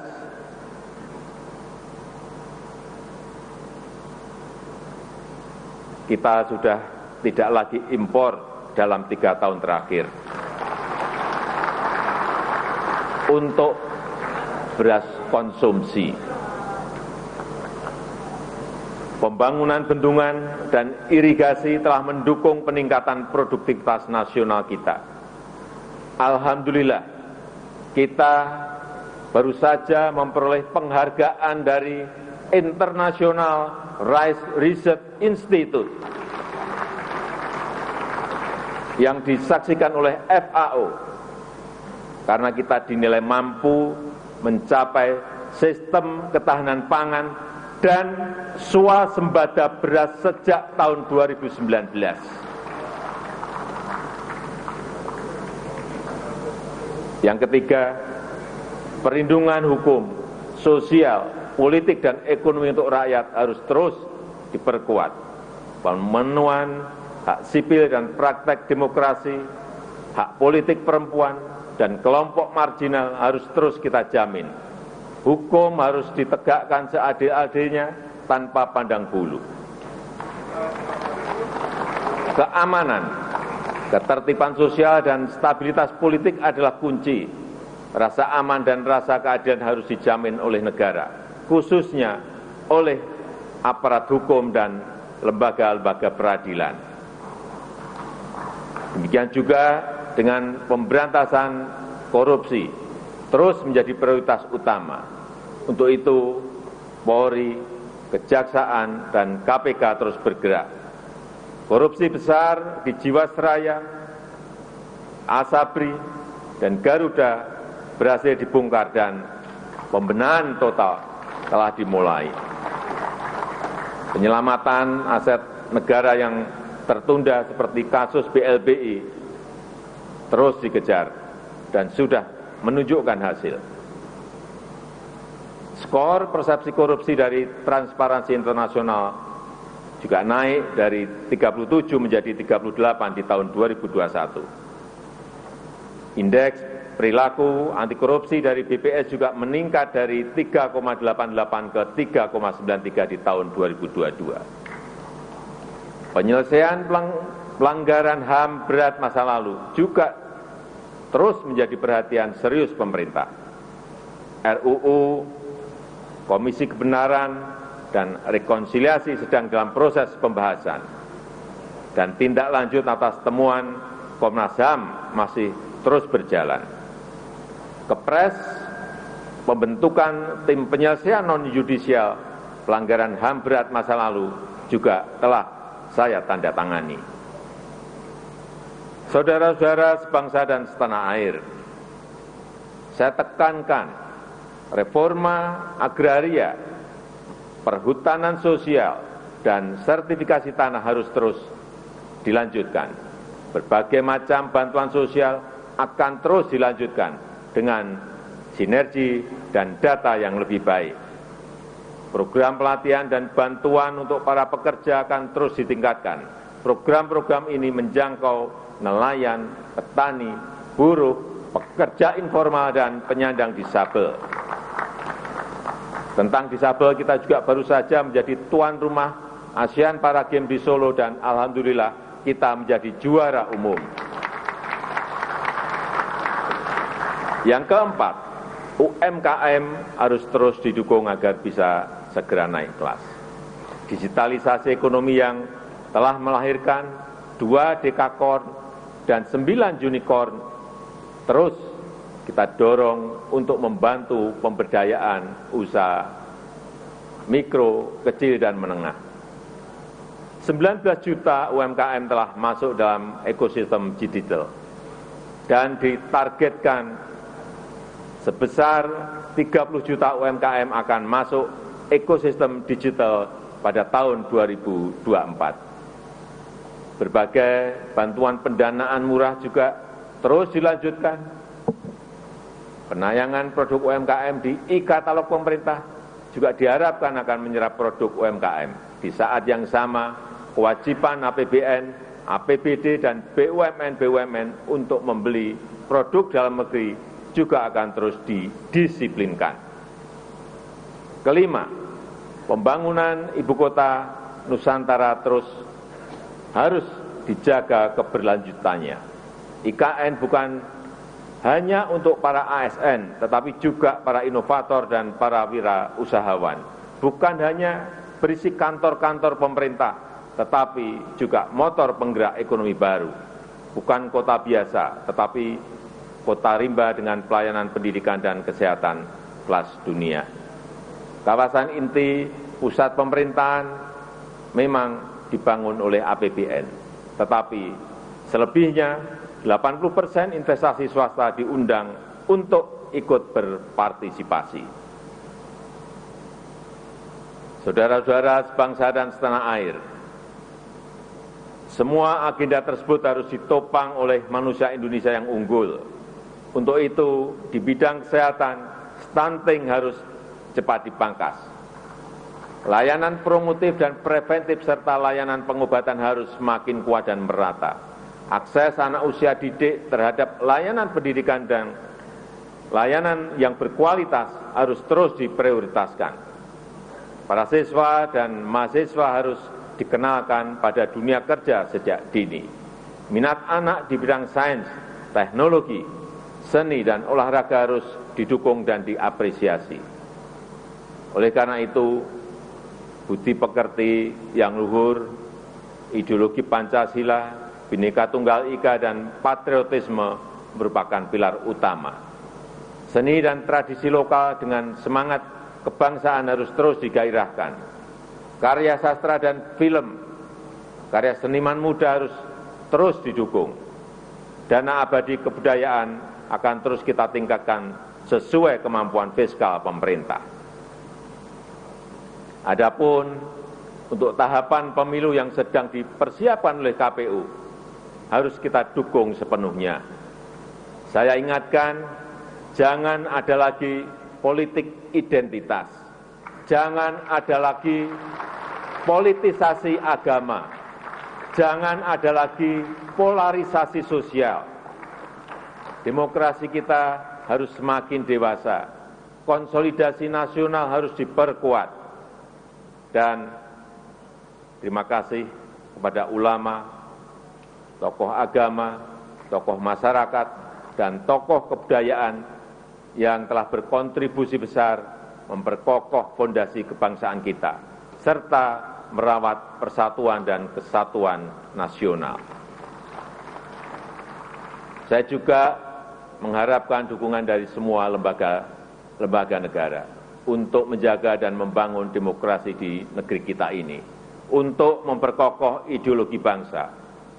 Saya menghargai upaya MPR dalam mendorong pengamalan Pancasila, mengkaji substansi dan bentuk hukum pokok-pokok haluan negara, serta menggagas kerjasama internasional dalam mengatasi permasalahan global. Dukungan DPR dalam menghadapi krisis kesehatan dan perekonomian telah mampu membantu pemerintah. DPR telah mendukung beberapa transformasi besar, antara lain Undang-Undang IKN dan Undang-Undang Harmonisasi Peraturan Perpajakan, serta Undang-Undang Tindak Pidana Kekerasan Seksual. DPD sesuai dengan kewenangannya telah ikut berperan dalam menyusun beberapa rancangan undang-undang, terutama terkait dengan otonomi khusus dan pembentukan provinsi-provinsi baru. Reformasi pelayanan hukum di Mahkamah Agung terbukti telah meningkatkan kualitas penyelesaian perkara. MA terus mengedepankan keadilan restoratif. MA juga telah meningkatkan akses pelayanan hukum yang berkeadilan bagi masyarakat. Mahkamah Konstitusi telah meningkatkan pelayanan penegakan konstitusi secara efektif. Sistem peradilan berbasis elektronik semakin memudahkan akses masyarakat. Peran MK sebagai tuan rumah Kongres MK sedunia juga patut diapresiasi. BPK telah menjaga sinergi antara kualitas tata kelola keuangan negara dan fleksibilitas dalam menghadapi krisis. Ini sangat membantu pemerintah. Rencana penyelenggaraan Supreme Audit Institution SAI 20 juga semakin memperkokoh kepemimpinan Indonesia di G20. Komisi Yudisial terus memberikan layanan prima dalam mengawal peradilan yang bersih dan berwibawa. Penanganan laporan masyarakat terkait lembaga peradilan telah membantu memberikan rasa keadilan kepada masyarakat. Saya juga mengucapkan terima kasih kepada lembaga-lembaga nasional yang lain sesuai wewenang dan perannya. Terima kasih kepada Bank Indonesia, Otoritas Jasa Keuangan, dan lembaga penjamin simpanan. Terima kasih juga kami sampaikan kepada Komisi Pemberantasan Korupsi dan Ombudsman Republik Indonesia, dan juga kepada Komisi Pemilihan Umum dan Badan Pengawas Pemilihan Umum, juga kepada Komnas HAM dan lembaga-lembaga nasional lainnya. Saudara-saudara sebangsa dan setanah air, saya tegaskan kembali bahwa kita harus selalu waspada, selalu hati-hati, dan selalu siaga. Krisis demi krisis masih menghantui dunia. Geopolitik dunia mengancam keamanan kawasan. Kita harus selalu eling lan waspada. Harus ingat dan selalu waspada. Kita harus selalu cermat dalam bertindak. Kita harus selalu hati-hati dalam langkah. Saya tegaskan kembali, agenda besar bangsa tidak boleh berhenti. Langkah-langkah besar harus terus dilakukan. Ada minimal 5 agenda besar yang tadi telah saya tekankan. Saya mengajak seluruh komponen bangsa untuk bersatu padu mendukung agenda besar bagi pencapaian Indonesia maju. Dengan komitmen dengan kerja keras, dengan inovasi dan kreativitas. Semoga Allah Subhanahu wa Ta'ala, Tuhan Yang Maha Kuasa, senantiasa mempermudah upaya kita dalam meraih Indonesia maju yang kita cita-citakan. Amin, amin ya robbal alamin. Marilah kita bersatu padu untuk Indonesia maju. Indonesia pulih lebih cepat, bangkit lebih kuat. Dirgahayu Republik Indonesia, dirgahayu Negeri Pancasila, merdeka! Terima kasih. Wassalamualaikum warahmatullahi wabarakatuh. Om Santi Santi Santi Om. Namo Buddhaya.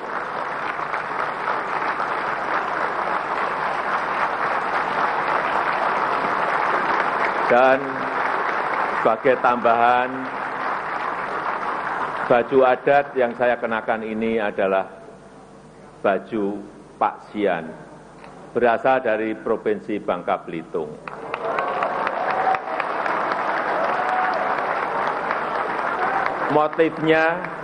Motifnya bernama pucuk rebung, yang melambangkan kerukunan, dan warna hijau yang kita pilih karena mengandung filosofi kesejukan, harapan, dan pertumbuhan. Terima kasih.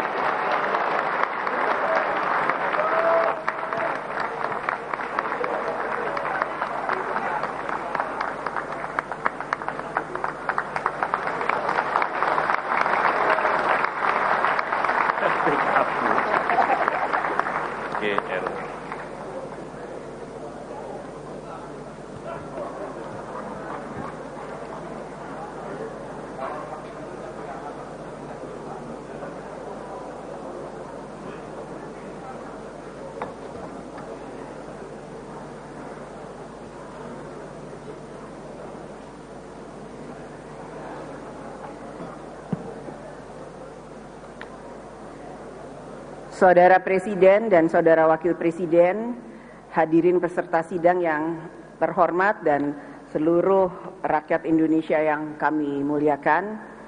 Terima kasih kami ucapkan kepada Saudara Presiden Republik Indonesia yang telah menyampaikan pidato tentang penyampaian laporan kinerja lembaga-lembaga negara sekaligus pidato kenegaraan dalam rangka Hari Ulang Tahun ke-77 Kemerdekaan Republik Indonesia. Selanjutnya, untuk mengakhiri sidang pada pagi hari ini, kami mempersilahkan Saudara Imam Besar Masjid Istiqlal, Profesor Dr. Kiai Haji Nasaruddin Umar MA, untuk bisa membacakan doa.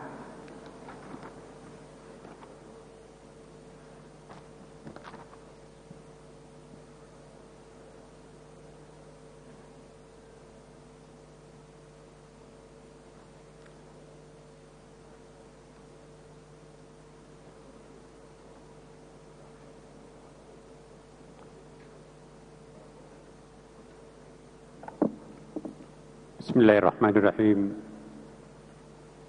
Assalamualaikum warahmatullahi wabarakatuh.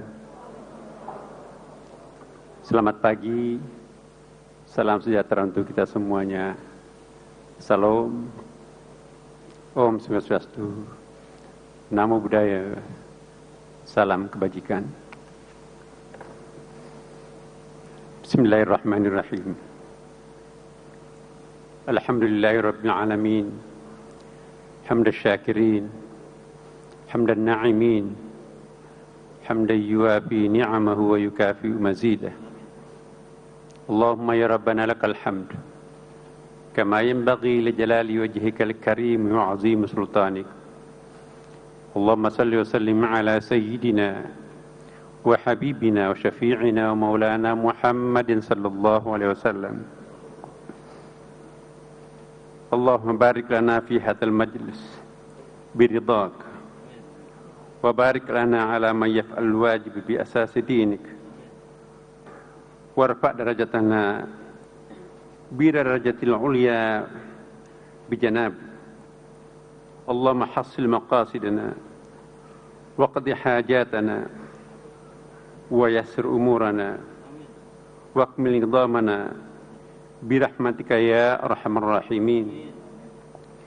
Allahumma arinal haqqa haqqa warzuqna ittiba'ah wa arinal batila batila warzuqna ijtinabah. Ya Allah, ya Rahman, ya Rahim, dari lubuk hati kami yang paling tulus, kami memanjatkan syukur kehadirat-Mu karena pagi hari ini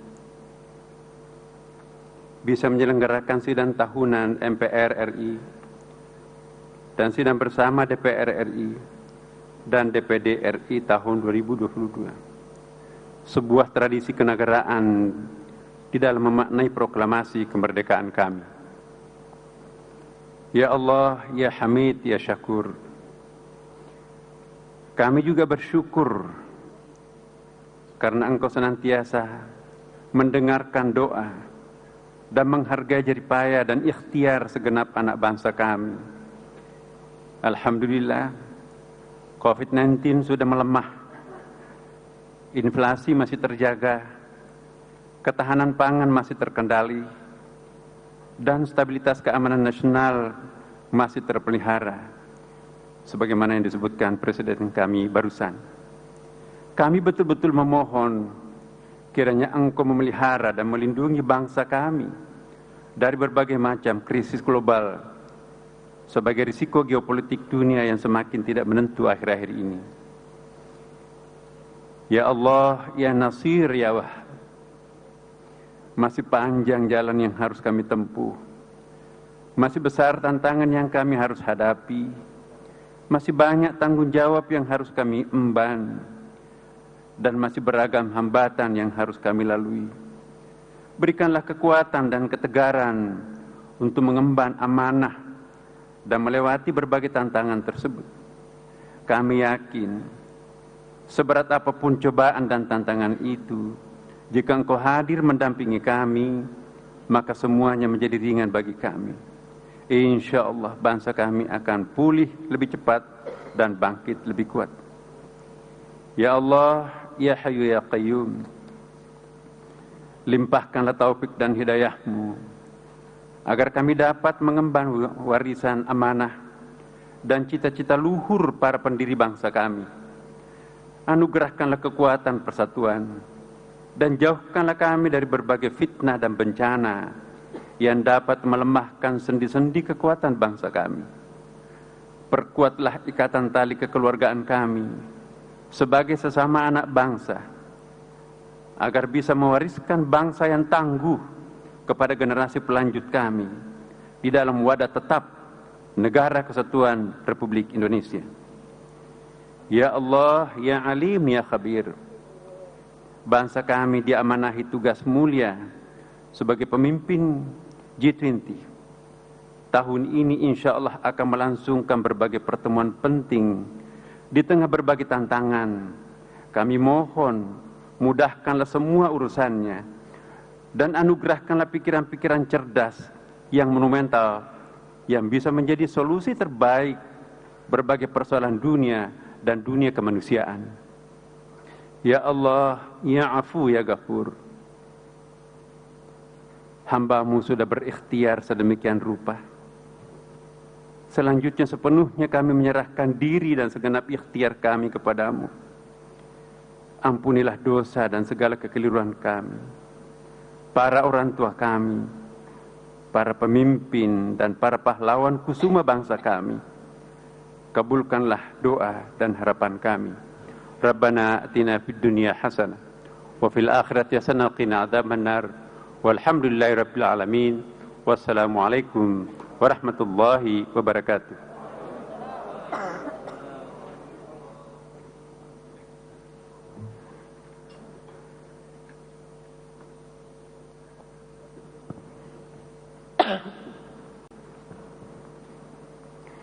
Terima kasih saya sampaikan kepada Saudara Profesor Dr. Kiai Haji Nasaruddin Umar MA, Imam Besar Masjid Istiqlal, yang telah membacakan doa.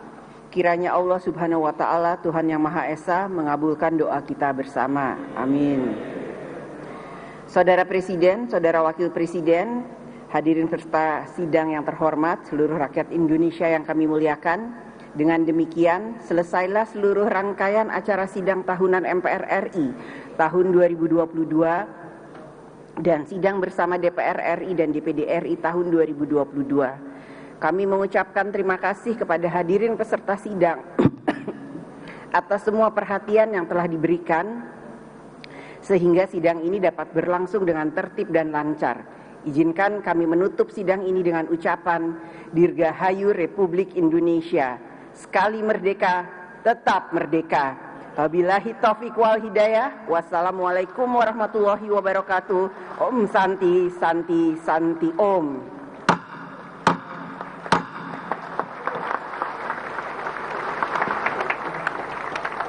Merdeka. Hadirin dimohon berdiri.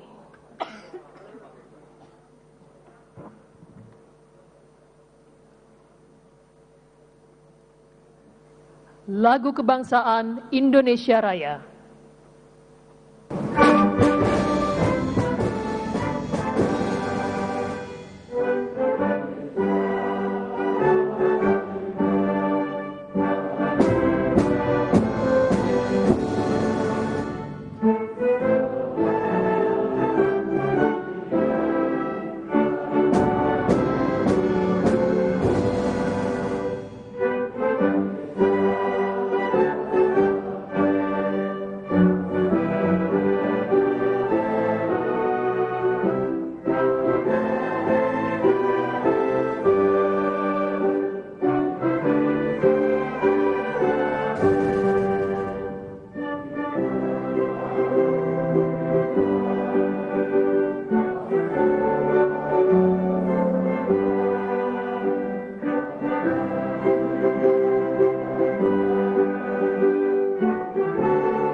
Presiden Republik Indonesia dan Wakil Presiden Republik Indonesia didampingi Ketua MPR RI, Ketua DPR RI, dan Ketua DPD RI berkenan meninggalkan ruang rapat paripurna.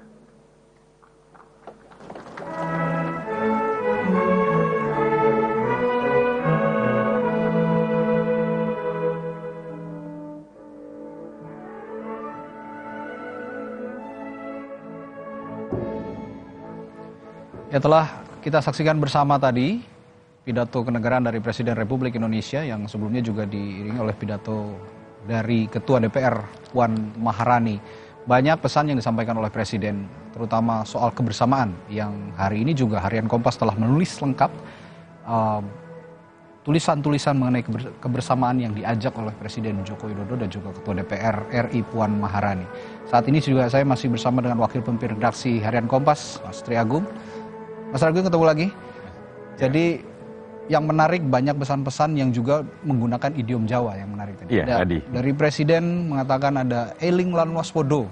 Ada juga dari Puan Maharani Ketua DPR Cancut Taliwondo. Apa maknanya, Mas? Iya, eling dan waspodo yang disampaikan oleh Presiden Jokowi menggambarkan tadi bahwa pandemi belum berakhir. Ya. Tantangan masih begitu banyak. Krisis demi krisis masih bisa bermunculan. Karena itu selalu harus kita ingatkan, Presiden mengingatkan bahwa harus eling itu ya ingat, dan waspodo itu ya waspada. Jadi itu yang diingatkan oleh Presiden. Dan kemudian tadi Mbak Puan sebagai Ketua DPR menyampaikan juga bahwa kita tidak bisa sendiri karena itu harus bersama-sama cancut taliwondo. Cancut taliwondo itu menggambarkan kita sudah mensingsingkan lengan baju untuk bersama-sama mengatasi persoalan-persoalan yang ada. Dan tadi juga disampaikan tentang gotong royong. Itu juga diingatkan oleh Ketua MPR pada waktu Pak Bambang Susatyo yang juga mengingatkan yang sama. Dan ini seperti yang Radhi sampaikan tadi, bahwa ini seperti yang dituliskan Kompas halaman 1 hari ini, bagaimana berbagi inspirasi untuk memajukan negeri. Tadi semua pesannya juga memajukan negeri. Dan kemudian Presiden mengatakan semua hasil kerja bersama. Dan yang menarik adalah kemudian di halaman 40 Kompas hari ini, kita juga bicara tentang apa yang disampaikan oleh Puan Maharani. Puan Maharani bukan tampil di sini bukan sebagai ketua DPR atau pimpinan dari PDIP, tetapi dia adalah cucu dari proklamator. Karena itu kemudian gambar besarnya adalah Bung Karno, ya, dan mewujudkan mimpi bersama. Kembali lagi, kata bersama menjadi kata kunci kita hari ini untuk kemudian melihat ke depan tantangan Indonesia hanya bisa kita hadapi bersama dengan seluruh rakyat Indonesia, tapi juga bersama dengan masyarakat internasional. Tadi Pak Jokowi mengatakan bahwa Indonesia menjadi salah satu negara yang menunjukkan keberhasilan yang luar biasa dalam penanganan pandemi COVID. Karena apa? Karena ada dukungan dan ada kebersamaan dengan negara-negara yang lain. Internasional, ya. Dan itu Radhi tidak bisa dilepaskan dari, karena itu kita bicara sejarah, tidak bisa dilepaskan dari sejarah masa lalu bangsa ini yang menjalankan non-blok, menjalankan politik bebas aktif, dan itu kerja bersama generasi sebelumnya, generasi hari ini, dan generasi yang akan datang, saya kira. Ya. Tapi juga yang menarik nih, Bung Tra, apresiasi juga kita bersama untuk pidato Ketua DPR Puan Maharani soal perempuan. Ya. Tadi mendapat aplaus yang luar biasa, saya kira, dari seluruh hadirin yang hadir di gedung MPR DPR. Puan seorang perempuan yang terjun ke politik, tapi sepertinya dia bukan berpidato atas nama Ketua DPR, tapi atas nama perempuan. Ya. Bagaimana Mas Tra melihat ini? Iya, dan dia menegaskan jangan peran perempuan itu hanya berdasarkan dalam tanda petik belas kasihan, afirmasi, tetapi harus menunjukkan potensinya. Dan harus diakui bahwa negara ini tidak bisa tumbuh, tidak bisa merdeka, tidak bisa berkembang kalau tidak ada perempuan. Begitu banyak pahlawan yang perempuan, dan itu menunjukkan sejak dalam posisi perang kemerdekaan maupun mengisi dalam proses kemerdekaan. Kita mengenal Kartini, kita mengenal Cut Mutia, kita mengenal Cut Nyadin, kita mengenal begitu banyak Dewi Sartika, kita mengenal begitu banyak perempuan-perempuan yang hebat. Juga perempuan yang di Maluku yang juga itu sesuatu yang luar biasa. Dan gambar hari ini, Radhi, kita menunjukkan betapa ada keberimbangan perempuan dan laki-laki. Laki-laki tidak akan bisa berbuat banyak kalau tidak tampil bersama dengan perempuan, tapi juga sebaliknya. Dan memang sebaiknya ke depan perempuan bukan kan diberikan belas kasihan dengan afirmasi tadi, seperti yang dikatakan oleh Mbak Puan, tetapi perempuan juga mampu menampilkan panggungnya, membuat panggungnya, dan kemudian membuat bangsa ini menjadi lebih besar lagi, dan lebih berjaya. Saya kira kata kuncinya memang kebersamaan, dan kebersamaan itu juga antara laki-laki dan perempuan. Dan bukan tidak mungkin Puan Maharani ini jadi satu-satunya sosok yang mungkin nanti bisa berkontestasi, ya? Kalau kita bicara survei, masih ada yang perempuan lain. Tetapi masih dominan memang pada laki-laki. Iya, kita masih lihat perkembangan. Dan Indonesia lebih dalam soal peran perempuan di pemerintahan ini, menurut saya lebih maju dibandingkan negara demokrasi sekelas Amerika. Amerika baru punya wakil presiden perempuan. Kita sudah pernah punya presiden perempuan. Kita punya Amerika sudah punya ketua DPR perempuan, Nancy Pelosi. Kita juga punya ketua DPR perempuan, Puan Maharani. Jadi rasanya perempuan sangat punya peran yang besar di Indonesia. Dalam konteks pemilu, Bung Tra, ini saya tadi menyimak juga pidato dari Puan. Dia mengatakan kita harus tahu kapan harus tanding, kapan harus bersanding. Ya. Ini pesan khusus buat siapa sebenarnya? Saya kira buat kita semua. Karena tahun 2024 bukan hanya pemilu untuk memilih presiden dan wakil presiden, tapi juga pemilu legislatif, pemilu untuk memilih anggota DPR, DPRD, dan DPD. Dan jangan lupa 2024 kita juga akan melakukan pemilihan untuk kepala-kepala daerah. Ya. Jadi saya kira memang sebagai sebuah bangsa yang bergerak dalam bidang demokrasi, yang kita berlandaskan demokrasi, memang kita harus tahu kapan kita harus bersanding dan kapan kita bersaing. Tentu saja bersaing dalam suasana yang sehat, bersaing sebagai sebuah keluarga, sebagai sebuah bangsa, karena sekali lagi bangsa ini tidak akan bisa maju kalau tidak ada kebersamaan, tidak ada persatuan. Ya, bukan dari Puan Maharani saja, tadi pesan soal menghadapi pemilu 2024 juga dikemukakan oleh Presiden kita, Joko Widodo. Dan kita akan bahas setelah jeda. Tetaplah bersama kami di laporan khusus di sidang atau penyampaian pidato Presiden dalam rangka HUT ke-77 Republik Indonesia.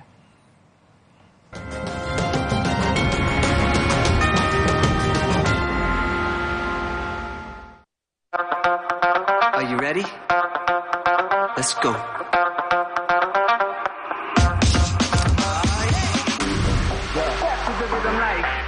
You're going out tonight.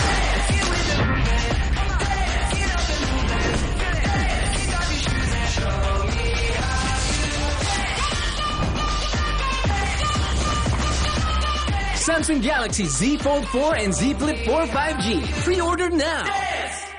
Kakek pingin tahu apa gigi palsunya bisa ngunyah ayam goreng yang renyah. Untung kakek pakai Polydent yang dengan kuat melekatkan gigi palsunya hingga 12 jam.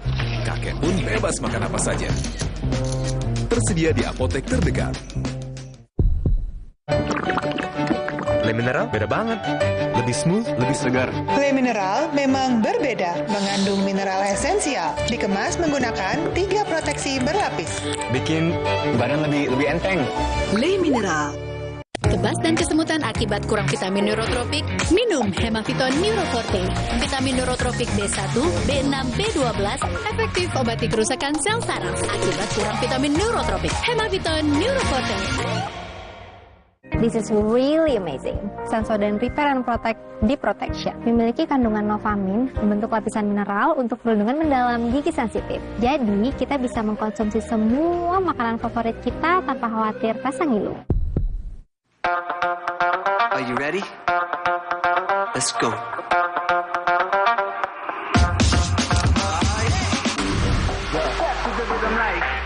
You're going out tonight.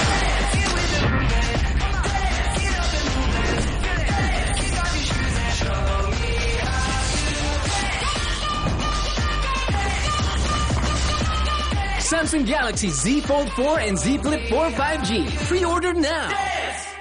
Seri Gandum Big Pack. Buat sharing rame-rame. Isinya nggak pelit cuy. Anti berantakan. Cocok juga buat online. Non-stop seharian. Sari Gandum. Seenak itu, sekenyang itu.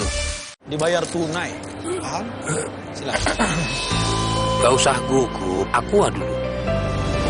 Datang dari sumber alam yang terlindungi, murninya air mineral Aqua, berikan air minum berkualitas.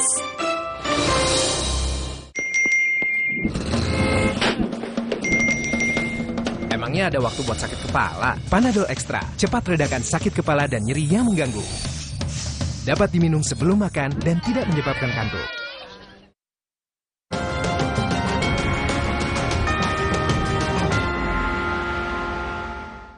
Kembali di laporan khusus sidang umum MPR, penyampaian pidato Presiden dalam rangka HUT ke-77 Republik Indonesia. Kita kembali berbincang dengan Wakil Pemimpin Redaksi Harian Kompas, Tri Agung. Mas Tra, sebelum kita bahas soal pemilu, yang pesan dari Presiden tadi, kita berulang tahun Indonesia ke-77. 77. Iya, angka yang bagus sekali. Angka yang bagus ya? Sangat bagus. Ada, dari tadi kan kita menyaksikan idiom-idiom Jawa keluar dari Presiden, dari Ketua DPR. Anda punya catatan soal 77 ini dalam idiom Jawa? Iya, 7 dalam bahasa Jawa itu dibacanya pitu. Dan dalam filosofi Jawa, pitul itu kemudian mengarah pada pitulungan. Pitulungan itu pertolongan. Dan ini sama dengan apa yang disampaikan oleh Presiden. Saya sengaja memakai kaos menggambarkan 77, pitu-pitu. Ini ada dua pitu, Pitu yang pertama adalah pitulungan dari banyak orang kebersamaan. Tanpa pitulungan atau pertolongan dari negara-negara yang menghasilkan vaksin dengan sangat terbuka memberikan bantuan kepada Indonesia, kita mungkin belum terbebas dari atau belum bisa lepas dari pandemi seperti kondisi sekarang. Tanpa pitulungan dari banyak orang, tanpa pitulungan rakyat yang bersama dengan pemerintah mendukung pemerintah, kita juga tidak bisa lepas itu. Pitulungan yang kedua adalah pitulungan Tuhan. Gusti. Dalam filosofi Jawa juga selalu ada yang namanya Tuhan tidak bisa ditinggalkan. Karena itu dalam filosofi Jawa juga ada manunggaling kawula Gusti. Jadi 7-7 ini menjadi sesuatu yang menggambarkan kemanunggalan, bersatunya manusia dan Tuhan. Dalam konteks Indonesia, saya membacanya sebagai pitulungan manusia yang lain dan Tuhan untuk Indonesia lepas dari krisis. Dan 7 dalam bahasa Indonesia juga kadang-kadang kemudian dikatakan sebagai 7, memperkuat tujuan. Dan tujuannya jelas sekali.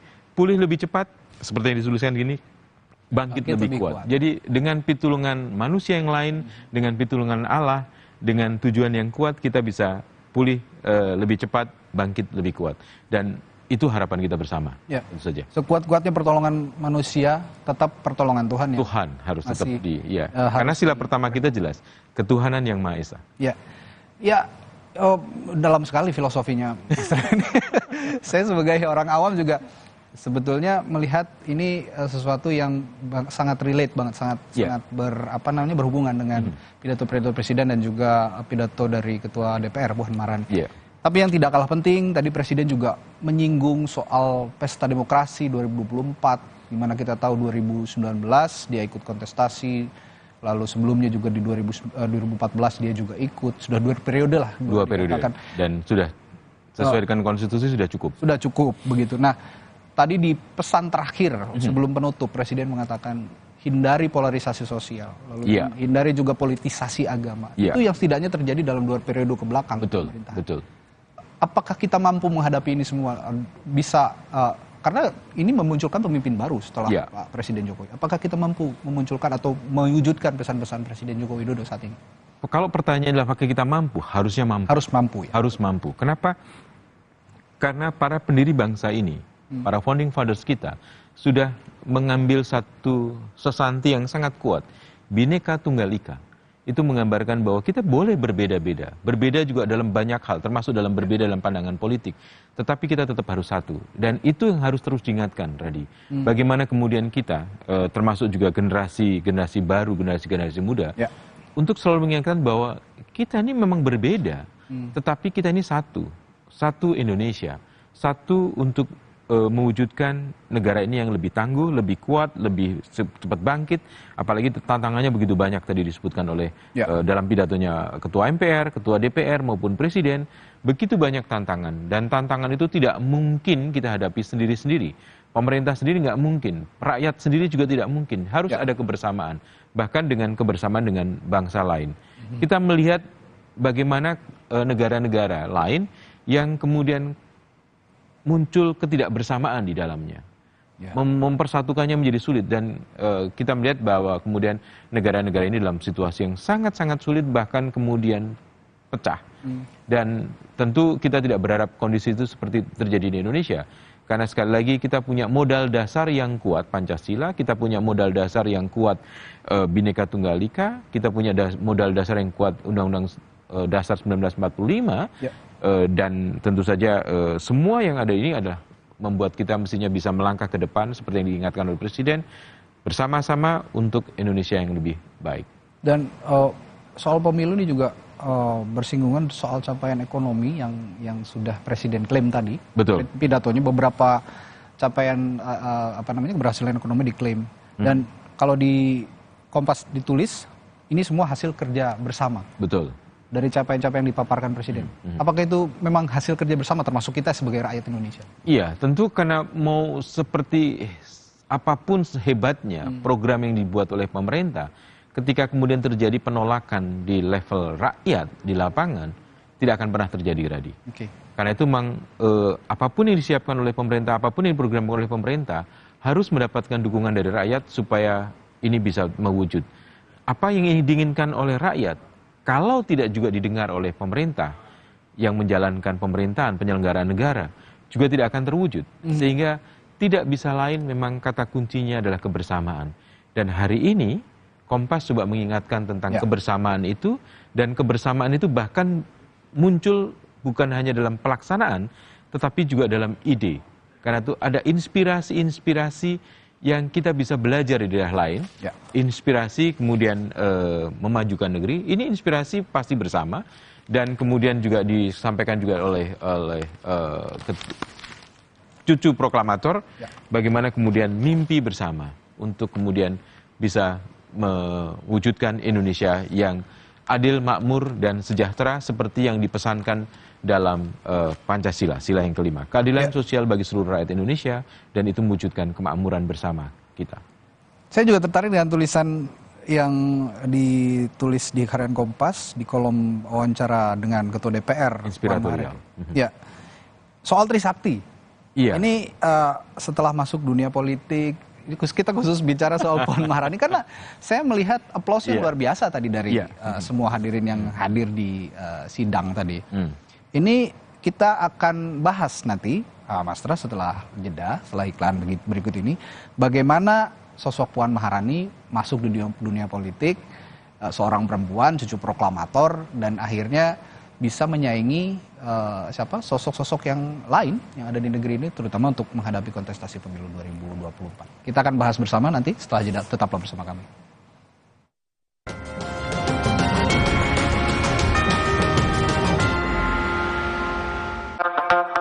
Are you ready? Let's go.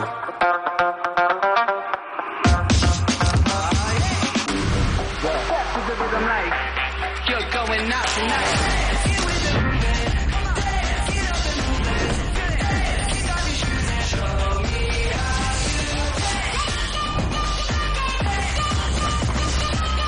Samsung Galaxy Z Fold 4 and Z Flip 4 5G. Pre-order now. Kalau ada Indomie, kepikiran apa ya? Ya bikin warmindo aja. Dibikin jadi jajanan unik bisa loh. Kenapa enggak dibikin jadi yang keren?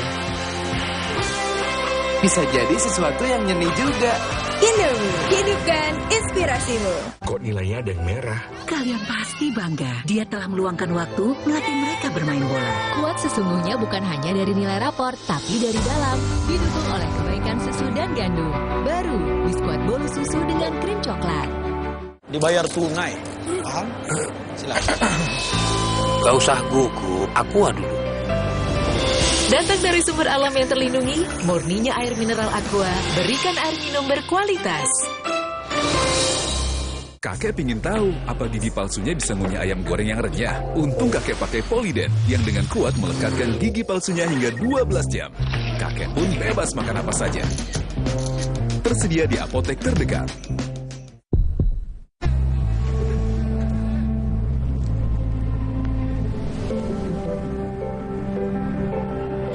Lembutkan hati dengan kebaikan Cadbury Dairy Milk. Rasakan lembutnya kebaikan. Are you ready? Let's go.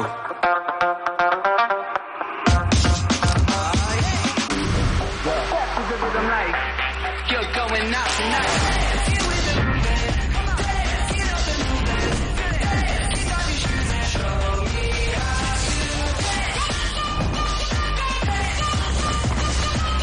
Samsung Galaxy Z Fold 4 and Z Flip 4 5G. Pre-order now.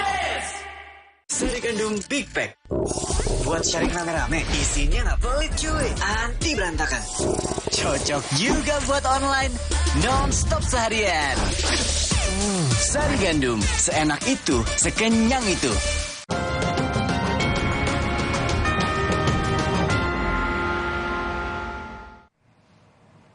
Kembali di sidang tahunan, laporan khusus sidang tahunan MPR RI. Dan yang Anda saksikan ini di layar kaca Anda, saudara, adalah iringan Presiden Joko Widodo meninggalkan gedung MPR DPR Senayan, Jakarta. Dia dikawal oleh sejumlah motoris dan pengamanan yang cukup ketat tentunya. Presiden tadi juga sudah menyampaikan pidato kenegaraannya di hadapan sidang MPR DPR dalam rangka hari ulang tahun ke-77 Republik Indonesia.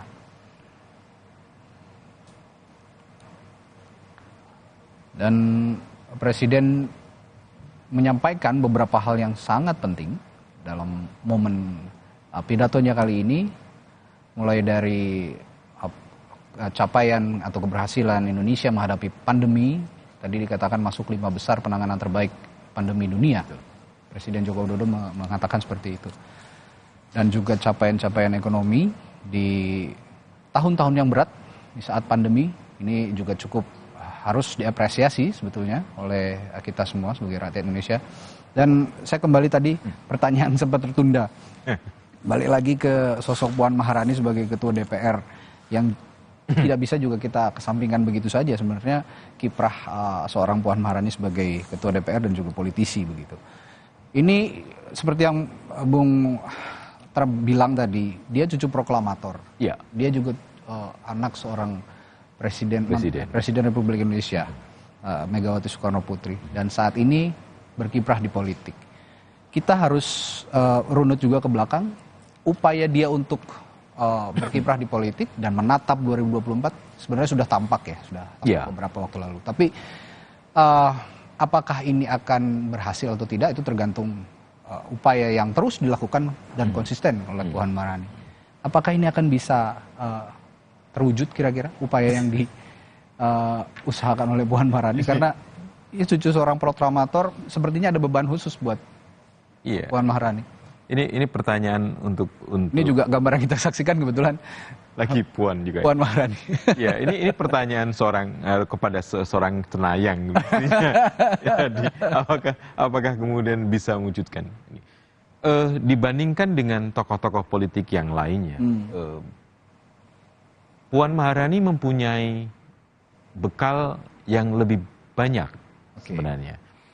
Tetapi bekal itu sekaligus juga menjadi beban yang lebih berat dibandingkan yang politisi-politisi yang lain yang nama-namanya muncul sekarang dalam berbagai survei.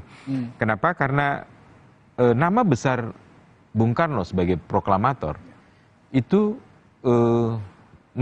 tidak dimiliki oleh semua orang. Ya. Tentu saja dimiliki oleh keluarganya dan tentu bangsa Indonesia memilikinya. Tetapi tidak bisa secara biologis misalnya orang nggak bisa mengklaim begitu saja. Puan punya keunggulan karena dia adalah cucu dari proklamator. Nama besar Megawati Soekarno Putri sebagai anak putri dari Soekarno. Itu pernah menjadi Presiden Republik Indonesia, pernah jadi Wakil Presiden, dan sekarang masih memimpin partai pemenang pemilu. Itu privilege, bekal yang cukup besar dan kuat untuk sosok Puan Maharani. Tetapi bekal yang besar ini sekaligus juga menjadi beban. Karena tentu orang dalam perjalanan kehidupan di bangsa kita, seringkali orang kemudian mengaitkan kita dengan orang tua kita dengan keluarga besar kita, dan itu tidak bisa disalahkan karena itulah realitas. Karena itu ini menjadi bekal sekaligus beban. Jadi, bagaimana kemudian Puan bisa mengoptimalkan bekal ini dan kemudian mengurangi beban ini sehingga dia bisa tampil menjadi sosok yang mandiri, seperti yang tadi disampaikan tentang Trisakti. Salah satu kata kunci Trisakti adalah kemandirian. Kemandirian dalam konsep ekonomi khususnya. Nah, sekarang bagaimana mengoptimalkan bekal yang cukup banyak tadi sehingga dan mereduksi bebannya sehingga kemudian orang tahu bahwa Puan adalah memang sosok yang mandiri, sosok yang berdaulat, sosok yang berkebudayaan. Dalam konteks, saya coba menggambarkan dalam konteks Trisakti yang diingatkan oleh Bung Karno. Bung Karno mengatakan Trisakti itu berdaulat dalam politik, mandiri dalam ekonomi, kemudian berkepribadian dalam kebudayaan. Ya, ini tantangannya Puan Maharani. Dan kita akan menyaksikan dulu sebelumnya, sebelum kita lanjutkan perbincangan, kita akan menyaksikan konferensi pers, satu pernyataan kepada pers dari Ketua DPR Puan Maharani berikut ini. Dan Ketua MPR. Ketua MPR Bambang Susatyo. Saya tidak tahu kenapa Ketua DPD tidak ikut menyertai. Padahal ini sidang MPR. Betul. MPR ada DPR dan DPD. Ya, beberapa saat lagi akan ada keterangan pers dari Ketua DPR Puan Maharani, didampingi juga ada Ketua MPR Bambang Susatyo. Dan tadi juga seperti singgung Mas Tra, kok Ketua DPD tidak ada ya? Iya.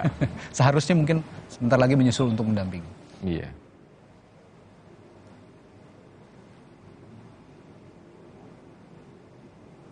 Dan nampaknya Pak Bambang Susatyo juga memberikan panggung ini kepada Pak Puan ya? Puan. Bu Puan. Jadi dan lihat dasinya Pak Bambang Susatyo juga sudah merah. Padahal dia partainya bukan merah. Iya. Jadi hal-hal semacam ini, Radi, ini bisa dibaca secara simbolik bisa di simbolik politik. Jadi apakah itu berarti kuning ke merah atau karena mungkin kita bisa membacanya karena kita sedang merayakan kemerdekaan Indonesia, jadi merah putih kan. Bajunya putih, dasinya merah. Meskipun dalam politik bisa dikaji macam-macam. Baru saja kita selesai, yang saya hormati Pak Ketua MPR, baru saja kita selesai mendengarkan pidato kenegaraan gabungan antara rapat paripurna gabungan antara MPR, DPR, dan DPD bersama dengan Presiden atau pemerintah, yang mana dalam paparannya Presiden menyampaikan bahwa alhamdulillah saat ini walaupun kita masih dalam situasi pandemi COVID setelah 29 tahun, Indonesia insya Allah berhasil keluar mengatasi masalah tersebut. Dan bagi kami, saya nanti pendapat dari Pak Ketua MPR silakan disampaikan sendiri, bahwa kunci dari keberhasilan tersebut adalah karena kita bersama-sama bergotong royong, dan kedepannya tentu saja untuk mengantisipasi hal-hal yang berkaitan dengan pandemi COVID-19 atau varian penyakit baru yang akan datang, tentu saja kami akan meminta DPR dalam fungsi pengawasannya untuk bisa mengantisipasi hal-hal tersebut. Dan nanti setelah ini akan dilanjutkan pada jam 13.30 terkait dengan nota keuangan, bagaimana kemudian pemerintah sudah akan menyampaikan nota keuangannya, nota keuangan terkait dengan APBN 2023, yang mana tentu saja pembangunan nasional ke depan itu harus bisa diprioritaskan, efektif, efisien, dan tentu saja bermanfaat bagi rakyat. Mungkin itu dulu yang bisa saya sampaikan sebagai pengantar. Silakan Pak Ketua MPR untuk cukup.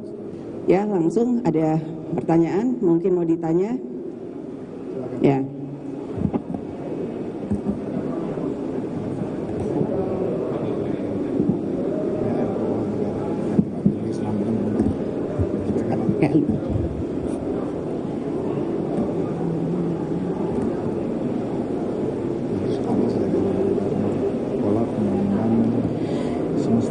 Ya, silakan itu MPR dulu. Ayo, nanti saya menambahkan. Ya, jadi terima kasih sikap MPR dan DPR tadi menyampaikan dengan jelas bahwa untuk Indonesia ke depan agar terjamin pembangunan yang berkesinambungan, seperti saya sering mengutip kata-kata Bu Mega, jangan sampai dengan seperti menari poco-poco, maju 2 langkah, mundur 1 langkah, sehingga diperlukan perencanaan jangka panjang yang tidak mudah digugurkan di tengah jalan, baik melalui judicial review maupun dengan Perpu. Jadi kemantapan kita membuat atau menyusun peta jalan Indonesia dalam beberapa tahun ke depan, sekurang-kurangnya sampai 2045 untuk menuju Indonesia emas dan Indonesia maju, itu jelas. Dan terus juga untuk menjamin kesinambungan dari pemerintahan yang satu ke pemerintahan berikutnya. Saya kira itu, Mbak Puan. Ada lagi pertanyaan?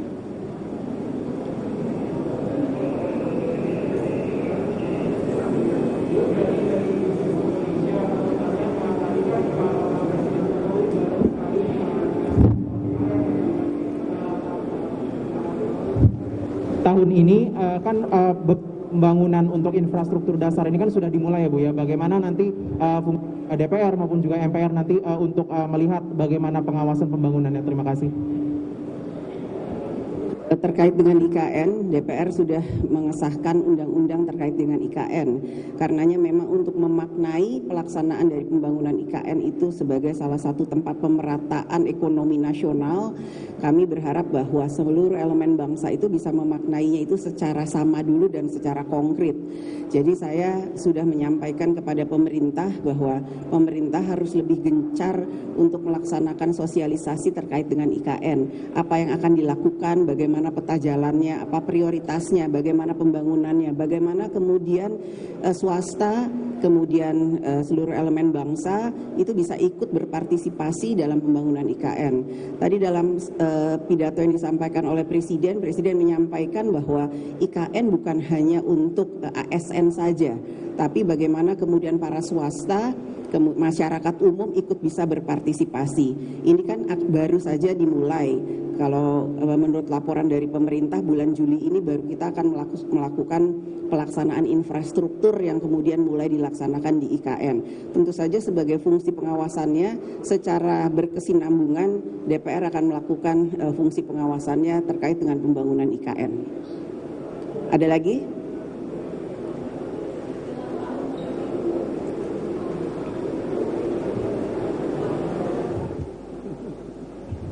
Cek, izin Pak, mati. Oke, aman. Bu, Pak, izin ini jelang tahun politik, tentu ada banyak pekerja DPR, tapi di satu sisi memang anggota itu kan juga anggota dari parpol, Bapak Ibu juga bicara soal persatuan, Bu, mungkin boleh teman kita ya tetap. Ya. Tugas dari anggota DPR itu atau anggota fraksi itu di dapilnya, ke konstituennya. Jadi ini memang tahun politik itu kan sekarang verifikasi atau hal yang menjadi tugas dari KPU sedang berjalan dilakukan oleh KPU. Secara administrasi partai politik memang kemudian melaksanakan apa yang menjadi tugas partai politik untuk melaksanakan hal-hal yang terkait dengan pendaftaran dan lain-lain verifikasi di KPU. Anggota partai tetap harus turun ke lapangan, khususnya anggota DPR atau DPRD sampai ke jenjangnya. Dan nanti prosesnya itu tahun politiknya secara resmi itu kan baru akan dimulai pada bulan. Ya, tadi kita simak pernyataan pers dari Ketua DPR Puan Maharani dan Ketua MPR Bambang Susatyo. Tidak jauh dari apa yang disampaikan oleh Presiden dan juga Puan Maharani di sidang MPR tadi, bahwa tema besar kebersamaan jadi jadi poin penting untuk menghadapi Indonesia ke depan, terutama di momen ulang tahun Indonesia, hari ulang tahun Indonesia ke-77. Sebagai penutup, Mas Trah, yang bisa kita ambil, yang bisa kita cermati untuk Indonesia ke depan, masa depan, terutama di tahun ini saja dulu, karena cukup berat sepertinya setelah pandemi, bahkan mungkin belum bisa selesai sepenuhnya. Yang harus kita rajut bersama untuk bisa sama-sama survive, untuk sama-sama selamat. Itu apa? Ya, tentu kata kunci kebersamaan, persatuan itu sangat kuat, kita harus dengungkan kembali, dan kemudian kata berbagi. Karena kita tidak mungkin bisa membangun kebersamaan dan persatuan kalau tidak ada berbagi juga. Ya. Dan tadi pesan yang terakhir yang menarik dari Pak Bambang Susatyo adalah mengutip apa yang disampaikan Bu Mega. Jangan bangsa ini jangan seperti poco-poco, maju 2 langkah, mundur 1 langkah. Kemudian perlu ada semacam guidelines gitu, petunjuk untuk terus bisa melangkah maju. Dan ini seperti yang sudah ramai dibicarakan sebelumnya, nampaknya mengarah kepada lahirnya semacam GBHN yang pokok-pokok haluan negara, sehingga kemudian siapapun yang memerintah ke depan itu punya jalan master plan yang kemudian jelas untuk ke depan. Tapi sekali lagi bangsa ini tidak bisa berkembang, tidak bisa bertumbuh seperti yang tadi disampaikan oleh Pak Jokowi dengan baju dengan motif tusuk rebung tadi, kebersamaan, persatuan, kerukunan, itu ya sekali lagi harus bersama, harus bersatu untuk tujuan bersama. Baik, terima kasih banyak perbincangannya di laporan khusus Wakil Pemimpin Redaksi Harian Kompas Triagung. Dan dengan berakhirnya perbincangan kami bersama Mas Triagung, saya tutup juga laporan khusus sidang MPR tahun ini. pidato Presiden dalam rangka hari ulang tahun ke-77. Terima kasih ya bagi Anda yang telah menyaksikan. Saya Radi Saputro. Sampai jumpa. Terima kasih, Dede.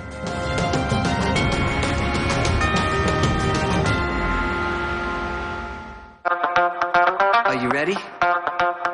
Let's go.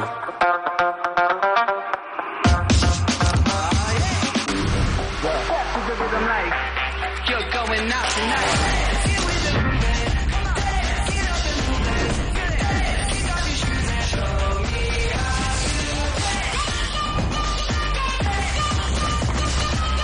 Samsung Galaxy Z Fold 4 and Z Flip 4 5G. Pre-order now.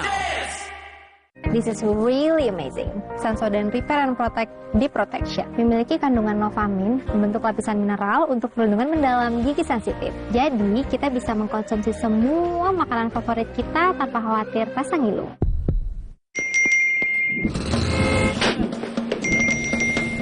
Emangnya ada waktu buat sakit kepala? Panadol Extra, cepat redakan sakit kepala dan nyeri yang mengganggu.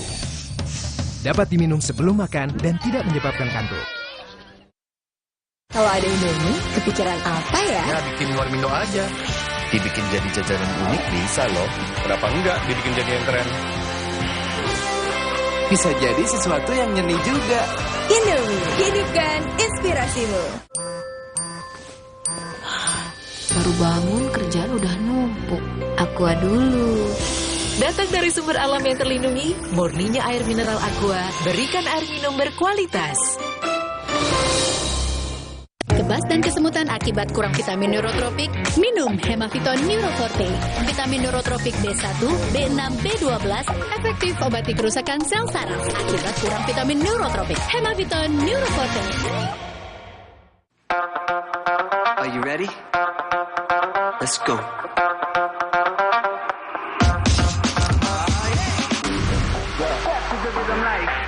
You're going out tonight.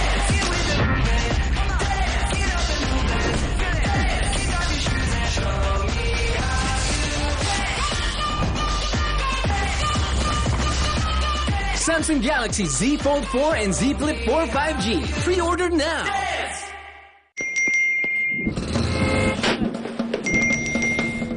Emangnya ada waktu buat sakit kepala? Panadol Extra, cepat redakan sakit kepala dan nyeri yang mengganggu.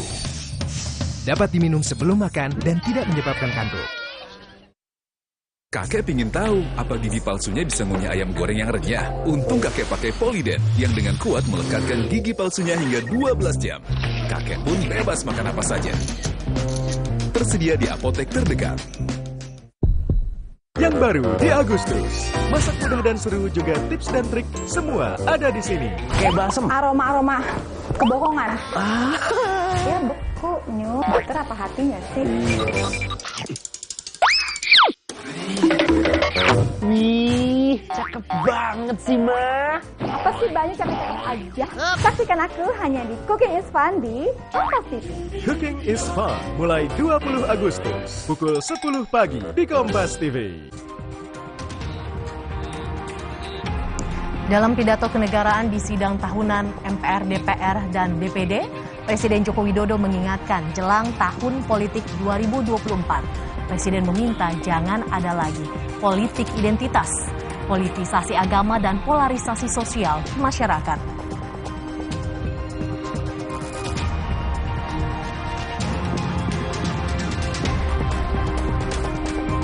Setelah menggeledah rumah Irjen Verdi Sambo di Magelang pekan ini, polisi dan Komnas HAM berencana memeriksa istri Irjen Verdi Sambo, Putri Chandrawati. Keterangan Putri dinilai krusial mengungkap motif pembunuhan berencana yang dilakukan terhadap Brigadir Yosua.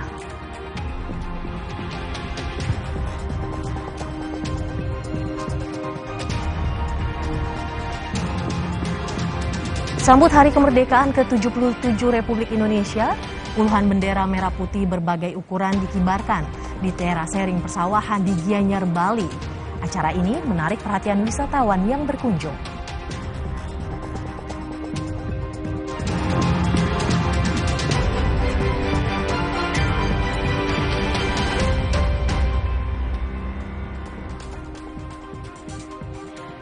Selamat siang saudara, hari ini Pengadilan Negeri Bandung menggelar sidang vonis terdakwa kasus penyebaran berita bohong Bahar Smith. Polda Jawa Barat bersama dengan Polrestabes Bandung pun memperketat pengamanan di area pengadilan, menyusul kedatangan pendukung Bahar Smith ke gedung pengadilan. Bersama saya Mercy Tirayo, Anda menyaksikan Kompas Siang di Kompas TV, independen, terpercaya.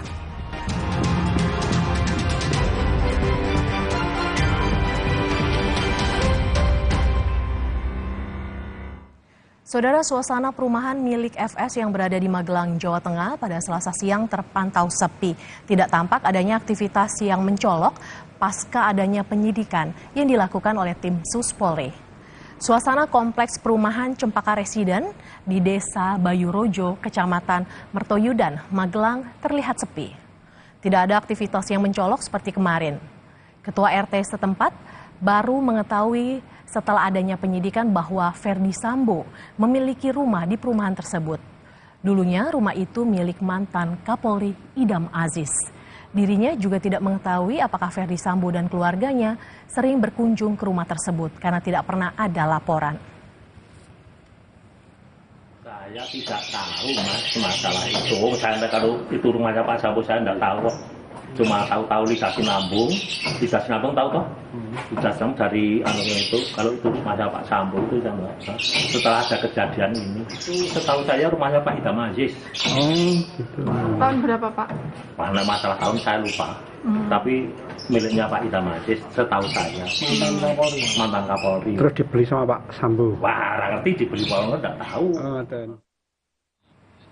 Setelah kemarin, pada Senin kemarin, setelah lebih dari 3 jam menggeledah rumah Irjen Sambo, tersangka pembunuhan Brigadir Yosua, rombongan tim khusus Polri meninggalkan kompleks perumahan Cempaka Regensi di Magelang, Jawa Tengah.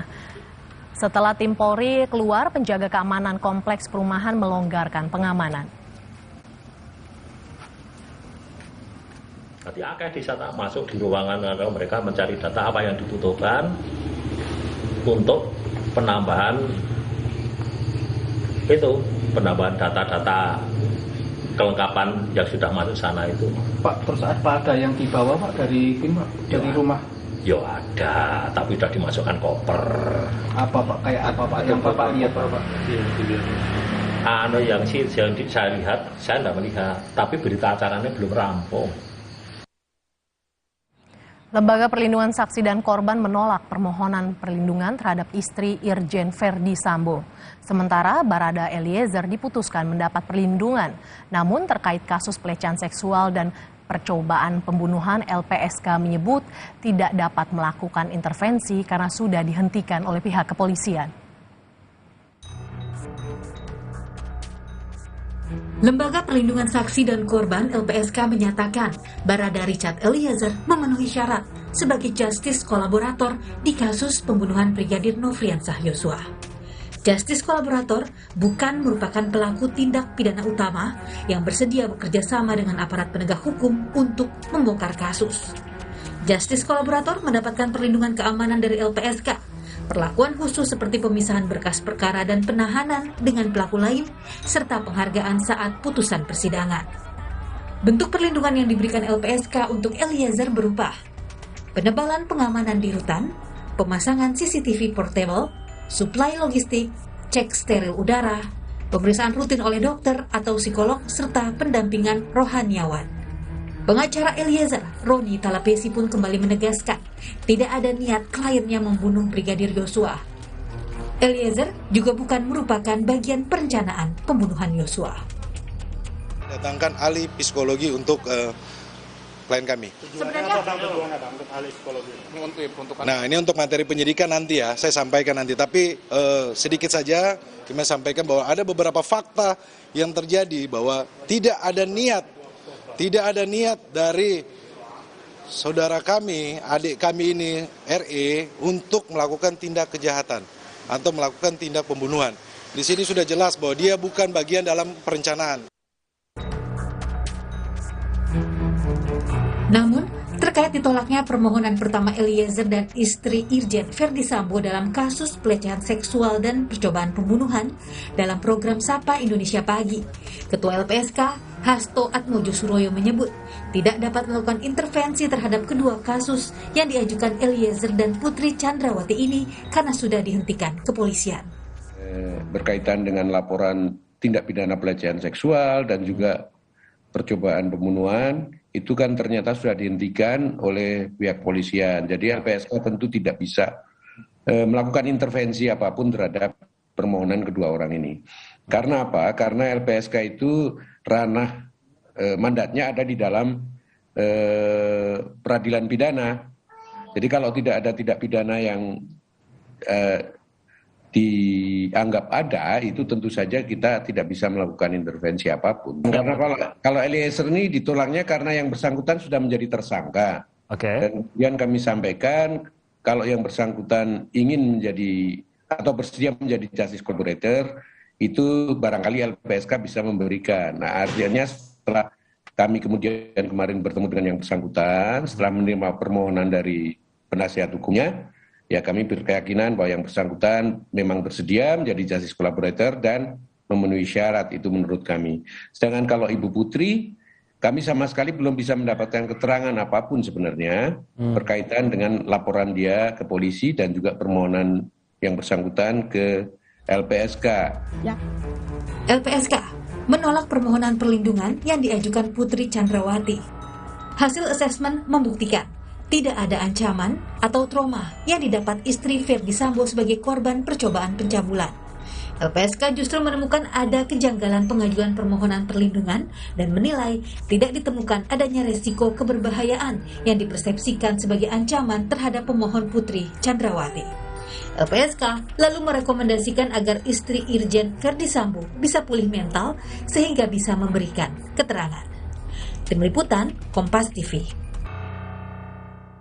Untuk mengetahui perkembangan terkininya, kita segera bergabung dengan jurnalis Kompas TV, Valentina Sitorus di Barreskrim Polri Jakarta. Selamat siang, Valen. Jadi kapan istri Irjen Verdi Sambo, Putri Chandrawati diperiksa oleh tim SUS? Ya, ini yang jadi pertanyaan juga daripada awak media kepada tim dari kepolisian, dalam hal ini adalah tim SUS penanganan kasus pembunuhan Brigadir Yosua. Karena meskipun tim SUS ini sudah mengagendakan adanya pemeriksaan terhadap istri Irjen Verdi Sambo Putri Chandrawati, tapi hingga saat ini kami belum mendapatkan kapan detail waktu pemeriksaannya. Hanya saja ini memang yang menjadi sorotan bahwa Putri Chandrawati ini dinilai penting karena dirinya ini diyakini menjadi saksi kunci atas kasus penembakan tewasnya Brigadir Yosua. Putri ini sebelumnya juga disampaikan oleh Kabarreskrim Mabes Polri bahwa dirinya ini diyakini berada di lokasi berdasarkan dengan temuan DNA saat olah tempat kejadian perkara yang dilakukan di kawasan Duren 3 Jakarta Selatan, di mana saat itu ditemukan 6 DNA, di mana 4 diantaranya adalah DNA daripada keempat tersangka yang sudah ditetapkan oleh tim SUS Mabes Polri. Kemudian 1 DNA merupakan DNA dari Brigadir Yosua dan 1 DNA-nya lagi diyakini adalah DNA dari istri Irjen Verdi Sambo Putri Chandrawati. Nah, hingga saat ini memang pemeriksaan yang dilakukan dari sejumlah pihak terhadap Putri Chandrawati masih 0, begitu artinya belum membuahkan hasil, sehingga diharapkan tentu sikap kooperatif dari Putri Chandrawati untuk mengikuti segala rangkaian pemeriksaan ataupun ketika nanti sudah dilakukannya atau sudah terjadwal pemeriksaan dari tim SUS Barreskrim Polri. Apalagi hingga saat ini tim SUS kini telah bekerja keras untuk menyelesaikan kasus ini agar dapat segera dilimpahkan ke kejaksaan. Mercy. Ya, tim SUS Kapolri segera periksa Irjen Verdi Sambo. Terima kasih jurnalis Kompas TV Valentina Sitorus yang melaporkan langsung dari Barreskrim Polri. Saudara, yang juga jadi sorotan adalah Komisi Nasional Hak Asasi Manusia menduga kuat adanya penghalangan proses hukum dalam kasus pembunuhan Brigadir Yosua. Hal ini disimpulkan dari fakta dan wawancara yang didapat oleh Komnas HAM dalam kasus ini. Komnas HAM kembali melakukan identifikasi di rumah dinas Irjen Verdi Sambo di Kompleks Polri Duren 3 serta pemeriksaan tersangka Barada Richard Eliezer kemarin. Seluruh proses itu disesuaikan dengan temuan dan hasil pemeriksaan sejumlah pihak yang dilakukan Komnas HAM beberapa hari terakhir. Komnas pun segera menyusun kerangka peristiwa kasus pembunuhan Brigadir Yosua ini. Beberapa hari ke depan akan mulai menyusun laporan-laporan, terus kemudian mengidentifikasi setiap data, keterangan, informasi, disinkronkan antara satu keterangan yang didapat dari satu orang dengan yang lain. Supaya apa? Supaya kemudian kelihatan mana bolong-bolongnya segala macam. Dan juga akan mencoba mulai menyusun kerangka analisanya. Selain TKP, Komnas HAM juga memeriksa tersangka pembunuhan Yosua, Barada Eliezer, di Bareskrim Polri kemarin. Komnas HAM meminta keterangan Barada Eliezer selama sekitar 2 jam. Pemeriksaan Barada Eliezer semakin menguatkan dugaan soal obstruction of justice atau menghalang-halangi proses hukum. Semakin menguatnya indikasi adanya obstruction of justice. Jadi begitu. Jadi bingkai hal yang penting yang didapat oleh Komnas HAM itu obstruction of justice-nya juga semakin terang benderang. Nah itu begitu pula dengan yang tadi diterangkan oleh Pak BK, ya semua hal kita uji tadi, termasuk juga terkait hal-hal yang dalam konteks Komnas HAM itu obstruction of justice-nya kayak apa begitu. Komnas HAM juga menggandeng 9 ahli untuk memeriksa istri Irjen Verdi Sambo, Putri Candrawati, terkait kasus tewasnya Brigadir Nofriansah Yosua Huta Barat. Sejumlah ahli yang digandeng Komnas HAM dilakukan untuk melihat sekaligus membantu pemeriksaan istri Irjen Sambo. Khusus untuk Bu Putri ditangani oleh teman-teman Komnas Perempuan dan juga Komisioner Komnas HAM, Bu Sandrayati Muniaga. Tapi mungkin dalam beberapa hari ini tidak ada aktivitas mengatur strategi bagaimana kemudian bisa meminta keterangan Bu Putri dengan baik tanpa kemudian menjadikan Bu Putri trauma seperti yang ada sekarang ini. Jadi keterangan dari Putri Candrawati menjadi mata rantai yang terputus dalam kasus pembunuhan ini. Istri Irjen Verdi Sambo ini juga dianggap menyulitkan penyelidikan. Selain membuat laporan palsu yang menyatakan adanya pelecehan seksual, Putri juga sulit dimintai keterangan dengan berbagai alasan. Tim Liputan, Kompas TV. Saudara, usai jeda kami masih akan kembali dengan informasi. Bahar Smith divonis hukuman penjara 6 bulan 15 hari di Pengadilan Negeri Kelas 1A Khusus Bandung. Sesaat lagi Kompas Siang segera kembali.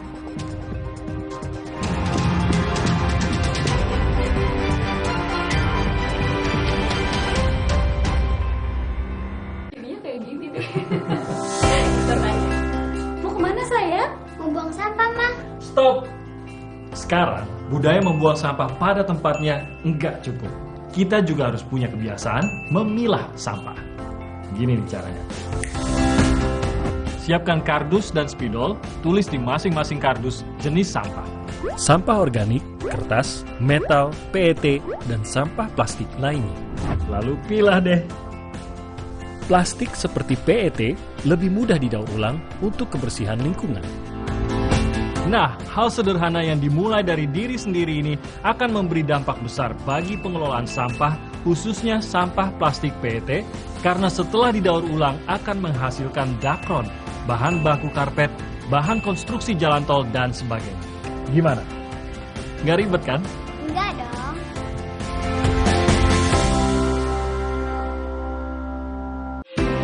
Dengan main di luar, anakku jadi belajar. Banyak kuman loh, gak khawatir dia sakit. Kan ada perlindungan Dettol yang efektif melawan kuman. 100% perlindungan lebih baik, Dettol. Masuk angin, pakai plosa. Oles, kerok, pijat di sini. Angin terasa cepat keluar. Plosa, atasi tubuh dan kepala. Omehar, minyak ikan pilihan dari laut dalam. Omehar, suplemen omega 3 esensial. Dalam mini kapsul, lebih mudah ditelan. Diproses dengan teknologi modern di Amerika. Bantu pelihara kesehatan tubuh kini dan nanti. Bos bawel, anak rewel. Well, MyWell. Baru, MyWell Vitamin C plus Zinc. Bantu jaga daya tahan tubuh. Well, MyWell Vitamin C plus Zinc. Ibu, cacingan dapat menyebabkan stunting. Stunting adalah kondisi gagal tumbuh anak akibat penyerapan gizi yang terhambat. Cegah cacingan dengan minum obat cacing 2 kali dalam setahun. Bebaskan keluarga untuk main di luar. Jika cacingan, ibu memberi Combantrin kepada semua anggota keluarga. Keluarga bebas cacingan, bebas bermain di luar. Aku gak akan nyerah meskipun gerah dan keringat menggangguku. Karena Dettol Cool, perlindungan 12 jam dengan sensasi cool 5 derajat. Segarnya bikin aku unstoppable. Berani, taklukkan panasmu. Sendi sehat, semangat goes ya. Amin. Sendi Anda aktif geraknya. Amin. Akan banyak hal baik terjadi saat sendi kita sehat. Amin. Olahraga teratur, bila perlu minum Wellmove. Wellmove halal. Untuk membantu atasi capek, pegal, dan nyeri otot, pakai Hotin Cream. Kalau untuk meredakan nyeri sendi, rematik dan keseleo, nah, itu pakai Hotin DCL baru. Bahan aktif DCL-nya efektif mengobati rematik, linu, dan nyeri sendi. hotnya Hotin banget deh. Dulu tiap transaksi banyak biaya ini itu. Tapi di tabungan BTN Bisnis beda. Bisa bebas biaya transaksi, itu juara banget. Karena bisnis gak cuma tentang hari ini, tapi juga esok hari. Aku sih tetap latihan meski keringat bawa kuman penyebab bau badan. Karena Dettol Cool, sensasi cool 5 derajat dan perlindungan 12 jam. Segarnya bikin aku unstoppable. Berani taklukkan panasmu. Saat badai menghampiri, negeri ini sempat menepi. Sibuk beradaptasi, tanpa pernah meredupkan mimpi. Dengan penuh keyakinan, semua bersiap untuk mulai berjalan. Ini adalah titik balik yang telah dinanti. Seperti bola yang dihempas ke bawah dengan keras, negeri ini siap untuk